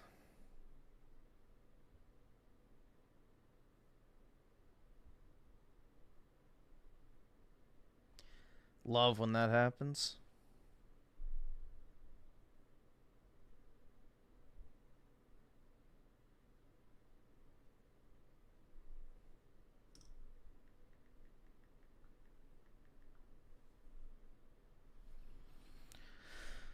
My landlord is secretly trying to evict you? I don't think so. I pay my shit on time. Need a different option. Okay, well that's great. It's just not sending the code. Lovely.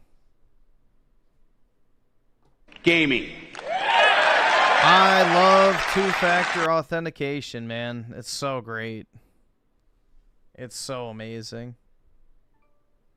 Oh, there it is. Finally, the first one finally came through.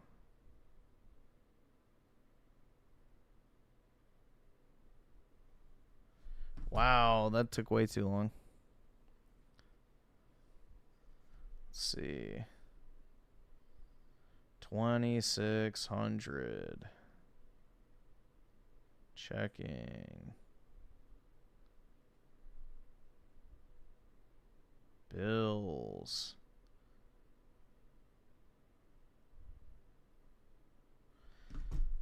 There we go. Fun times, man. I feel that my super chats help pay for your rent. Yeah, exactly. I need it to pay my bills, my internet bill, my electric bill, my taxes. Exactly. Without it, I'm going to starve.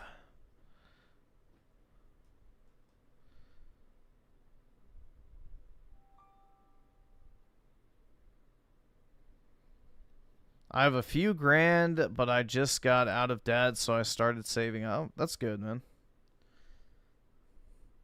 I mean, that's already having a couple grand is better than most people. So that's already better than most people.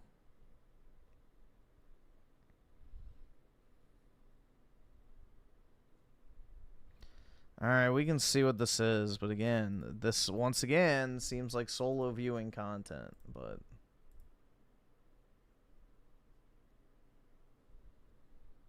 by who? Simple Alpaca? I don't.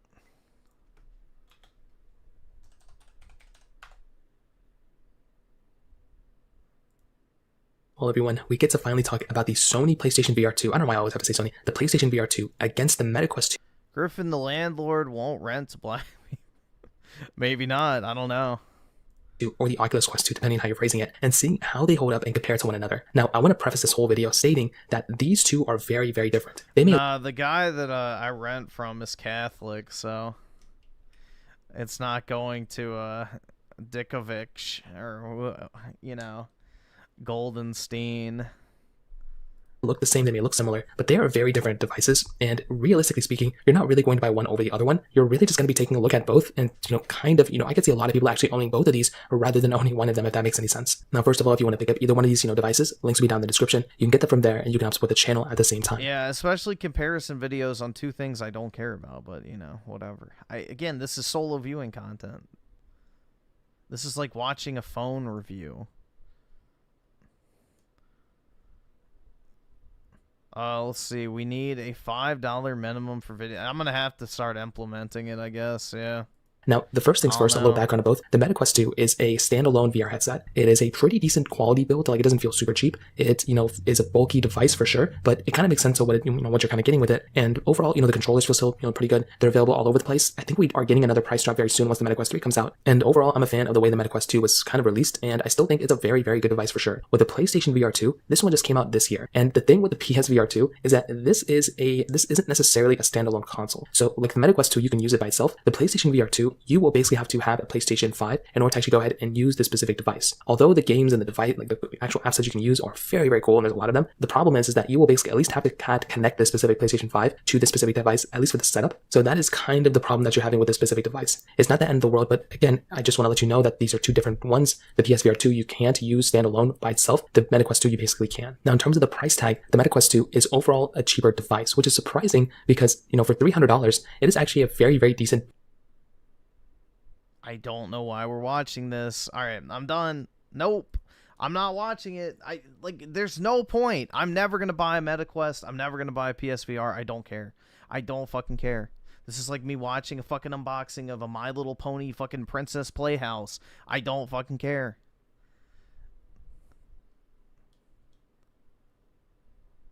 There is nothing I can add to that shit. I'm just stealing content. No.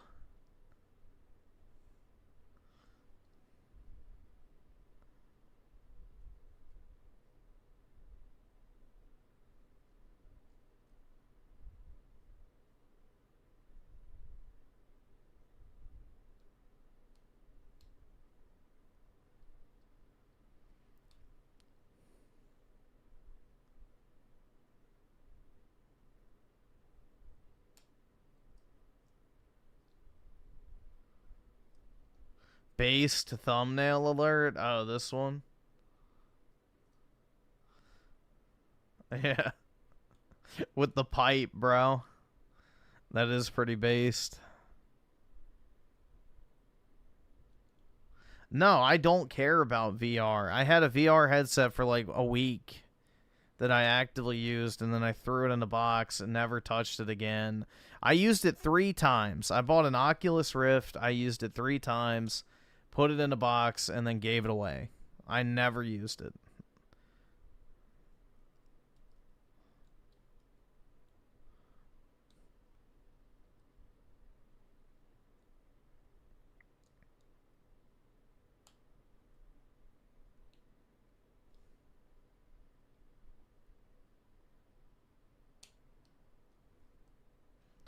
It might be sticky now. Whoever has it, you know.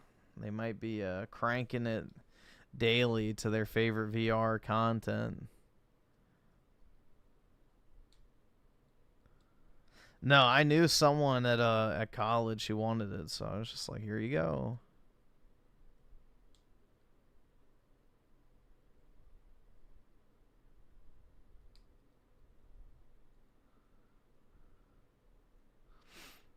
Yeah, I had it when I was...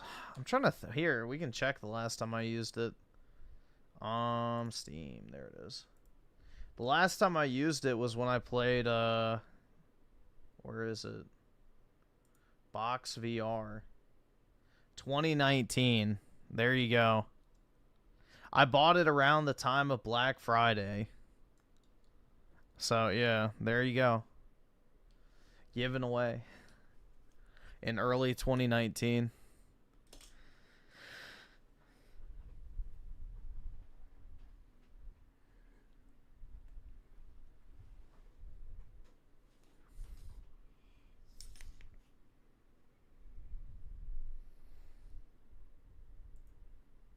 So, yep, that was the last time I used VR.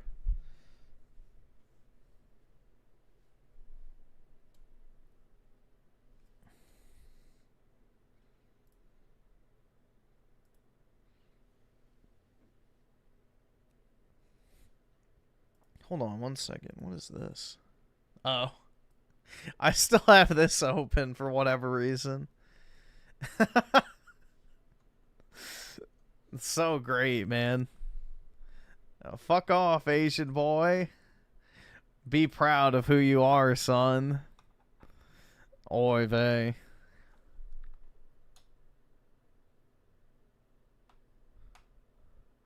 Yeah, I don't know, dude. I just don't really like VR gaming. It's not very fun. Like, the last thing I want to... Like, even now, the last thing I want to do is, like, sit down and play a video game. So, you already know the last thing I want to do is set up a fucking whole-ass VR headset to play a video game. Like, nah.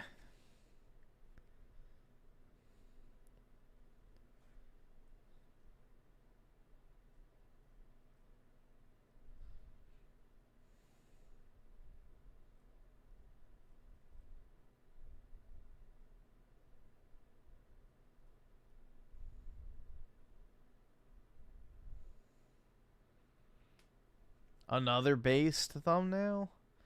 I didn't see it. Was it the same one?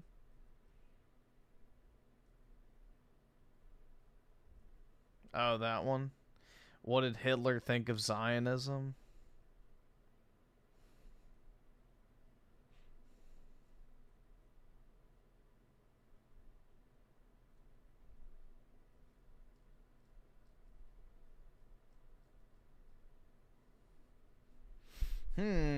What should we watch?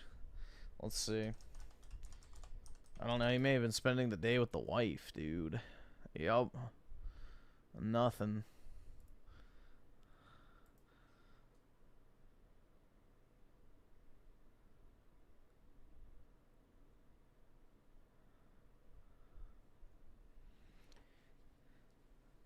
Japan is not a passport, bro, destination. Yeah, that's because you're Asian, bro. Oh, never mind, because it's a black guy. Okay. Japan is not a passport bro destination. More men, especially from America, are coming to Asia to find their traditional wives. There's many reasons they do this. Some can. I don't think a single Japanese person has ever said these words. In fact, the Prime Minister of Japan recently resigned for trying to bring in Africans and Indians into Japan, so I definitely don't think that is a shared sentiment. America are coming to Asia to find their traditional wives. There's many reasons they do this. Some can't find anyone in their own countries. Some have special preferences of certain women. Obviously, Japan is one of the fantasy lands for them. Some thoughtful people had this idea. Japanese women are always going to sleep with white guys though. Some things will never change even if anti-foreigner sentiment rises. Honestly, this is overgeneralized that all women from Japan are either desperate, uneducated or deceitful. Well, actually, not all of them. Which is not true. In fact, Japan is a competitive market. People in Japan are always looking for anything in high quality. Some Japanese would even question the quality of these men when they need to come to Asia to find love because it is less competitive for them. Yeah, what do they call them? The losers back home or whatever? And that's what the Asians call white guys that are like bald and fat. Speaking of traditional, it is traditional for the wife to handle the household finances. If these men want to have traditional wives, they should be ready to be traditional husbands. Otherwise, these men are seen. Yeah, the problem is their part-time Pizza Hut job isn't gonna cut it. As LBH. Japan is not a passport bro.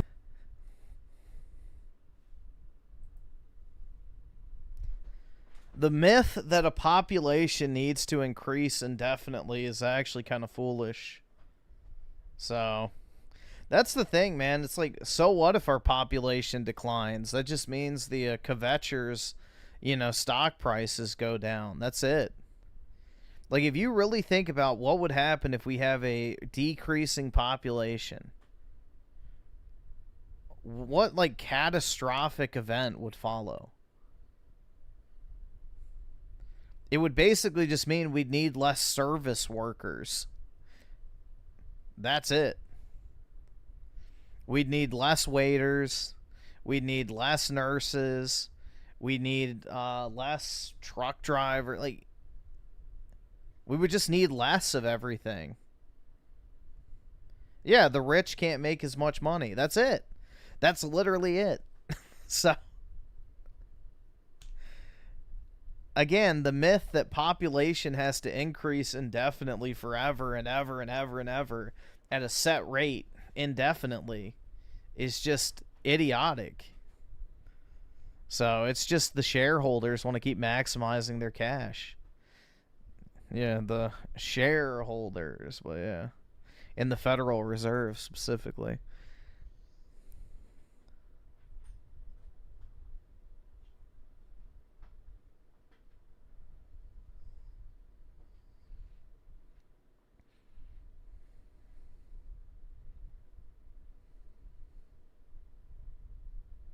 Bruh, Sticks, Hexenhammer. Yeah. No thanks. I'm not watching that.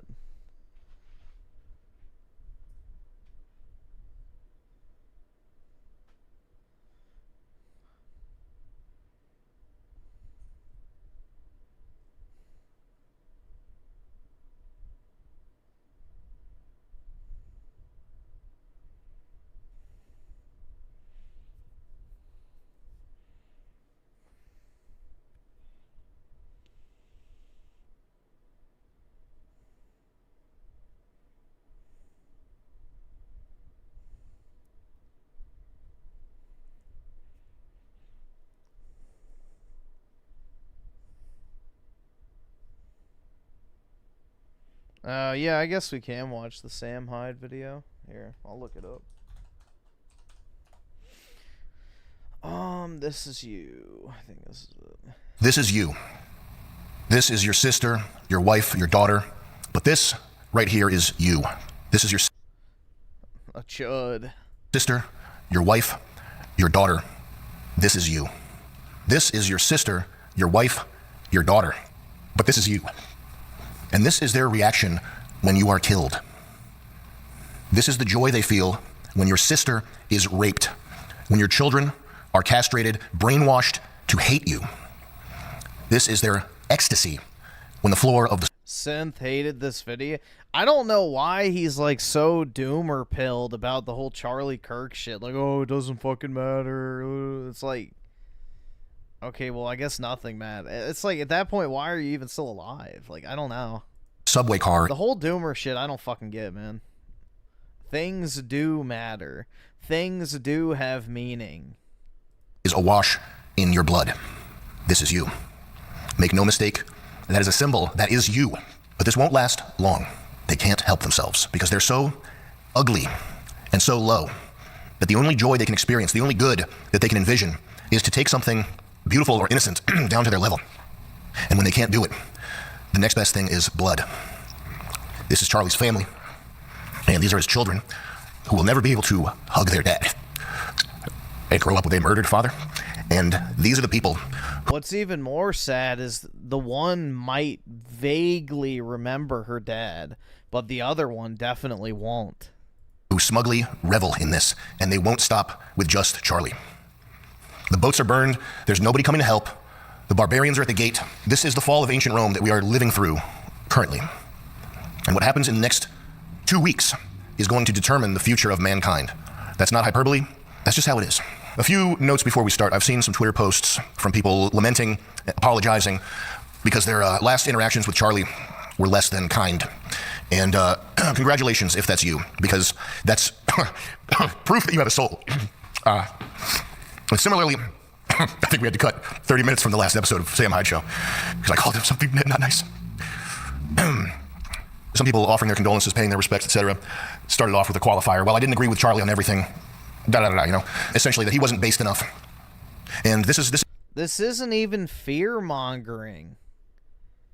Dude, this isn't fear-mongering. Do you not know how fucking leftist groupthink works? Once they view something as socially acceptable, it's open fucking season.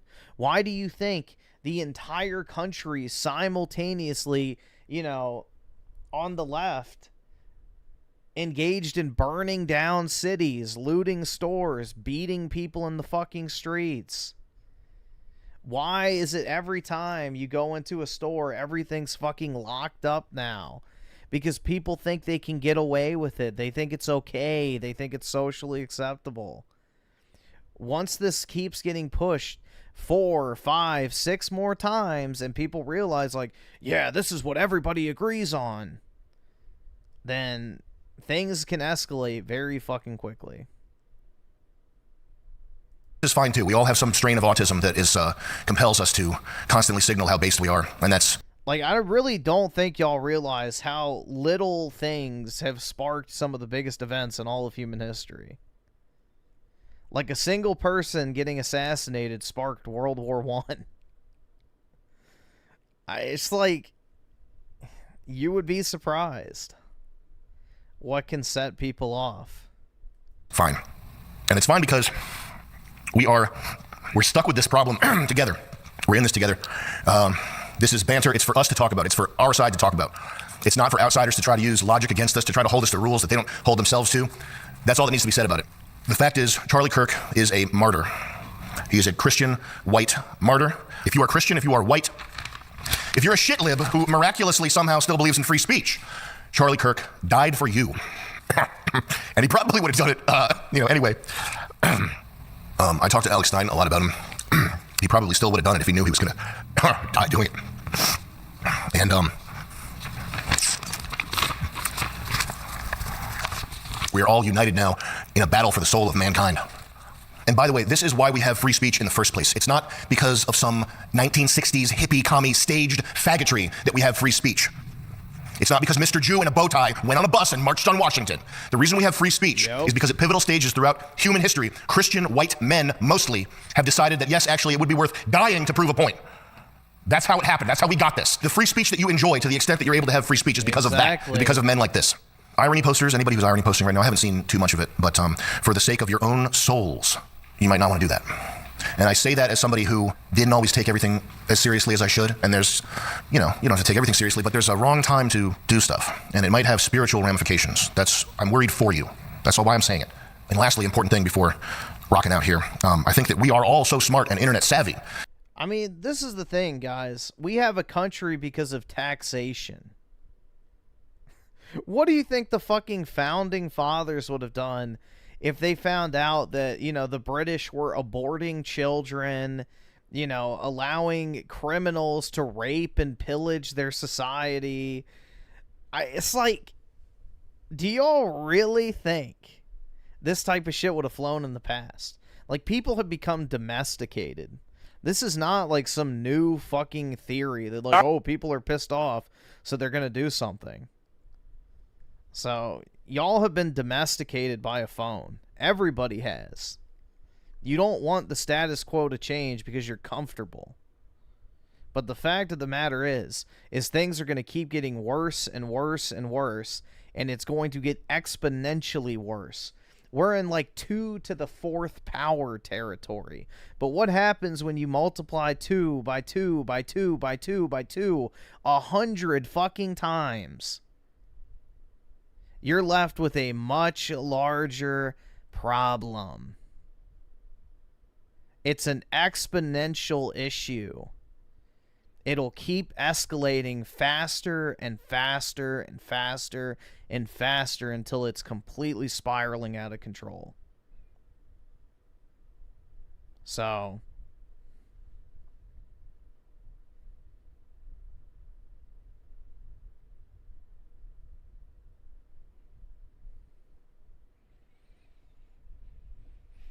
that is not thinking like a doomer. Thinking like a doomer is like, oh, it's over already. I'm just going to sit here and fucking die.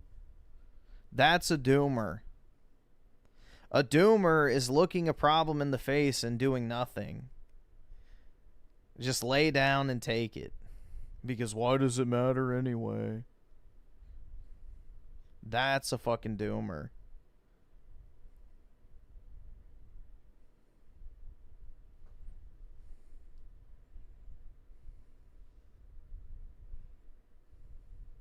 No, it was closer to 1 million people. The news was lying about the true numbers, as they usually do, because, it doesn't make them look good, but it was a lot more than 100,000.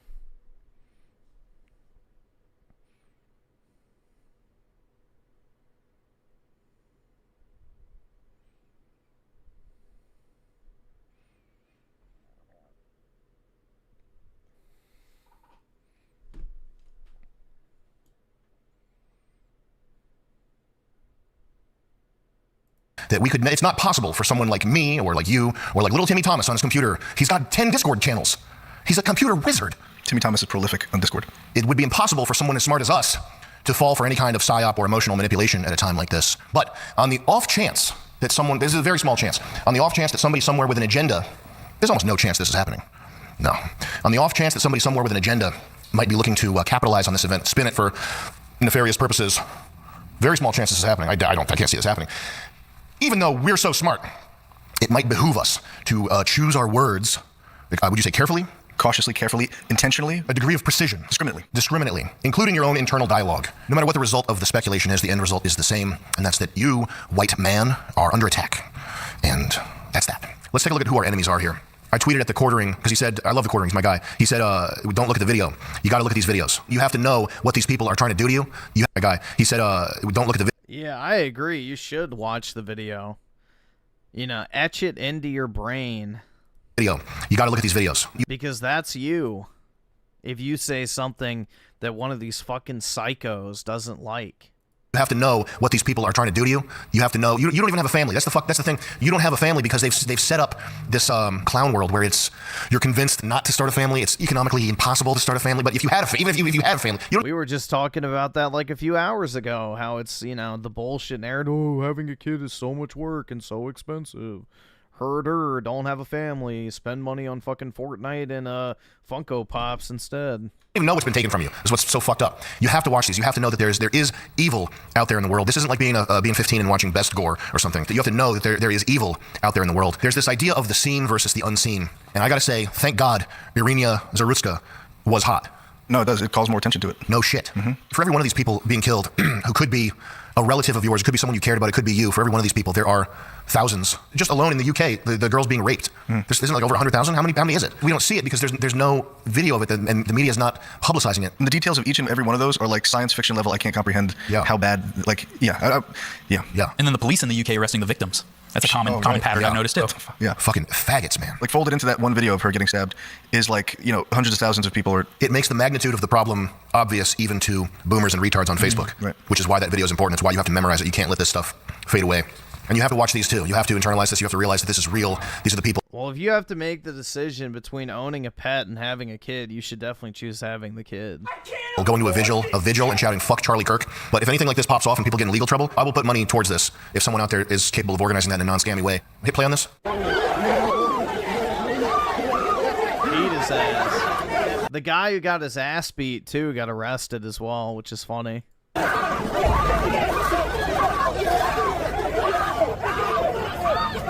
Notice, unlike a black attack, they're not killing this guy. Right. You cannot hide from this content.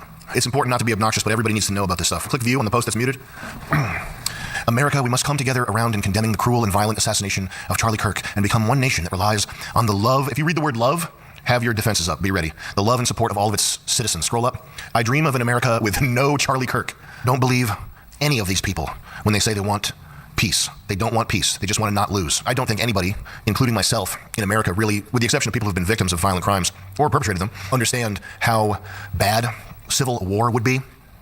But do not believe these people when they say they want peace. That's not what they want. They want to go back to flying under the radar and having the ability to fuck with you at liberty with no consequences. Yep, exactly. They're just mad that they're in, basically they've been exposed. This is the reaction to, shining a light on like a cave-dwelling fucking, little gremlin.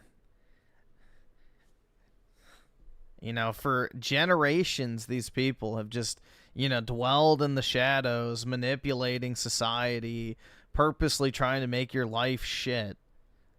Because they have genuine hatred for you. And now the light's been shown on them, and this is the, visceral reaction to that. They get angry and they get violent. That's what they want. You need to remember that. Here's Gavin Newsom, this guy. The attack on Charlie Kirk is disgusting, violent, and reprehensible. In the United States of America, we must reject political violence in every form. Play the clip. I'm sorry. I know some people's sensibilities. I respect and appreciate that. But right now, with all due respect, we're walking down a damn different path. We're fighting fire with fire. We're going to punch these sons of bitches in the mouth. Next clip. Left-wingers, liberals, you need to be fucking showing your opponent's guts on there, okay? You need to be gutting them. You need to be shanking these motherfuckers and letting their intestines just ride on stage. What the fuck is this shit, man? Slice them up. Slice them and fucking dice them. What the fuck is this? 874 Bellevue Drive, and I'm gonna kill you with my AR-15. Like that's the type of messages they were leaving in this dude's office, and he's resigning. Like he's literally, this is his last term. So I think that people are a lot more radical. It's hurt poor people that they can afford housing in Berkeley. I don't know how that works. My understanding is that the property owners who have properties there choose just not to rent it at all. Yeah, kill them. Kill those motherfuckers and murder those motherfuckers in the street. Let the streets soak in their fucking red capitalist bloods, dude. This honestly makes me nervous for Hassan. I don't even like how much trouble he's getting himself into. Like, it makes me, I hate this guy. Yeah, and dude, Hassan should have been banned a very fucking long time ago.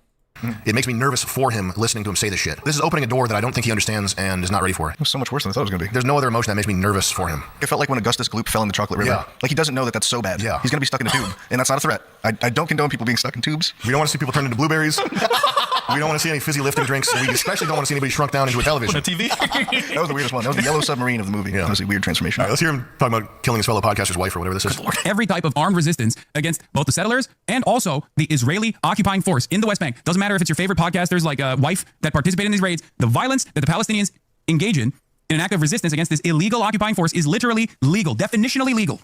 Okay? It's just the truth.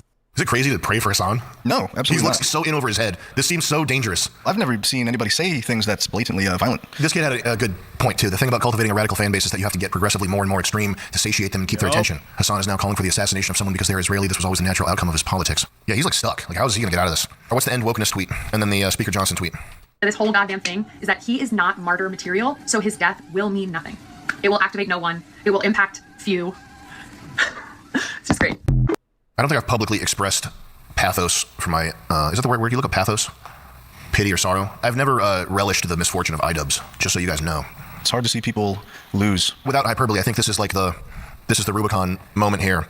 And whatever happens in the next 2 weeks is going to determine the future, not just of this country, but of humanity. It's going to determine where we're positioned economically, defensively, culturally, etc., against China. Not that everything's a competition with China, but this idea of America being the best place. And it's not so much that it's important that the idea of America being the best place is true or something. It's what's important is that there's a land where there's a reasonable degree of peace and freedom and the ability to innovate and pursue your dreams and be an individual and be a people. For the Chinese, that's China, and they have their own problems, I'm sure, that I don't understand or care about. When it comes to white people, though, it seems like Europe is largely a museum on its way down the toilet. An elegant, beautiful... I agree with that.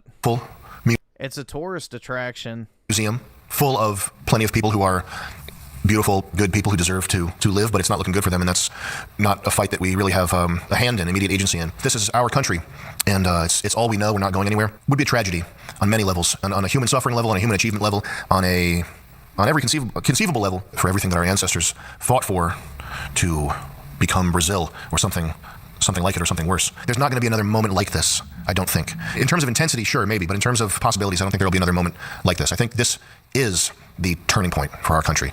It's critically important that we have the right attitude of optimism, compassion when it's warranted, reserve when it's warranted, resolve all the time. And that brings me to my next point. The Constitution has failed. I don't care about some fucking piece of paper. I don't. I went to high school. We're not So this is the thing. The Constitution itself did not fail. The bastardized interpretation of it has. And that's the problem. Because the Founding Fathers wrote the Constitution under the assumption that we were going to be a homogeneous agricultural country and a very religious Christian country for the remainder of our existence. They could never anticipate that this literal enemy from within would completely destroy and undermine every single aspect of decent Western life that had existed for the better part of 1,500 years. They couldn't comprehend a world where that shit happens. Because it was completely non-existent in their mind. That's the issue. Is they just didn't... They underestimated how fucking evil people really can be. Because originally, only landowners could vote. Not even all men were able to vote until the 1800s. Late 1800s. So, we didn't even allow non-white immigration until the 60s. I really don't think people realize just how badly we have been sabotaged.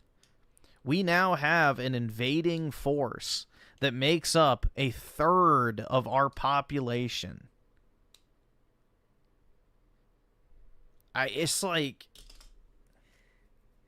Yeah, the Constitution has been allowed to fail. And that's the issue. I learned about the Constitution. I know about the Holocaust and slavery. I saw it in a movie. I know about the Constitution. I saw that in the movies too. But in real life, it would appear that the Constitution is a fucking toilet rag that only gets thrown in our faces when it can be used against us, when it can be used... No, the internet's not the problem. The internet's not the problem. The Industrial Revolution onwards was our problem. To fuck with us, to make us poor, to displace... The consumer mindset is the problem. ...us in our neighborhoods, to help us lose... We threw away our country in the pursuit of cheap garbage, essentially. Our jobs, to make it so that the jobs don't exist. That's when the Constitution is defended the most effectively, is when it can be used to make you ineffective. It's an artifact from a completely different planet. It's from a white country that was run by white Christian men. Does South Africa have a constitution? I think so.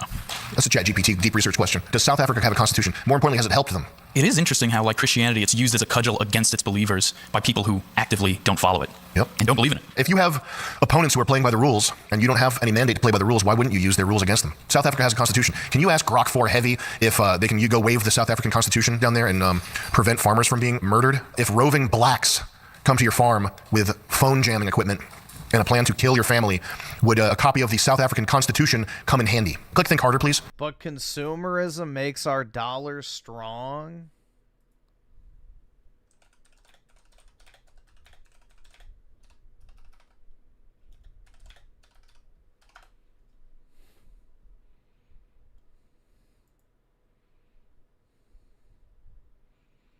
You tell me if this is strong.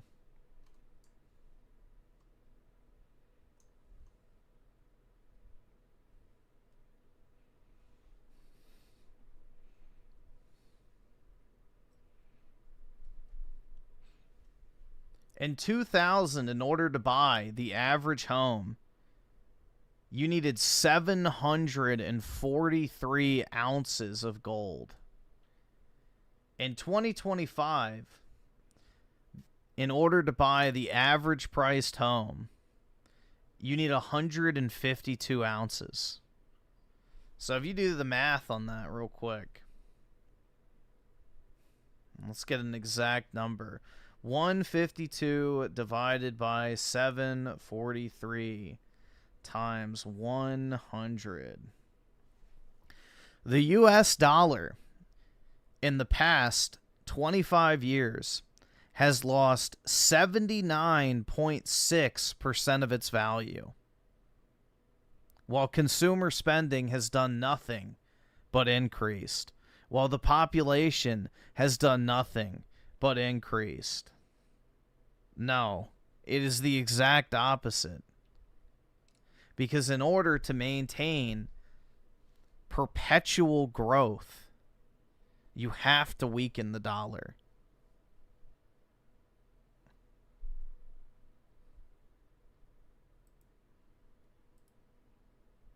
Down at the bottom, think harder.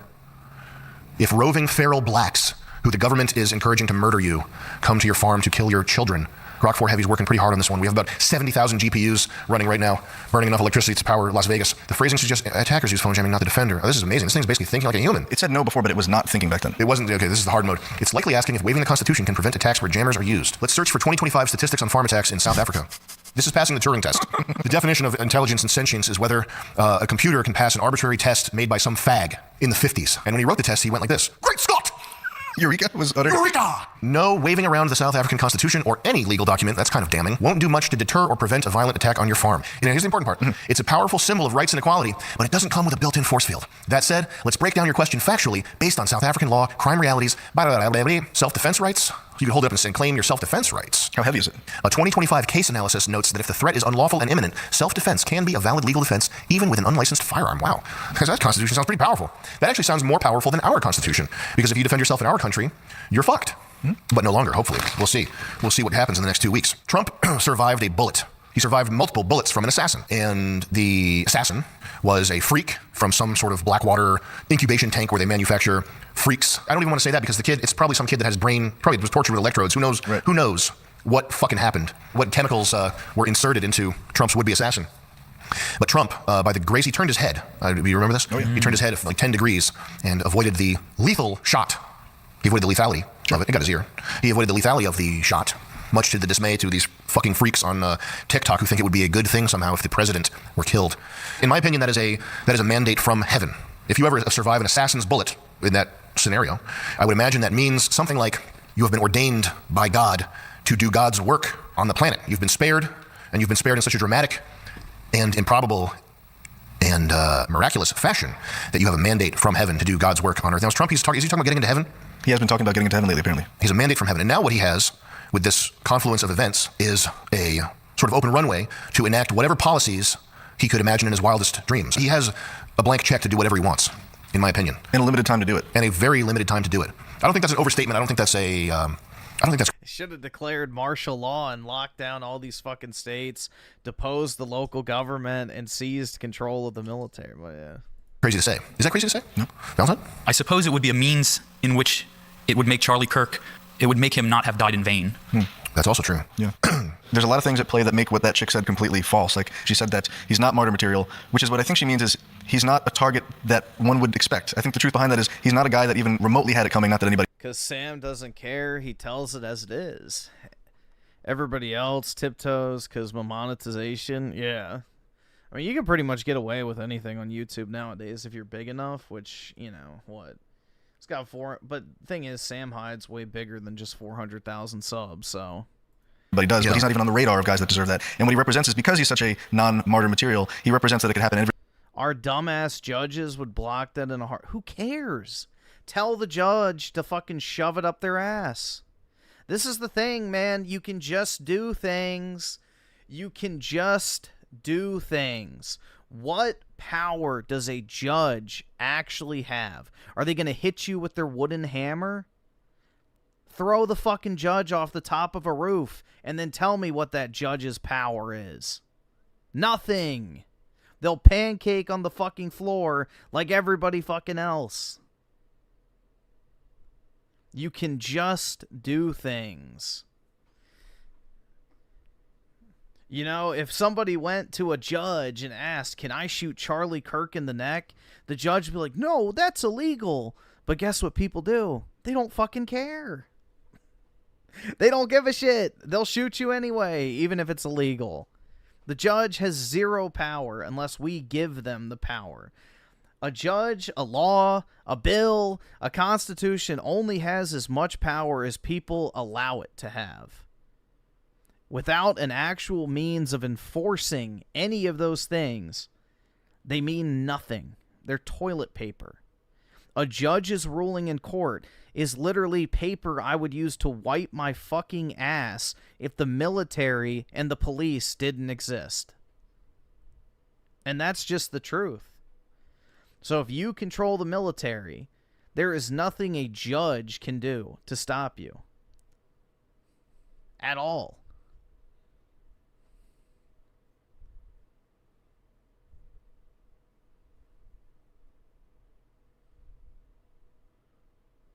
Everybody, and I see a lot of people saying that's my uncle's politics, that's my grandfather's politics, and they're now realizing that, oh, they want my loved ones dead for holding some of the most benign political stances. This is a historical moment, and there's the charge is there, the critical mass is there to do historical shit in a way that it hasn't been since 2015. There hasn't been a moment like this, arguably at any point in Trump's presidency or in Biden's presidency, and I think this is going to define him. It's time for Trump and the people in his administration to get off their asses and do something. He's been able to enact policies like Project 2025 when it comes to punishing pro-Palestinian demonstrators, but so far that's all he's been able to get with this. So here's what I would do if I had a mandate from heaven and I had the opportunity to fulfill that mandate. And I don't, so this is just speculation, but this is what I would do. First of all, any city where the body count on a given weekend is the same or worse than the body count in, what is one of these shithole, Mosul, Gogul. If it's a U.S. city where the body count is more than the DE Dust 2 Counter-Strike map in a deathmatch game, there needs to be military presence there. That's not a crazy thing to say. It's a national emergency when you have cities where there's 64-player map death matches happening every weekend. The people that perpetrate this violence in any American city, it's not hundreds of thousands of people. If you took the 80 most violent criminals and put them away for life, you would end American crime, 95% of it overnight. If you took the most violent people and locked them up and throw away the key, the 14-time felony offenders, there aren't that many of them. There are not a million of them. In an average city, there's not even 100 of them. It's a very simple matter. You take these people, lock them up, the worst ones. The abolition of the death penalty is effectively... where's that? I'm so phoned. Well, it's not even the abolishment is what he's probably trying to say. But it's not even that we abolished it. It's that it takes 30 years to kill someone. 30 fucking years. Like, no. If you're found guilty, you should just be shot in the courtroom or whatever. Like, you know, obviously that's an over-dramatization, but yeah, no fucking 30-year appeal process. It takes $3 million in legal expenses to execute someone. It's fucking ridiculous.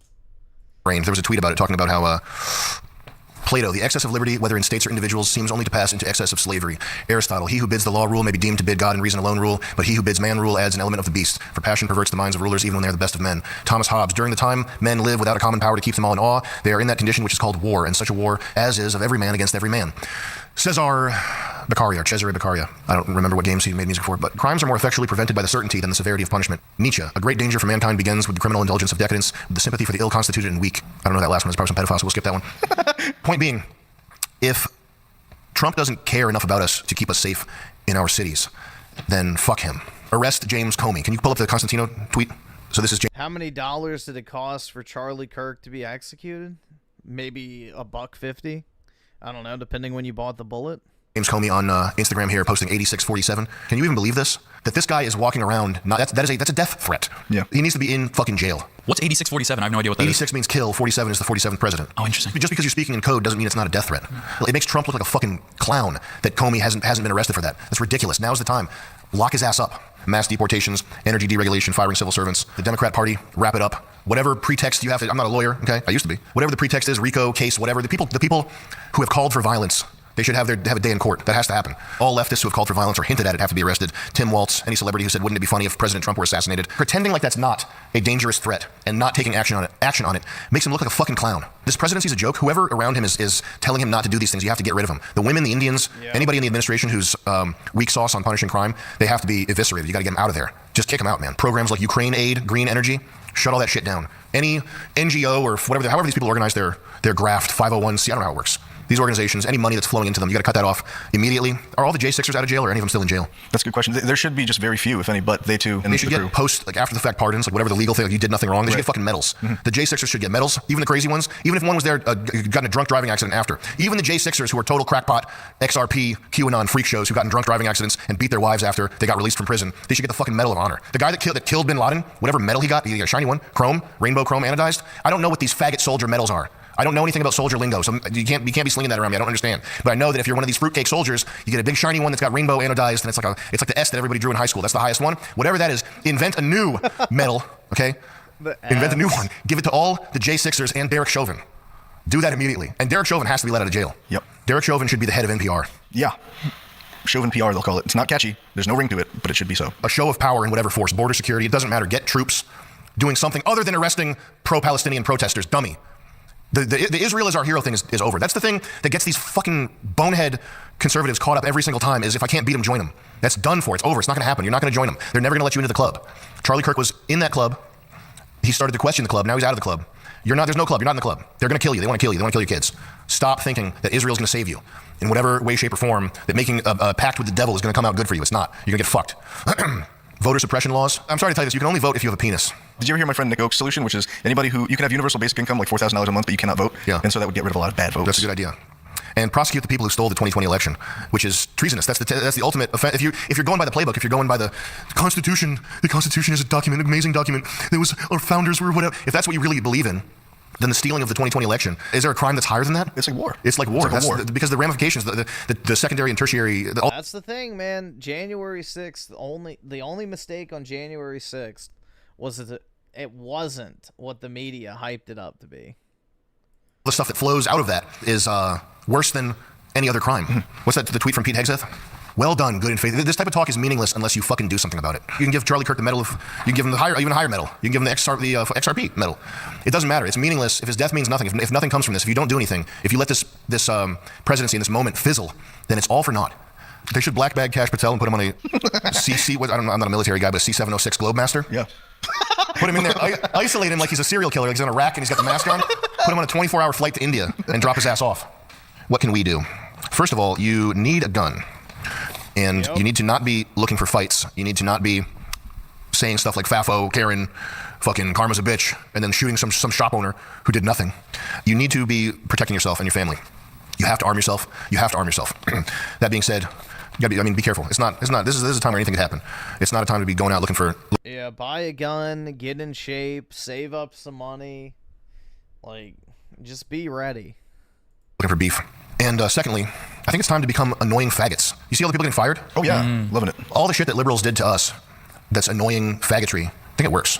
I think we just have to do that. Get these people fired. Start cataloging this. We need a tech-minded person building a database because Palantir apparently is vaporware. They don't really know anything about what's going on. There needs to be somebody who has crypto money and is not crazy and who would be responsible with the data and who has a legal team. Someone needs to build a site to catalog the viciousness, the calls to violence, the nastiness of these people. And we have to start taking a page from the left's playbook. And I'm sure there are better options. I'm sure there's other things to do. But if you're bored, if you're angry right now, just legally get somebody fired. It's a valid thing to do. That's a valid thing to do. You don't have to worry. And you don't have to worry about the police coming to your door. Just don't threaten anybody over the phone, but just call the employers of these scumbags and make them aware of what their employees are doing. It doesn't feel good to say this, by the way. This is like faggoty tattletale shit. They're not empty threats, though. But it fucking works. It's ethical, too, because this tactic was used against people for merely supporting a presidential candidate. And it's not to say that, well, if they did it, we'll just do it. But it is right that people that are entrusted, whether they're teachers or nurses. If you're a teacher, a nurse, a firefighter, if you're anybody, and you're walking around and you're saying you're gloating over somebody dying, you're gloating over a regular guy who is well-intentioned dying, you should be out of a fucking job. You're a physician? I wouldn't trust you to mow my fucking lawn. Yeah. I'm sure some better tactic. Yeah, exactly. Again, this is mask off shit, man. They will literally kill you. How many videos of the people saying "Oh, I don't care that he's dead," and then they're like, "Well, if you had the opportunity to kill him, would you?" And they're like, "Yes." It's like, what more do you need to hear? They're admitting that if they had the opportunity to kill you and get away with it, they would do it. They wouldn't even hesitate. And Charlie Kirk is the moderate. He's the, all right, everybody, let's come together and talk about our differences type guy. Imagine what they do to you. Will appear. This is not cool. Sure. Okay? But they should be followed for the rest of their lives with this data. Do we have a compilation like TikToks of these people dancing around and laughing and stuff? Dead. Finally, somebody with a gun, which is almost everybody in the fucking States, grew a pair and fucking went and shot somebody on the right side. Thank you. Can we keep this up? You know what? It's right to explain, because first of all, you're not making anything. This is just truth, that they did this. There's nothing wrong with showing something that somebody truly did, and it doesn't benefit us to live in a society that tolerates people gloating about death. The just thing to do, even with revenge taken out of the picture, is this person should not be around children. They should not be holding a needle that's injecting anything into your body. They shouldn't be allowed to prepare food for anybody else to consume. Almost no job, maybe Amazon warehouse worker, is what people like this should be entrusted with. That's the just thing, even with revenge taken out of the picture. So this is petty. It doesn't feel cool. It's not badass. It's the tactic that works, period. And that's what our enemies have been exploring, pursuing with a tenacity that we're not going to be able to match because we're not evil, obsessed cretins. But it's what has to be done. Nonviolent, totally nonviolent. On a positive note, they're comfortable enough to reveal themselves in totality. I mean, did you hear that witch cackle? That was crazy. That's part of the problem, too, is that it teaches any... They're spiritually dead. They're spiritually dead. They're just hollow husks of what should be human beings that just sit there and parrot the talking points that they, are spoon-fed by the mainstream media and, entertainment industry constantly. Children being raised and seeing this, that is an acceptable option of behavior and mentality. If you are confused right now, if you're bored, if you're angry, if you're thinking about how you're going to get back, while you're thinking about that, what you can do in the interim is you can make a polite phone call and ensure that one of these fucking freaks is broke. Furthermore, catalog what they've done, download videos, do some investigation of your own. You can practice your phone skills. If you call a place up and you're like, "Hey, you hired this person, I'm gonna fucking kill you," that's not good. You can earn money. You can become a salesperson. This is sales, actually. This is sales training. If you have any ambition to become a salesperson, 300 calls a day. That's what they say. You gotta do 300 calls a day for 3 to 5 years, and then all of a sudden you have sales skills. Call up, see how nice and polite you can be. "Sir, how you doing? I have an offer that might interest you. So-and-so, this lady employee, she's actually on Instagram gloating over the assassination of a political figure in America. And I wanted to talk to you about your opportunities today to, whatever. Have ChatGPT write a script. It's easy. Experience points. A great man once said, "When we win, do not forget that these people want you broke, dead, your kids raped, and brainwashed." And they think it's funny. We can't forget that. Christ help us all. Don't forget that, and pray, thank God that you are healthy and have the opportunity to fight. And do not Fed post. Do not fuck yourself. I live so far outside the American world. It's weird for me to be even messaging this to you guys, but my theory has always been whatever happens in America eventually reverberates across the world. And even though people may not admit it, we look to you guys sometimes for guidance. The stuff that's kind of happening at the moment, what's just happened in the US, is kind of a touchstone of so many different instances. So let's hope you can find a path that we can then trade together. The world is watching, and what we do next is going to reverberate throughout history. It's going to determine whether or not this civilization that involves everybody, it involves India, it involves Asians, it involves blacks in Africa. What happens next determines the sort of the level of abject suffering that all of humanity is going to be subjected to for the next 2,000 years. I didn't even like Charlie Kirk that much. I thought he was sort of like a my Pepsi version of the things I stood for, but I'm a father. I'm 32 years old. I have 2 little girls, and I have such a pit in my stomach over this. And I have pretty radical ideas, but I'm not the kind of person that wants to go burn down stores or rob Nike stores for food. I will not be satisfied until I see rob Nike stores for food. Bro, that's so accurate. Yeah, I just need to feed my kids. They need some new Jordans. Or, yeah, I need this 80-inch TV. We gonna starve without it. these people atone for this. Oh my and I know that I'm not the only person. Yeah, they're stealing bread for their family. 82-inch TV in the back of the pickup truck. Thanks for letting me voice it. We all have a brother or a cousin or a friend or a parent who's not based enough or whatever, but a fiery but mostly peaceful TV heist. We're in this together. I think the events of this week have gone right around the world, even here in Australia, in the Southern Hemisphere. Dude, I remember, what was it? There was like this shoe store in California. They have a YouTube channel. The name will come to me in a second. Oh, Cool Kicks. That's what it was. So they had this store, and during BLM, like a massive horde of like black people stormed the store and stole all their shit. And they post on social, like, we were for the culture, we supported the community, why would you do this to us? It's like, why? Really? You have to ask that. Like, it's like, these people are delusional. Like, people really don't fucking know how much, like, genuine hate the left has. Like, I really don't think people grasp it. If they could get away with it, it would be fucking open season on right-wingers. If they had no legal repercussions, they would fucking string you up and kill you without a moment's hesitation. In general, what's next for the international approach to this sort of ideology that is Christian in nature and wants the best for people versus the people that just don't want us at all? I don't know what Australians are going to do. They're fucked. You gotta come here. Bro, I have no idea. Are they having a thing right now? I haven't been paying attention. They got some people down there? They're very oppressive. Very oppressive. Yeah, I don't know, brother. I don't know what to tell you. The country is gone in ruin. The only thing we can do now is to come together and fight the evil.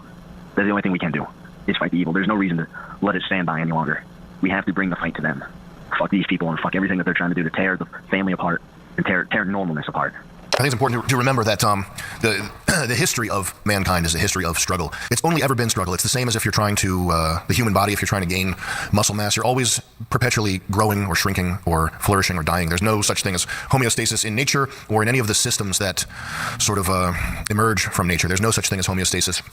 And I think compared to the battles our ancestors face, we have a pretty cushy gig here. I don't think we need to lament our position. We should keep in mind that just the history of mankind is a fight. It's a fight for resources, for influences, for culture, law and order versus chaos. And And we've basically been in a perpetual stalemate since World War II ended. Like, the world has essentially stayed the same for the past 100 years, which is extremely abnormal. Time to sort of play your role in history. And I think we should have an optimistic attitude and try to always do our best. Yo, what's up, Sammy? Rough times, but chin up, chest out. Reject the black pill. Thank you for the shit that you do, man. Reject the black pill, indeed. Don't despair. No, that's a sin, for sure. Hey, Sam. Yeah, the black pill's cringe. I'm seeing a lot of discourse about specifically that now that Charlie Kirk is gone, that like a powerful voice is gone, and that a certain amount of fight that was going to happen is now not going to happen because obviously he's passed. And when I see that stuff, I realize that it's occurring to me that like it seems to not really even matter whether or not anyone is here to do the fight, because someone's going to be like being there for a mouthpiece or something, and whether or not he was even going to make a difference or was making a difference, it feels like everything's just replaceable. And like this death is obviously going to have huge impact on the culture, or at least the cultural conversation for the moment. But it just feels kind of like I'm watching this fake reality play out. You know, like I mean, we don't know the shooter. You know, the guy on the roof disappeared, but I don't know if we ever will know. But I feel like we know. You know, but it's more of just a warning. It seems like this really could happen to anybody, even if you're quote unquote protected. Even if you're playing the game, you know. It's not a fake reality, it's real reality, and it's hard to process, but it's real. Someone will pick up the microphone and carry on what Charlie was doing. The world's never going to be the same. The right wing, the American right, is never going to be the same. And this generation of young people, this huge amount of young people who were fans of Charlie, and moderate, reasonable people who watched him get murdered in HD, they'll never be the same. So it's a phase change. It's a big shift. It's a It's one of the weeks where decades happens, but it is, I assure you, it's real. It is happening. It has happened. It will continue to happen. This is your life now. Yo, Sammy, what's up, man? Big fan of the show. Thanks for all the giggles and laughs over the years, as well as the high boards thing, man. But I think my question for you is, as I've watched you over the years, you've always kind of maintained the sentiment of no matter how bad things get, no matter how shitty it is, you got to look towards the golden nuggets of hope and not lose sight of the beauty of life and the world around us. But in light of all this recent stuff, especially with Charlie Kirk, with the Serena lady on the train, do you find it hard to maintain that sentiment now? I certainly am, man. It's getting rough out here. Getting real tough. All right, anyways, big guy. Appreciate it again, man. Take care. Is it the case that life is a test? This isn't our true home. Our true home is, our eternal home is heaven. We're made for heaven. Why are we here? Well, it's not exactly just a test like this. Both spirit and body, both physical, metaphysical, are realities. And this isn't meant to be a utopia. It's meant to be suffering, but it's what you do with that suffering, and somewhat like a test. It could be said that the trial of our era isn't starvation or war. It's like maintaining your passions when you have at your disposal the option to engage in any sort of fallen behavior you'd like. I look up to Raymond. Oh my god. Again, that sounds like projection on y'all's part. Yes, there's nothing more I aspire to be in life than a unemployed, porn-addicted, bald rage cell who obsesses over nothing other than getting laid. Yes, exactly, man. You got me down to a fucking T. How could you perfectly just encapsulate every hope and dream and aspiration I've ever had in my life? It's almost like you know me better than I know myself.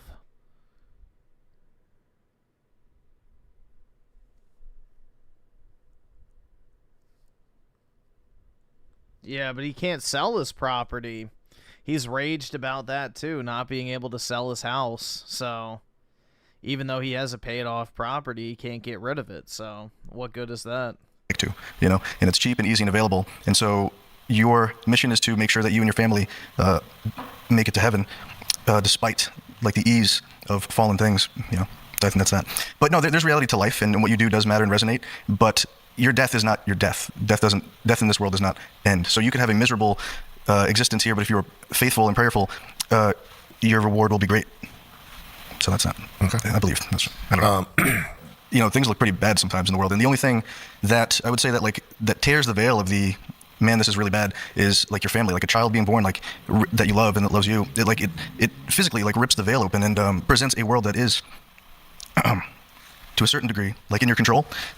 And it's not through your own actions or your own decisions that you will do anything good. It is all through God that you do any good whatsoever. And you can't win at all, in this world. You just can't. The odds are totally against you. You can't even make a dent. If you have a lot of money, then yes, but it's a lot. And cool cars as well, which I do sort of want now. But anyway, that's not going to save me. Don't do that. Okay. Or do it. Okay. But know that it won't save you. I won't. It might deter me. But anyway. It's also cumbersome. You do have some control in this world that's over you and your passions. Don't let hatred harden your heart. You can be angry, but through all the things that I felt, I've seen worse things than Charlie Kirk's murder, but in a way I've never seen anything worse, and I don't know how to explain that really. But all the feelings of being angry or afraid and mad, I prayed through them, and it really is like going to church, praying. You can maintain this sight on the eternal, and there's something better for us after this, and you just have to be faithful, prayerful, and resilient through all that. I think that's the way pill. My opinion is that it's a privilege to be even allowed to fight. The joyous moments, there's indisputable evidence that we've been given something miraculous. It's that simple, I guess. There's indisputable evidence that we've been given something miraculous. Mm-hmm. And there's joy and beauty in a real way, not an imaginary way, in the world. And for me, at least, it negates whatever negative, whatever. I don't believe Charlie Kirk's murder will be in vain. I'll just read this.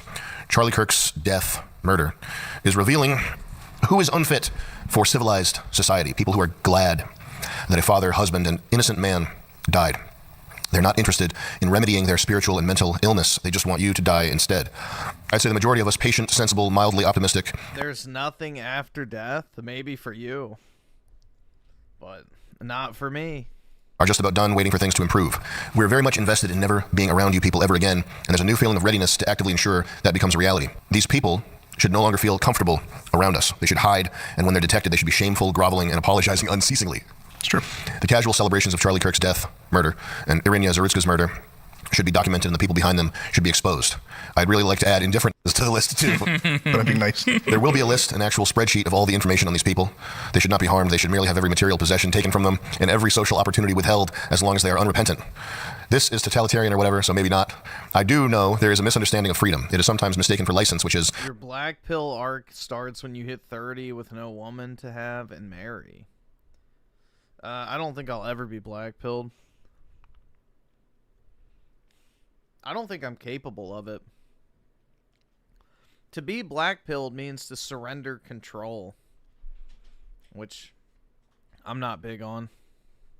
Quote unquote, do whatever you want. True freedom, however, is only freedom from the bondage of sin, the freedom to willingly choose good. The entirety of the media exhibits them thriving, going unchecked while they film TikToks about transing children between teaching elementary school classes. Hundreds of thousands of likes for brazen, satanic victory laps. We literally need Hitler. After Charlie Kirk's assassination, I was reminded of a quote that I read several days ago from St. Thais the Athonite, and it was going over my head for many days. And now I think I know why. I read it and stayed in my memory. I'll read it to you a little bit. God takes each person at the most fitting moment of their life. No one has ever signed a contract with God about when they will die. God takes every person at the moment most suitable for them, uniquely chosen for each one, in order to save their soul. If God sees that person will become better, he allows them to live.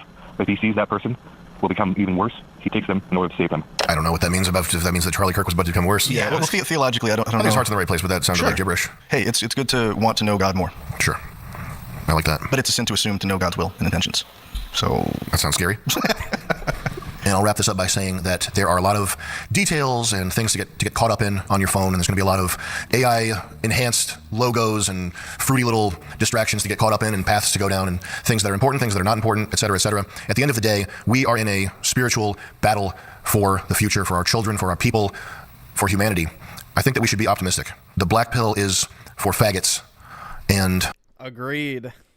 Don't be that. Don't be black pill. Don't let evil... Don't suck cock. Stand in the way of you connecting with... Because then you're no better than the shooter, because he was sucking trans cock nightly. Literally. Joy and gratitude and God. And I think that it's probably a good idea to pray, and pray specifically that God keeps you on the right path. I think that that's a good one. Is there a better one? It's a pretty good one. I would pray that I stay on the rails. I think that's a good one to go with. I think that we're going to win. I don't know why. Why would I say that? Because it's been written. Oh, was it? Yes. That's good to In know. the end, we win, but it might be ugly to get there. Guys, I want to quote my favorite philosopher, Batman. Once there was only dark. If you have, that's the quote. That's not even a quote. No. Make the ChatGPT do the fucking quote. You're right. I cut it down too much before. I wish AI was sentient so I could fucking beat its ass. I want to end this episode with a quote. I'll tell you, Marty. I've been up in that room looking out those windows every night here, just thinking. It's just one story. The oldest. Light versus dark.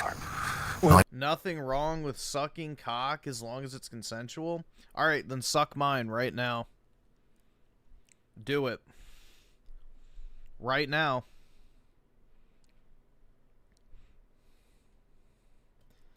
This is why Synthetic Man will be mad at this video and say Sam fell off and rage at chat.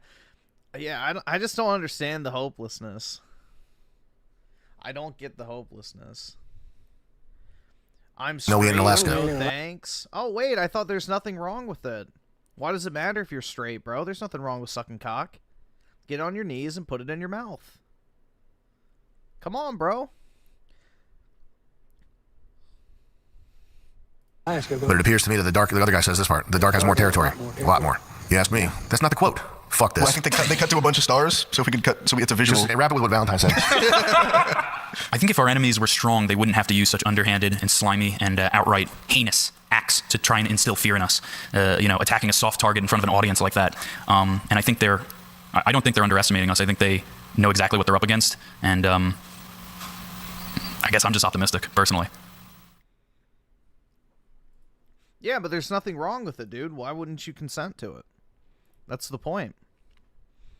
You said there's nothing wrong with it, so why wouldn't you consent to sucking cock? It's completely normal. Everybody does it, right?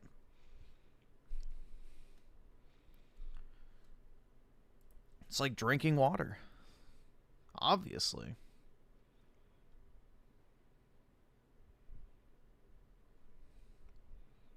Obviously, you should have no reservations about doing something like that if there's nothing wrong with it.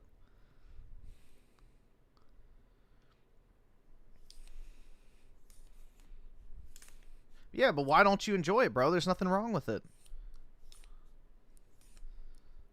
Nothing wrong with it, dude.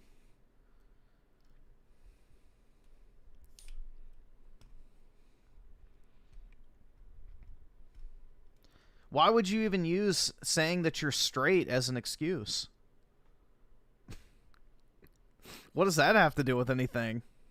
Are you saying that straight people normally would never want to have a cock in their mouth because it's fucking weird and abnormal? Then I can agree with that. I can agree with that logic. It's not something any normal straight person would ever want to do.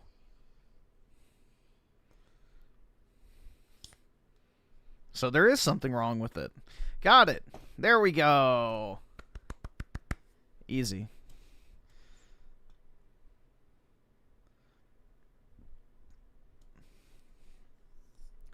Synthetic Man needs his 2 hours and spending a couple hundred on Blue Archive lolly loving game. Yeah, I still haven't ever seen what that game is. But he's going to move out at the end of the year. Okay, then. I don't know.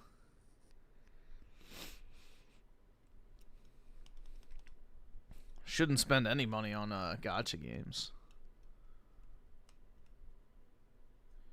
Just spend it all on Pokemon cards and you can stonk like I did. In fact, let me check the recent solds on my Leafeons.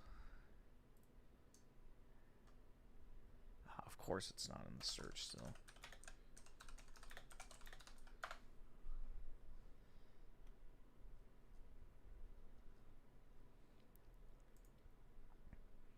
Oh shit. Seriously? One just sold for $279?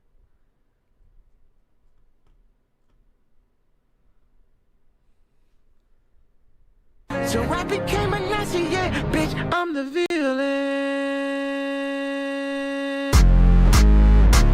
Nigga, how Hitler? Nigga, how Hitler? They don't understand the things I say on Twitter. Nigga, how Hitler? They don't understand the things I say on Twitter. All my niggas Nazis, nigga, how Hitler? Nigga, how Hitler? Nigga, how Hitler? All my niggas Nazis, nigga, how Hitler? Sorry, I just needed a little celebration music. That's great, man. I'm making it out the hood.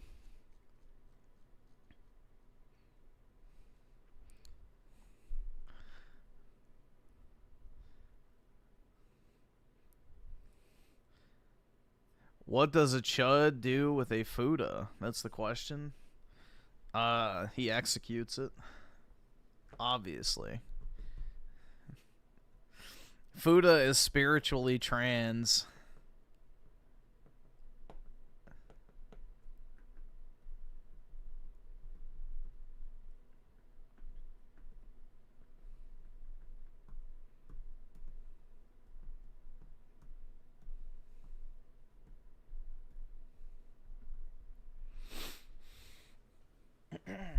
Synth has never lived on his own. As someone who's been on his own since 18, I can say that Synth will not survive. Why is that? You get used to it pretty quick, man. I mean, I was, I was still 18 when I moved out. Yeah, if you count college, which, you know, I had a roommate, but I never talked to him. But, yeah, pretty much ever since I was in college, I've lived by myself. We're going on, what, over 9 years now, so going on 10 years. A decade of solitude. I don't know, you get used to it pretty quick.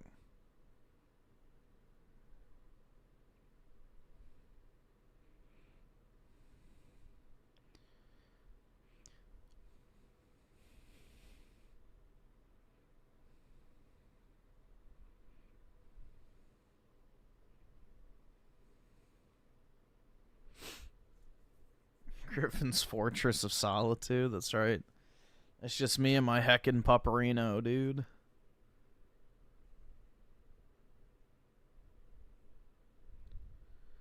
Alright, let's see. Alright, so yours truly will do your video next. Let's see. I'm probably going to run out of time here soon.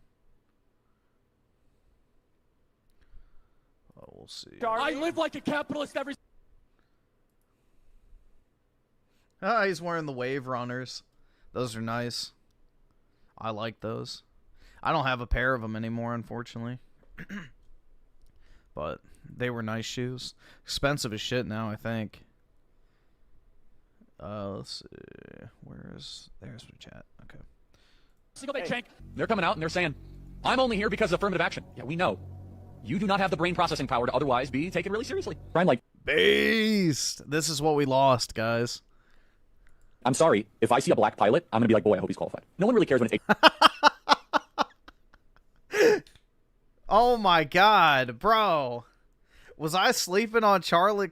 Damn. I never watched him because I thought he was kind of just like a, you know, Fence City, you know, right-wing guy who was boring. But, yeah, these are some very truth-based takes. HR managers. No one cared when it was, you know, just kind of paper shufflers or even engineers. But now when it's like, wait, hold on a second. You're going to remove my appendix and you're a black lesbian. Yeah, that's the point, Simone Biles. You're Based. Yep. Agreed. Wait, I should just pull up the chart again. I had it up earlier. Remember this, guys. Remember this the next time. Like, he jokes, but look at this shit, man. With the lowest grouping of test scores, black people are 9 times more likely to be accepted into medical school than whites and Asians. Look at that shit, bro. The lowest grouping of black people has the same acceptance rate as the highest grouping of Asians. So just think about that. Quite literally. They're not sending their best. representing your nation, you selfish sociopath. I just said she's probably the greatest gymnast of all time. She's also very selfish, she's immature, and she is a shame to the country. LeBron James is a self-interested, narcissistic, and we know he's not very smart. LeBron James chronically cheats on his wife, obviously.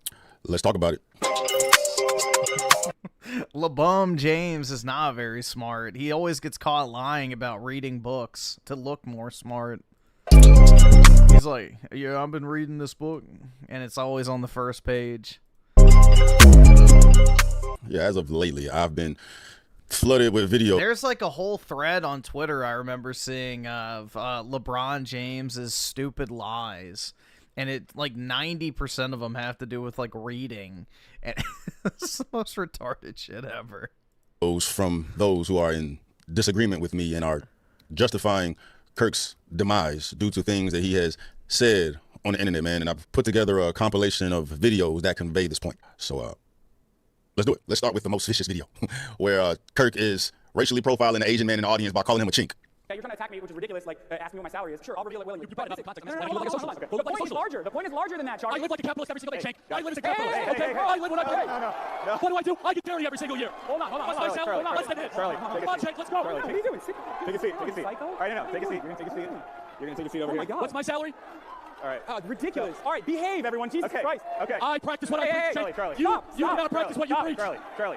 All right, hold on. Last point. Last night, Haas and Charlie Kirk were debating, and he asked a question that I thought was out of bounds. He asked what Haas's salary was. Haas wound up answering him, bless his heart. And so I had a simple question. Well, what's your salary, Charlie? Because it looks like they're going to raise about $15 million for Turning Point USA this year.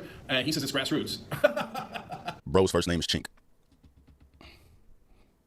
Chink, however you pronounce it, bro. Bro's first name is Chink. I don't even say anything else. Next up, the video where Kirk said, yeah, chunk yogurt, dude. Yeah, exactly. Is black women are idiots, and they do not have the brain processing power to be taken seriously. Joy Reid and Michelle Obama and Sheila Jackson Lee and Ketanji Brown Jackson were affirmative action picks. We would have been called racist. But now they're coming out and they're saying it for us. They're coming out and they're saying, I'm only here because of affirmative action. Yeah, we know. You do not have the brain processing power to otherwise be taken really seriously. You had to go steal a white person's slot to go be taken somewhat seriously, like at 52. I rise today as a clear recipient of affirmative action, particularly in higher education. I may have been admitted on affirmative action, both in terms of being a woman and a woman of color, but I can declare that I did not graduate on affirmative action. This is my personal story. But what I really want to bring attention to is how they're portraying this as yeah, well, graduating college is easier than getting accepted. That's the thing. Like, once you actually get into college, anybody can do it. It's not hard. The biggest problem is getting in. If he's generalizing all black women. Charlie Kirk says black women do not have brain processing power. When did he say black women do not have brain processing power? He named these women by their name. They just happen to be black. That does not mean he's racist. That means he said these names with his whole chest, and he's telling people how he feels about these particular women who were picked up by affirmative action. And affirmative action is a very contentious... by their own admission. By their own admission, they were affirmative action picks, meaning they would otherwise not be qualified unless they were black or a woman. Topic everyone does not agree That upon. is literally what affirmative action is. Is Candace Owens a DEI hire as well? Yes. Absolutely. Are you fucking kidding me? That bitch is dumber than dirt. Affirmative action, and they have the rights to have differing opinions on affirmative action, which does not mean that they're racist. Hell, I don't like affirmative action. Does that mean I deserve to die?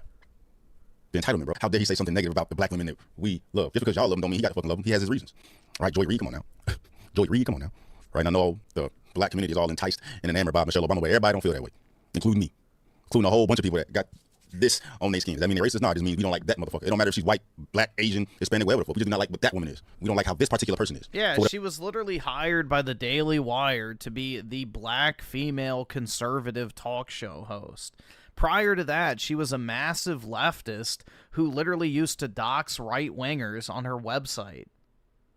Like, can you say industry plant? The reason we have the right to have our opinion about that, but does that mean that they're racist? No. What the glaring issue about this is how they're trying to paint bro as a racist because he felt some type of way about 4 particular women. Just the simple It's fact just that one of his like first... Brett Cooper. She was hired as an actress to come in and work for the Daily Wire to be the young female host of her comment section show that she didn't even produce. She was literally a paid actress for the Daily Wire. This is what Ben Shapiro's company does. They hire people to read a script to fill a gap in the market in order to cater to that specific audience. hires was Candace fucking Owens, bro. Last time I checked, she was black.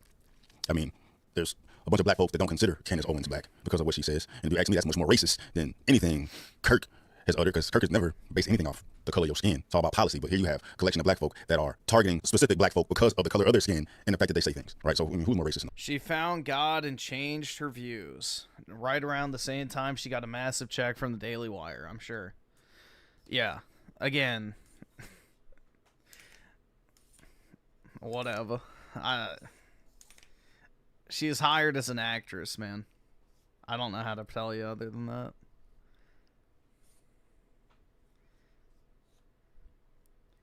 Matt Walsh, I don't really know too much about, but didn't he already have a following before he got hired?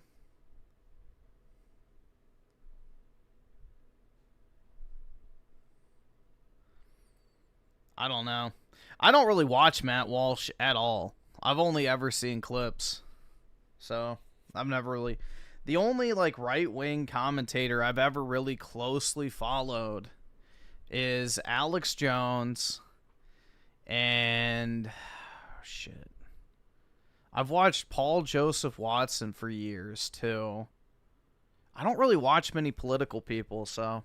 I watched Crowder more so back when I was in, like, high school and college, but not really recently. All this, bro. But anyway, let's continue. The whole black pilot conversation. How dare you say anything about a black pilot? Right? I'll give y'all a little more context where he's going back and forth with a black individual about this particular topic. So when you see a black pilot, you wonder, boy, is that person there because they earned it or because they were placed there? That's what DEI does. It makes you ask questions you otherwise would not ask. The airline industry is going to take an unqualified person just based off diversity. Underqualified, not underqualified, whatever, uncertified, and put them in the cockpit and risk people's lives. Those are two different things. Under and under are two different things. Of course, United Airlines will not take someone off the side of the street and put them into a pilot. But in order to reach a 40% goal, they might cut corners. They might accelerate the process in order to reach a goal. We know this through all sorts of DEI examinations and projects over the last 10 years. When you have to choose in life, either excellence or racial quotas will end up being the most important, and both cannot simultaneously. This conversation has absolutely nothing to do with someone being black. It has all to do with policy. You take black away, could be someone Asian. Like that's my mentality. Take off the name, ethnicity, gender, and age off of applications, whether it be for college, whether it be for jobs, anything. The only thing that a potential recruiter should see is like your GPA, prior experience, and then like an identification number. And that's it. That's all that should be displayed when a college recruiter sees your application or if a potential hiring, position opens up. Like, get rid of all that extra shit, and then you'll have a true qualified candidate get, either admission into the college or the job that they actually deserve, because you'll be picking it based off qualifications, not based off of, some arbitrary shit that, they had no control over whatsoever. That Asian, it will never be that, because Asians excel in everything academic-wise. But here we're taking people that are underqualified and others that are more qualified. That is the type What of if you end up hiring a guy named Daquan Brown? Well, if Daquan Brown has the highest GPA, the best work experience, and the best certifications, then that's fine. Because then he actually deserves the job. So if he's better than the other candidates, then he deserves the job. If not, then doesn't deserve the job. Conversation. It just so happens that those that are underqualified compared to their superior competitors are being picked over due to the color of their skin. That is not fair. That's not based off merit, and has nothing to do with race, all to do with policy. I can't stand DEI either, bro. It's detrimental to society, bro, because it's not conducive of best performance. It's not conducive of the most proficient. It's not conducive of excellence. It's conducive of mediocrity. Say, for instance, the roles of the verse, and black people were the ones that excelled. Well, dude, it's like the who was it? Amazon. Amazon had an AI that was in charge of hiring people and sorting through resumes. This is an old story, but essentially what happened is they canned it because they were hiring too many white and Asian men.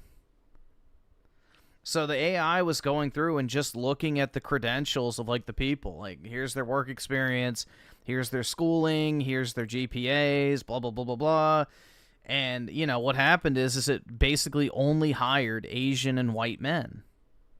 And so they got rid of it because it was picking people solely based off of merit. And then in the same breath, they'll tell you we need to import 100,000 Indians because, we don't have enough qualified candidates. It's insane. Everything. We'll flip it. You, as a black person, scored off the charts on everything. Pilot, 110, however the ranking system is. Your destiny with being a pilot is written. You that motherfucker. Your whole life people been telling you that. You know it is by how much better you are than everybody. It's your passion, what you love. And the time to get picked up by Delta, you get selected over by, let's say, someone you're familiar with. You know that they're not a better pilot than you. You got better scores, you fly better. Maybe you even know of them personally, right? And they happen to be a Pakistani lesbian woman. Is that fair? It's the logical way to view things. But, we're here viewing things. Well, not weird. Y'all are here viewing things with an emotional lens. Logic no longer exists. And you label someone a racist for it when there's not a racist. Well, I don't know. I can't even say that. I can't say he's not racist, right? I would never know what's going on in someone's head, how they think, if they're hiding it from me. But from everything I've seen Kirk say and how he presents himself, how he articulates himself, how he justifies his perspective and his point, I have not seen a racist undertone in anything. It's just people putting this label on him because of how they feel about what he says. Most of y'all won't even entertain the justification of his perspectives because you're already emotionally triggered by a statistic that he's provided for you. Blacks kill more than anybody. I mean, that's the thing, though. It's like, as much as I hate saying it because it's Ben Shapiro, but facts don't care about your feelings. Like, that was a pretty spot on catchphrase. It's going to trigger a bunch of people, mainly in the black demographic. And they're so triggered that they're not even going to sit there and listen to the justification for it. But if you look at the statistics per capita, that's the fact. Literally angry at facts. And you come up with all this victimhood and subjugation and redlining and slavery and the sob story. Everybody got a sob story. That's how you go over the sob story. Right? Speaking of that, I got a video for that one. It was a brief intermission of me cutting through the videos that's got everybody triggered, man. But there's a video that came across that drive that point perfectly. Where is it? Where'd that motherfucker go? Right. So when segregation ended, right, black people, or when slavery ended, actually, black people were just forced wherever, right? So they had nowhere to go. And then there was laws put in place to put them into prison. And after... Okay, no, what's your name? What's your name? Jackson. It takes a lot of courage to come up here. Let's just take a deep breath. Okay, I'm not here to pick on you. No, I appreciate it. No, it's okay. I know this will be very intimidating to get in a crowd like this. Just take a deep breath. Let me make your argument. I'm going to make your argument for you, and I'm going to tell you why I think it's wrong. Okay? Is that fair? Okay, so the argument that is being made, that you want to make, is that there's legacies of injustice. And that those legacies impact one generation after the other, and when those things get handed down, you have what is a system or a systemic issue that isn't just isolated in 2024. So the argument that you're making is that what happened in 1954 does impact 2024 of decade after decade after decade. Let me tell you my response to that. Of course there is some truth to that. However, every culture, every person in this audience can point to issues that families or generations prior had that we're able to overcome. So the question is, why is it that Black America is one of the only populations, that and Native American populations, that have not been able to overcome such evil, horrid injustices? Here's my perspective, and I want to hear what you have to say, is that the number one way to keep people out of poverty, lower the crime rate, and have a better society is whether or not you have a mom and a dad around, which we agree that's an ideal. Yeah? Cool. And so what happened in 1964 is that 25% of black youth were raised by a single mom. Today, it's nearly 75%, about 70%. So that means that 1 in 4 black kids will have a father around. Only 1 in 4. That's the number one issue happening in the country, and it's not because of systemic racism. I'd like to hear what you have to say about that. Okay, so I think I misjudged you at first. Bro, mic drop. Mic drop, bro. Like, what racism? All this is holding the black community accountable. But since he's white, he's racist, right? You see a black man, me, holding. Well, you would be racist too. They would call him an Uncle Tom or, you know, fucking, what's that? Uncle Ruckus. You know, or an Oreo. Or whatever else. Black community accountable. No, you're a coon because you don't see it from our perspective. You're attacking us, right? All he's doing is holding the black community accountable. And accountability gets you to the top. But black folks are so emotionally driven, emotionally played, emotionally capitalized off of. When you lift that veil and actually listen to what someone's saying that has an opposing perspective than you, which is meant to help the black community in the grand scheme of things, dog, it gets flipped into you're racist, bro. He ain't utter not a damn word of racism, bro. Bro knew how to articulate Cuz's point better than he could. But even with that, black folks are going to come up with a reason or excuse. It's because of this. It's because of that. It's because of mass incarceration. It's because of the introduction of crack cocaine into the hood in the 60s and 70s. It's because of this. It's because of that, bro. Everybody got this sob story. And Nobody made you fucking smoke. Like, that's the thing. Let's say crack cocaine was introduced into the hood in the 60s and 70s. Nobody made your ass smoke it. Just like nobody made me fucking smoke weed when all my friends in fucking high school and college did. Or, you know, I'm not getting fucking blackout drunk every night because other people are. Like, at a certain point, you have to take personal responsibility for your actions. Y'all got over it, right? The Jews, Holocaust, 6 million of them died. Bruh, everything taken from them. They're still not over it. Oh my, you'd think it happened yesterday. What's the narrative of Jews now, bro? They run it. They got money. They not worried. Asians, they have their history here too. The top earning race in America per capita. Well, the Japanese were literally put in fucking concentration camps. Right. Hell, even in the 40s. Others that share our same melanin in Africa, but they can't stand African Americans because of this lazy, victimhood, entitled perspective that infects the whole community, bro. And once you be able to realize that, have some accountability, rip that shit off, dog, then you excel, bro. I used to live that life, dog. Victimhood like a motherfucker, bro. Rip that fucking mask off, dog. Shit, winning. Net worth, bro. When I was a victim, I have not an ounce of net worth, bro. Whatever the damn feds put in my damn bank account, bro. Spending money on bullshit, dog. But then you take that mask off, and now you're not looking through a black lens. You're looking through a whole world lens. You're taking everybody's information. This guy reminds me of a less homoerotic, low-tier god. Everybody's game, everybody's perspective into consideration. Broaden your entire perspective, bro. The world opens up, and that was the goal. That was the goal, dog. But you know, motherfuckers can't handle that mirror until they ready to handle that mirror, dog. What else? The abortion video that went viral on Jubilee. So you had a daughter and she was 10 and she got, when she was giving birth and she was going to live. Would you want her to go through that? The answer is yes, the baby would be I can't play that because if I play that, Jubilee gonna demonetize it, man. But if you were one of these angry blue-haired feminists that feel he needs to die because of his belief on abortion, then you're the fucking devil, bro. You need to go watch that video in its entirety and see his justification for it, bro. He cooked. His justification for it is that we don't commit evil after evil. That life that was formed due to evil does not deserve to be taken because of evil. You don't follow evil with evil. And then the woman goes on to say, well, it's not a life. Life don't matter. It's just a clump of cells. Who gives a fuck? The baby's life, your daughter's life is more important, right? Whether you disagree, his justification for it came from a good place. It came from a good place, but he deserved to die because of his conviction in God. You're like, well, Yeah, this is high-tier God. Exactly. Yeah, you got low-tier God, and this is high-tier God. He deserves to die because of his conviction in Their voices are just similar, that's why. God, what we're talking about. It's not about abortion. It's not about life. It's a conviction in God. Everybody has the right to live. He said you have 2 ultrasounds. I mean, they also kind of have a similar look, but I don't know. More so the way he talks reminds me of low-tier God, just without all the homoerotic fan fiction. You have 2 ultrasounds. One comes from a loving couple. One comes from the act of a grape. Which one is it? Can you tell which one it is? And the woman goes on trying to illegitimize the life period, but the fact remains you cannot tell. They both deserve life regardless of how they got here. And I'm not a pro-lifer. I'm not a pro-abortion. It is what it is. I'm just emphasizing his point. Right? But he deserved to die because of that. Where you literally have women out here saying he deserved to die because of that. He deserves to be because he said that if his daughter got raped, she would have to go through with the pregnancy. So I don't care that he got shot. What else? Oh, the LeBron, the gymnast. I can't even remember the gymnast's name. I gave her fucking smoke too. I give him LeBron smoke too, bro. At the end of the day, he has never targeted black people. He's always isolated particular LeBum people that happen to be black. And this is the problem, bro. First of all, the people that have become demonic because of the short-second reels that they watch with no content. Hold on, wait. I need to watch it for my own sake. LeBron lying about books. I had one coach, and he used to say, "Put yourself in situations where you're not comfortable. Play outside of your comfort zone." That's my favorite saying. In this video, we're gonna do something a little different. We're gonna play some clips of LeBron James lying for no reason. And before you say it, no, I don't know him, I don't have proof, but just watch these clips, look at his body language and what he's saying. It's pretty obvious he may not be telling the truth on all these. Let's get started. It is a question not related to the game, but since there's been a lot of publicity yesterday and today about Godfather Part 2, which is the scene or the moment or the phrase or the quote you like more from the movie? Oh, from The Godfather. It's so many different phrases and so many different lines in that movie to just categorize one. But which is the one which inspires you, represents you more? I mean, each movie is 9 hours long. I mean, what do you want me to do? I mean, there's so many.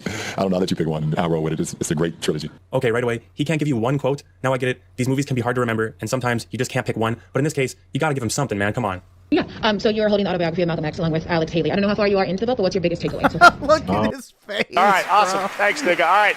That's that famous meme about, don't ask me that question. Yeah, so you're holding the autobiography Look at him. He looks so guilty, like a kid. of Malcolm X along with Alex Haley. I don't know how far you are into the book, but what's your biggest takeaway so far? I kind of just started a couple days ago, but I've read a lot of notes over the years. It's my first time actually reading this from start to finish. But just a very smart man. And basically his words in the 60s and what was going on is actually what's going on today still. This one shouldn't be too surprising. We all know LeBron James is the king of many things, but when it comes to reading the first pages of books, there's no one better. With that being said, that was probably the last time he brought one to a press conference. I watched the whole game. I seen the whole game. I was at home watching the game. And, I said he was going to, before the game even started, when I said he was probably going to score 70 tonight. I don't know what made me say that. And my friends was with me, and they was like, okay. So when he got to like 70, I was like, well, he might as well go for 80 now. So, I mean, I'm a fan of the game. And to see that performance was unbelievable. That's right, guys. LeBron James can also predict the future. Well, not quite. He said he was going to drop 70. He ended up dropping 81. But that's pretty impressive that LeBron just knew that was going to happen. 2% of Liverpool. How does that come about? I read about the franchise and how amazing it is. And I actually made a trip over, to Liverpool as well and see all the sights and the arena and everything. So it was pretty unique. Yeah, Crouchy is actually a Liverpool legend. He used to play there. I don't know if you knew that. No, I knew that. I didn't get an opportunity to see him play when he was with the club, but I definitely knew that. The current captain, Jordan Henderson, just scored his first goal for England the other day. It was amazing to see. You fan of his? No, absolutely. And I saw the clip of that too. I didn't get an opportunity to actually see the game live, but I saw that he was able to score one in the match the other day, and I thought that was it's pretty unique, the fact that he would do that and also be with Liverpool Football Club. Even LeBron knows he's full of it, trying to hold in his laugh, keep it together until the end of the interview, where hopefully they don't find out that he's just making all of this up. I gotta give him props for trying, but it's tough to watch. Finally, we have our most recent clip, the whole inspiration for this video. LeBron James talking about Migos and Takeoff specifically. LeBron claimed that he knew Migos was up next before they did. They hadn't even released a song yet, but he was already jamming them in the locker room in 2010. I've been listening to those guys for so long. I was listening to those guys my first year with the Heat in 2010.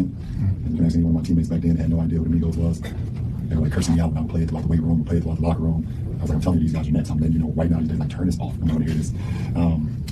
Just fast forward, just knowing Takeoff personally and send my condolences to Quavo and the family and the whole Kissy family and everybody. So there you have it, LeBron James. But there's like a huge thread on Twitter of him just lying about random shit. And Books is like the #1 victim of that. But yeah, LeBron is a dumbass. Remember, he was the one who said it was the cop that shot the woman who was like trying to stab another woman. Do you guys remember that? The cop like shot a woman because she was like trying to stab another woman with a knife. And LeBron said that he was racist and people needed to find out where he lived and make him uncomfortable and shit. When the cop was literally saving another woman's life. It's like, bro, what the fuck? Yeah, that's probably what the Charlie Kirk clip is in reference to. Context just shows how much of an idiot y'all are and how y'all are getting puppeteered and played. Everything entirely out of context. So that lets me know that if you're this pissed off about a fucking short snip that you saw that you didn't have any context on, you're a fucking idiot and you're a goddamn demon because you allowed yourself to get this fucking psychotic based on something that's not even true. You're looking at a lie. You're looking at a manufactured narrative that they've created to make you feel this way about someone that feels the entire opposite. In reality, you're not going to find any video out here that highlights this man as a racist, highlights this man as a white supremacist, highlights this man as any of these negative things that y'all are putting on him. Y'all are just falling for the bullshit and falling for the propaganda. People out here thinking he deserves to die because of his pro-Israel stance. That means everybody that's pro-Israel deserves to die. You have the right to have that opinion. And he ain't the first one to have that opinion. That's probably the biggest contention throughout our entire history, bro. That shit's biblical. And we sitting here getting mad at him because he feels a certain way that people have felt for eons. Who the fuck is you? To think he deserves to die because of who the fuck is you, Jesus? But at the end of the day, it just shows who you are. Right? That you're easily played. That you're sheep. You're in the fucking matrix. You're doing exactly what the fuck they want you to do by showing you these little pockets of shit that don't have no truth to it, no context to it, and you running and gunning to the point that pow. And then don't even let me get into the black people, bro. So disappointed, dog. This is even eye-opening, more eye-opening for me to see that you all can come with so much vitriol for someone that is not a fucking racist. But it's the same thing. You allow these little short-second reels to fuck you up in the head to be thinking that this man is Hitler. And then it shows how entitled black people are. How dare this man have anything negative to say about anybody that's black? He can't have an opinion on LeBron James because LeBron James is black. He can't have an opinion on Michelle Obama because Michelle Obama is black. And then y'all fall for the narrative of him saying black people when he not a man said black people about nothing. Only thing he's generalized were statistics. Statistically, black people do this. Statistically, black people do that. Statistically, there are 1 in 4 black fathers in the household. Statistically, blacks kill the most people in America per capita. Statistics is what's pissing y'all off. But then y'all fall for it and get played. So ain't no talking to y'all. Ain't no talking to y'all, bro. Ain't no talking, and I know that. I realize that, bro. It's like, it is what it is. You're going to have to go through your own journey to come out the other side to truly be awakened around this motherfucker, dog. They've done it on purpose because black folks are so emotionally driven, so emotionally triggered, so easily capitalized off on because of their... Ben got rid of him because he couldn't use his sister's milk to control. Yeah, that's right. He rejected the Khazar milkers and in favor of the his wife was like a model or something, like Miss Arizona or whatever. So there you go. His Aryan queen beat out the Khazar milkers. Emotions, bro. Well, Charlie Kirk don't like Juneteenth. A lot of black folks don't like Juneteenth. Hell, the majority of black people in America didn't know shit about Juneteenth until after... Yeah, it was only a thing in Texas. George Floyd died. Juneteenth was only used as a propaganda piece to get the black votes. Juneteenth really should piss you off because look now what the Democrats is doing. Played, bro. Juneteenth only celebrated in Texas. And if there was a little pocket of black folks that know the history, they knew it. But for the most part, black folks didn't know shit about Juneteenth. But the government knew, ooh, if we can get all black folks to believe this day was the real day slavery was ended and get the Democratic vote behind it, bro, ooh, we got them. We got them. Played like a fucking fiddle, bro. That's why Juneteenth pisses me off for how it's politically used to capitalize on black folks where we have these crazies out here doing the shit that they fucking doing. And I hate to get so political, bro. This video was just meant to call out the cap, call out the bullshit, bro. But y'all ain't gonna recognize it. Ain't nothing nobody can say to y'all that are gone to the point to celebrating the man's death, bro. Y'all are cooked. Y'all are cooked. I just hope y'all continue to cook yourselves. You know, when I post this and read the comments of y'all motherfuckers still trying to figure out a way to demonize him, demonize me, say he's Hitler, say I'm Uncle Tom, blah, blah, blah, blah, blah. All y'all doing is telling on y'all fucking self, bro. And the more y'all telling yourself, the more y'all can identify yourself, the more we can really get this fracture popping off. We can separate good from evil. Because y'all motherfuckers is evil, right? Y'all victim to it. Y'all don't fucking know better because y'all can't think for yourself, right? Group think. Group fucking think, bro. But anyway, with that, find me a fucking video of Kirk out here really being on some racist shit, dog, and we'll talk about it. But until that, bro, y'all are out here celebrating a man's assassination that only wanted the greater good, his version of the greater good.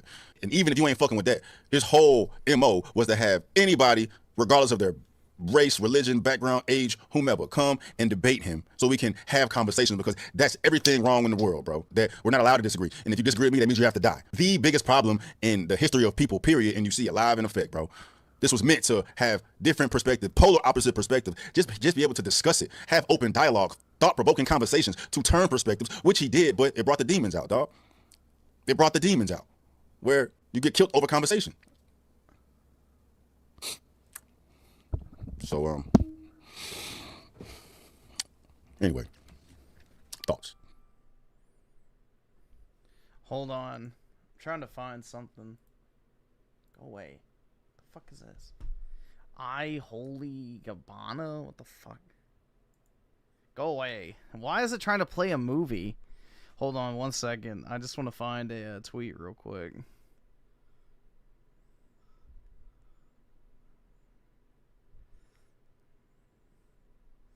Just made me think of it.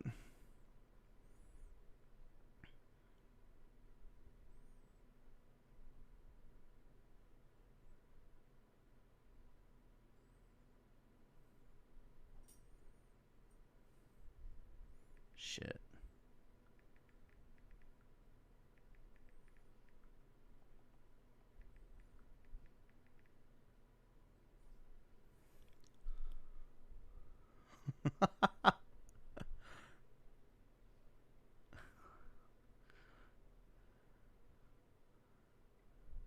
Yeah, there it is. Okay. All right, 1 second.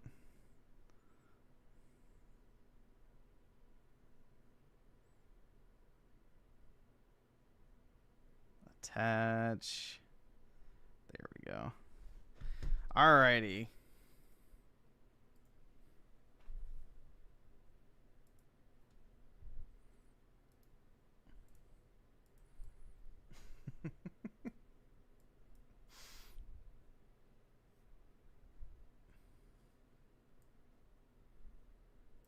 There we go. So, here we got 2 tweets to look at.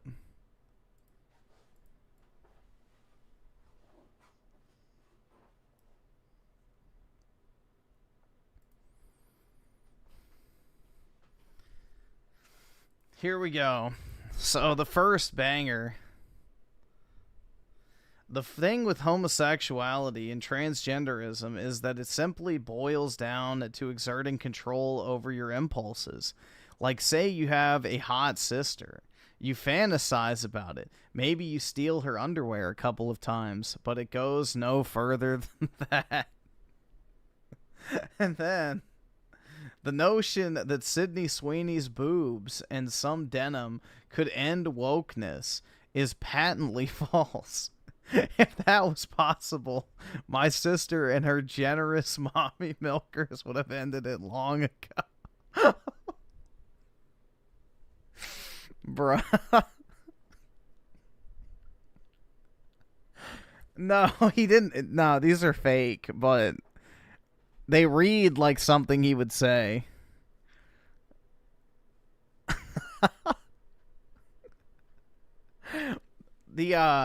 The wording is like spot on though.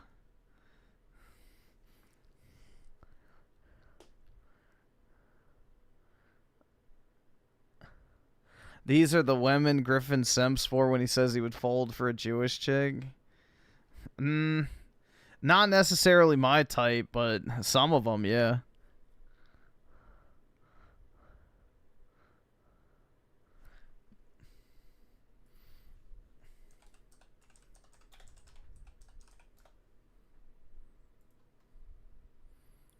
Yeah, this is the picture that goes around all the time. This one in particular.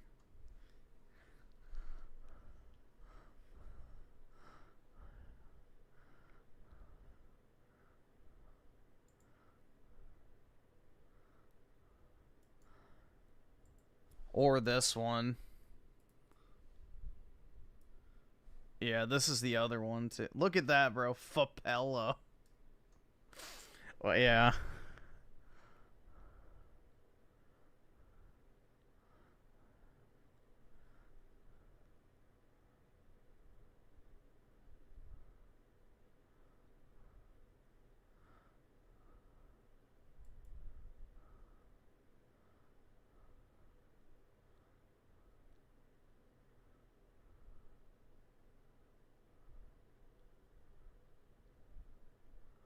I see your vision after that picture. I would fold to.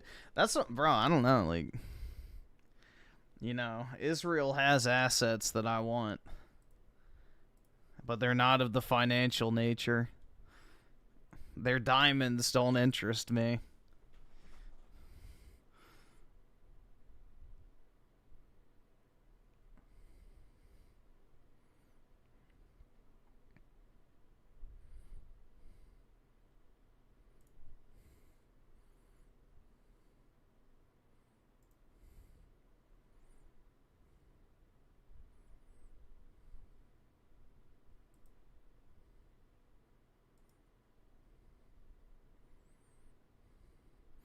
Yeah, that's why the Khazar milkers are what they are, man. They're just massive fucking tits on an otherwise, you know, skinny frame. So...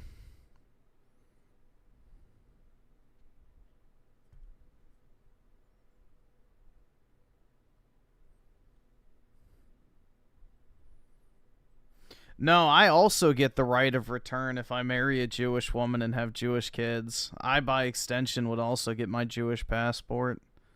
Or Israeli passport, whatever, it doesn't matter.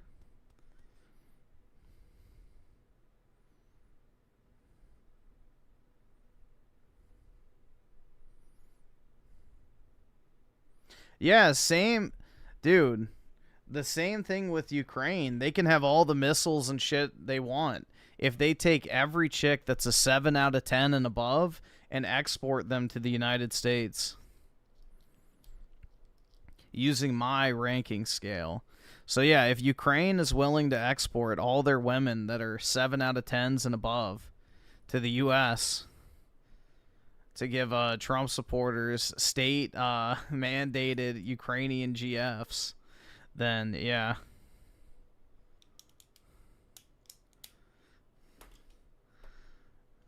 Otherwise, no missiles for you, Zelensky. You will give us your most valuable resources.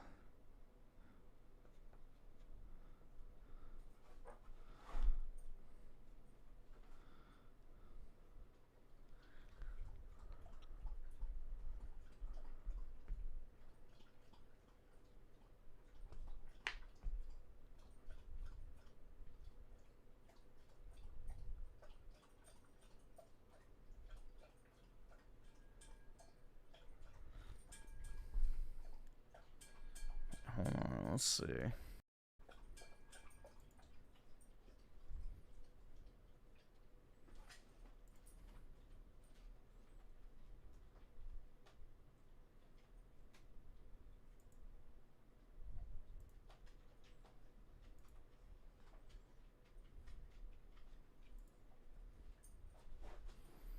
I'm just saying, guys, I would probably fold.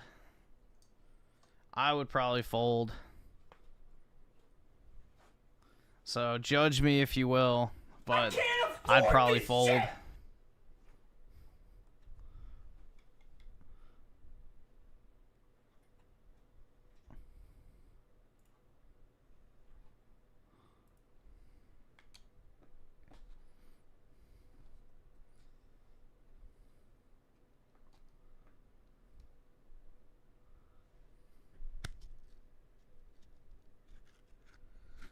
Let's see. So, three-way lie with the 5. Griff just said college was easy. Meanwhile, I'm crying, barely completing my double major in engineering. Well, yeah, you're doing engineering and mathematics, so your life is purposely miserable. So, yeah, you're doing all the theoretical math and shit, so that's different. But that's self-imposed misery.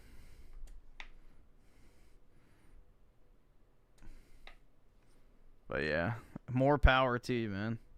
I hope it works out. That's a brutal path in college. And Jay with the 2, you missed my super chat. If it's short, we can watch it, but I think we're running out of time. Yeah, it's already almost 8. I gotta get off.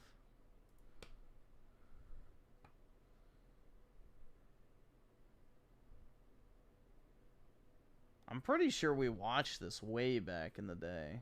But we can see. You're supposed to be sitting there holding these 2 thoughts in your head, and one that these are kids, and the other that they're hot. Well, I've done it. I found a Yeah, I remember this video. review on YouTube of someone not only defending the movie Cuties, but also explaining why it gives him a boner. I wish I was joking, but I'm not, and neither is the guy who made that review. But I have to say, what really frightens me is that he's not alone. Does this image piss you off? Good. That's the point. The image is supposed to make you uncomfortable. You really need to watch the entire context of the movie in order to understand It doesn't make me uncomfortable, it just makes me disgusted. what is happening. Yeah, it seems people are becoming a little too comfortable of children dancing. Like, who the fuck thought it was a good idea? Hey, guys, you know, let's take a bunch of sexual pictures of little girls to tell people it's wrong to take sexual pictures of little girls. It's like raping someone to say that rape is bad. Dancing around in sexual ways, but Mr. Girl is different. Which, first off, what grown fucking man names themselves Mr. Girl? Like, this is part of the reason why I think he's a little kid diddler. And second of all, the reason why I think he's different from the other reviewers defending this movie is that he's not just defending the movie, he's also going out of his way to let everyone know on YouTube that this film helps him pop a boner. Alright, let's see what he has to say. Hi, cuties. And I'm already getting pedo vibes. Hi, cuties. I'd like to remind you guys that over 900 mini-lads have liked this video, but over 44,000 rational people have disliked it. I mean, at that point, you should realize that you were definitely in the wrong, and you should abort that fucking abomination of a video, because to be honest, it's only opening the door for other subway speakers. Now, it's a solid film. It's a good movie.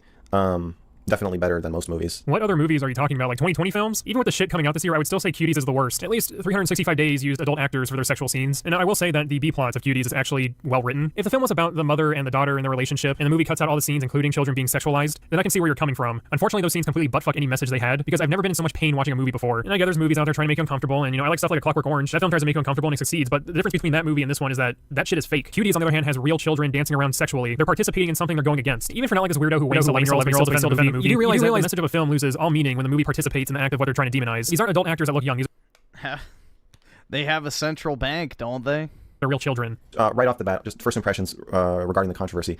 This film does try to make you sexually aroused by 11-year-olds. And I'll say, it's not bad at it. Yeah, it's no film I was watching on the dark web. Kind of piss poor acting. Didn't like it that much. Oh, no, but Cuties, yeah. That movie gave me courage to ask out that cute preschooler down the road. It's not a total failure in that regard, at least for me.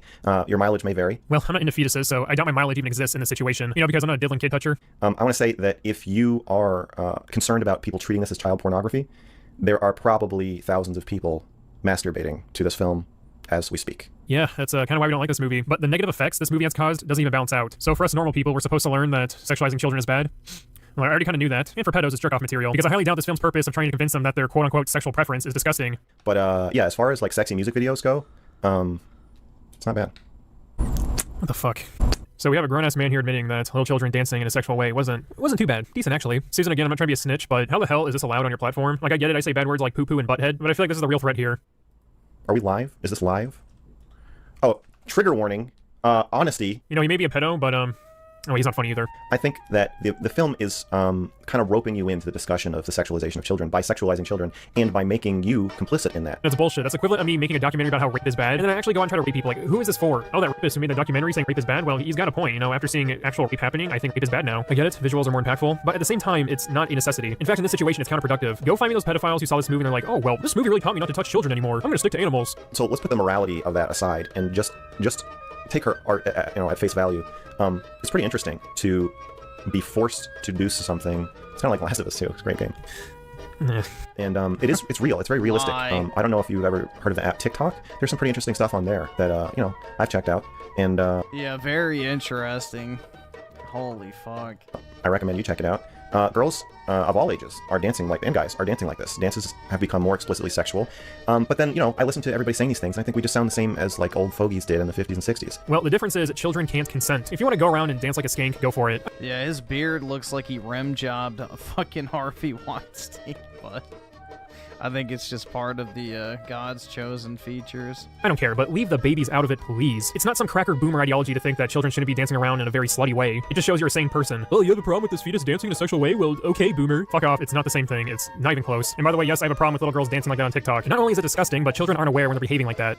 The only so there's a scene where they're dancing on stage, and there are these judges that are like frowning, or and just people in the audience that are frowning. That's the only indication the film gives that this is odd or that they are overly sexualized. Okay, but that was the fucking point of the movie. As badly executed the moral was, the message is don't sexualize children and letting kids be kids. They even tied this into the traditional Islamic family. Like, the main character obviously goes through some identity turmoil and she has to find a balance between two of her lives.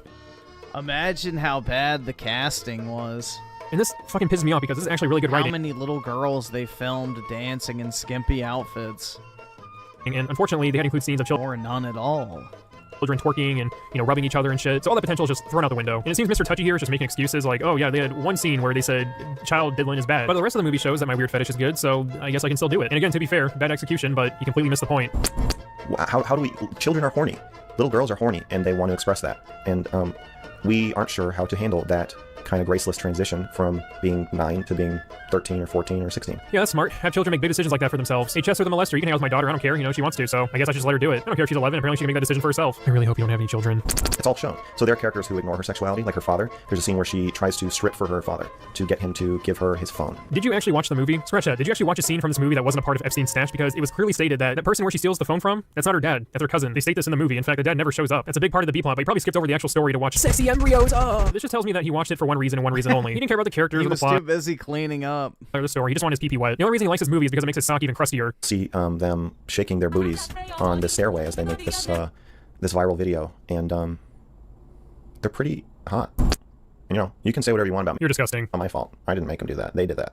That's the point. That's the whole point of the movie, is that you're supposed to be sitting there thinking, look at the Dude, blonde he looks just like Jared from Subway. It's the same dead look in their eye. one. All right, so for the rest of the video, he kind of just babbles on and makes excuses for his pedophilia. There's really no use in saying much more.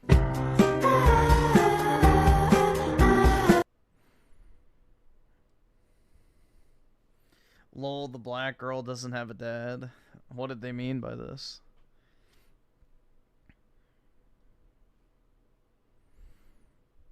Alright, well I gotta get off, guys. It's past 8, or it's just about to be 8 o'clock, so I gotta hop off. Have a great, what's today? Monday. And yeah, I'll try to get the video uploaded later, so have a good one, everybody. Peace out.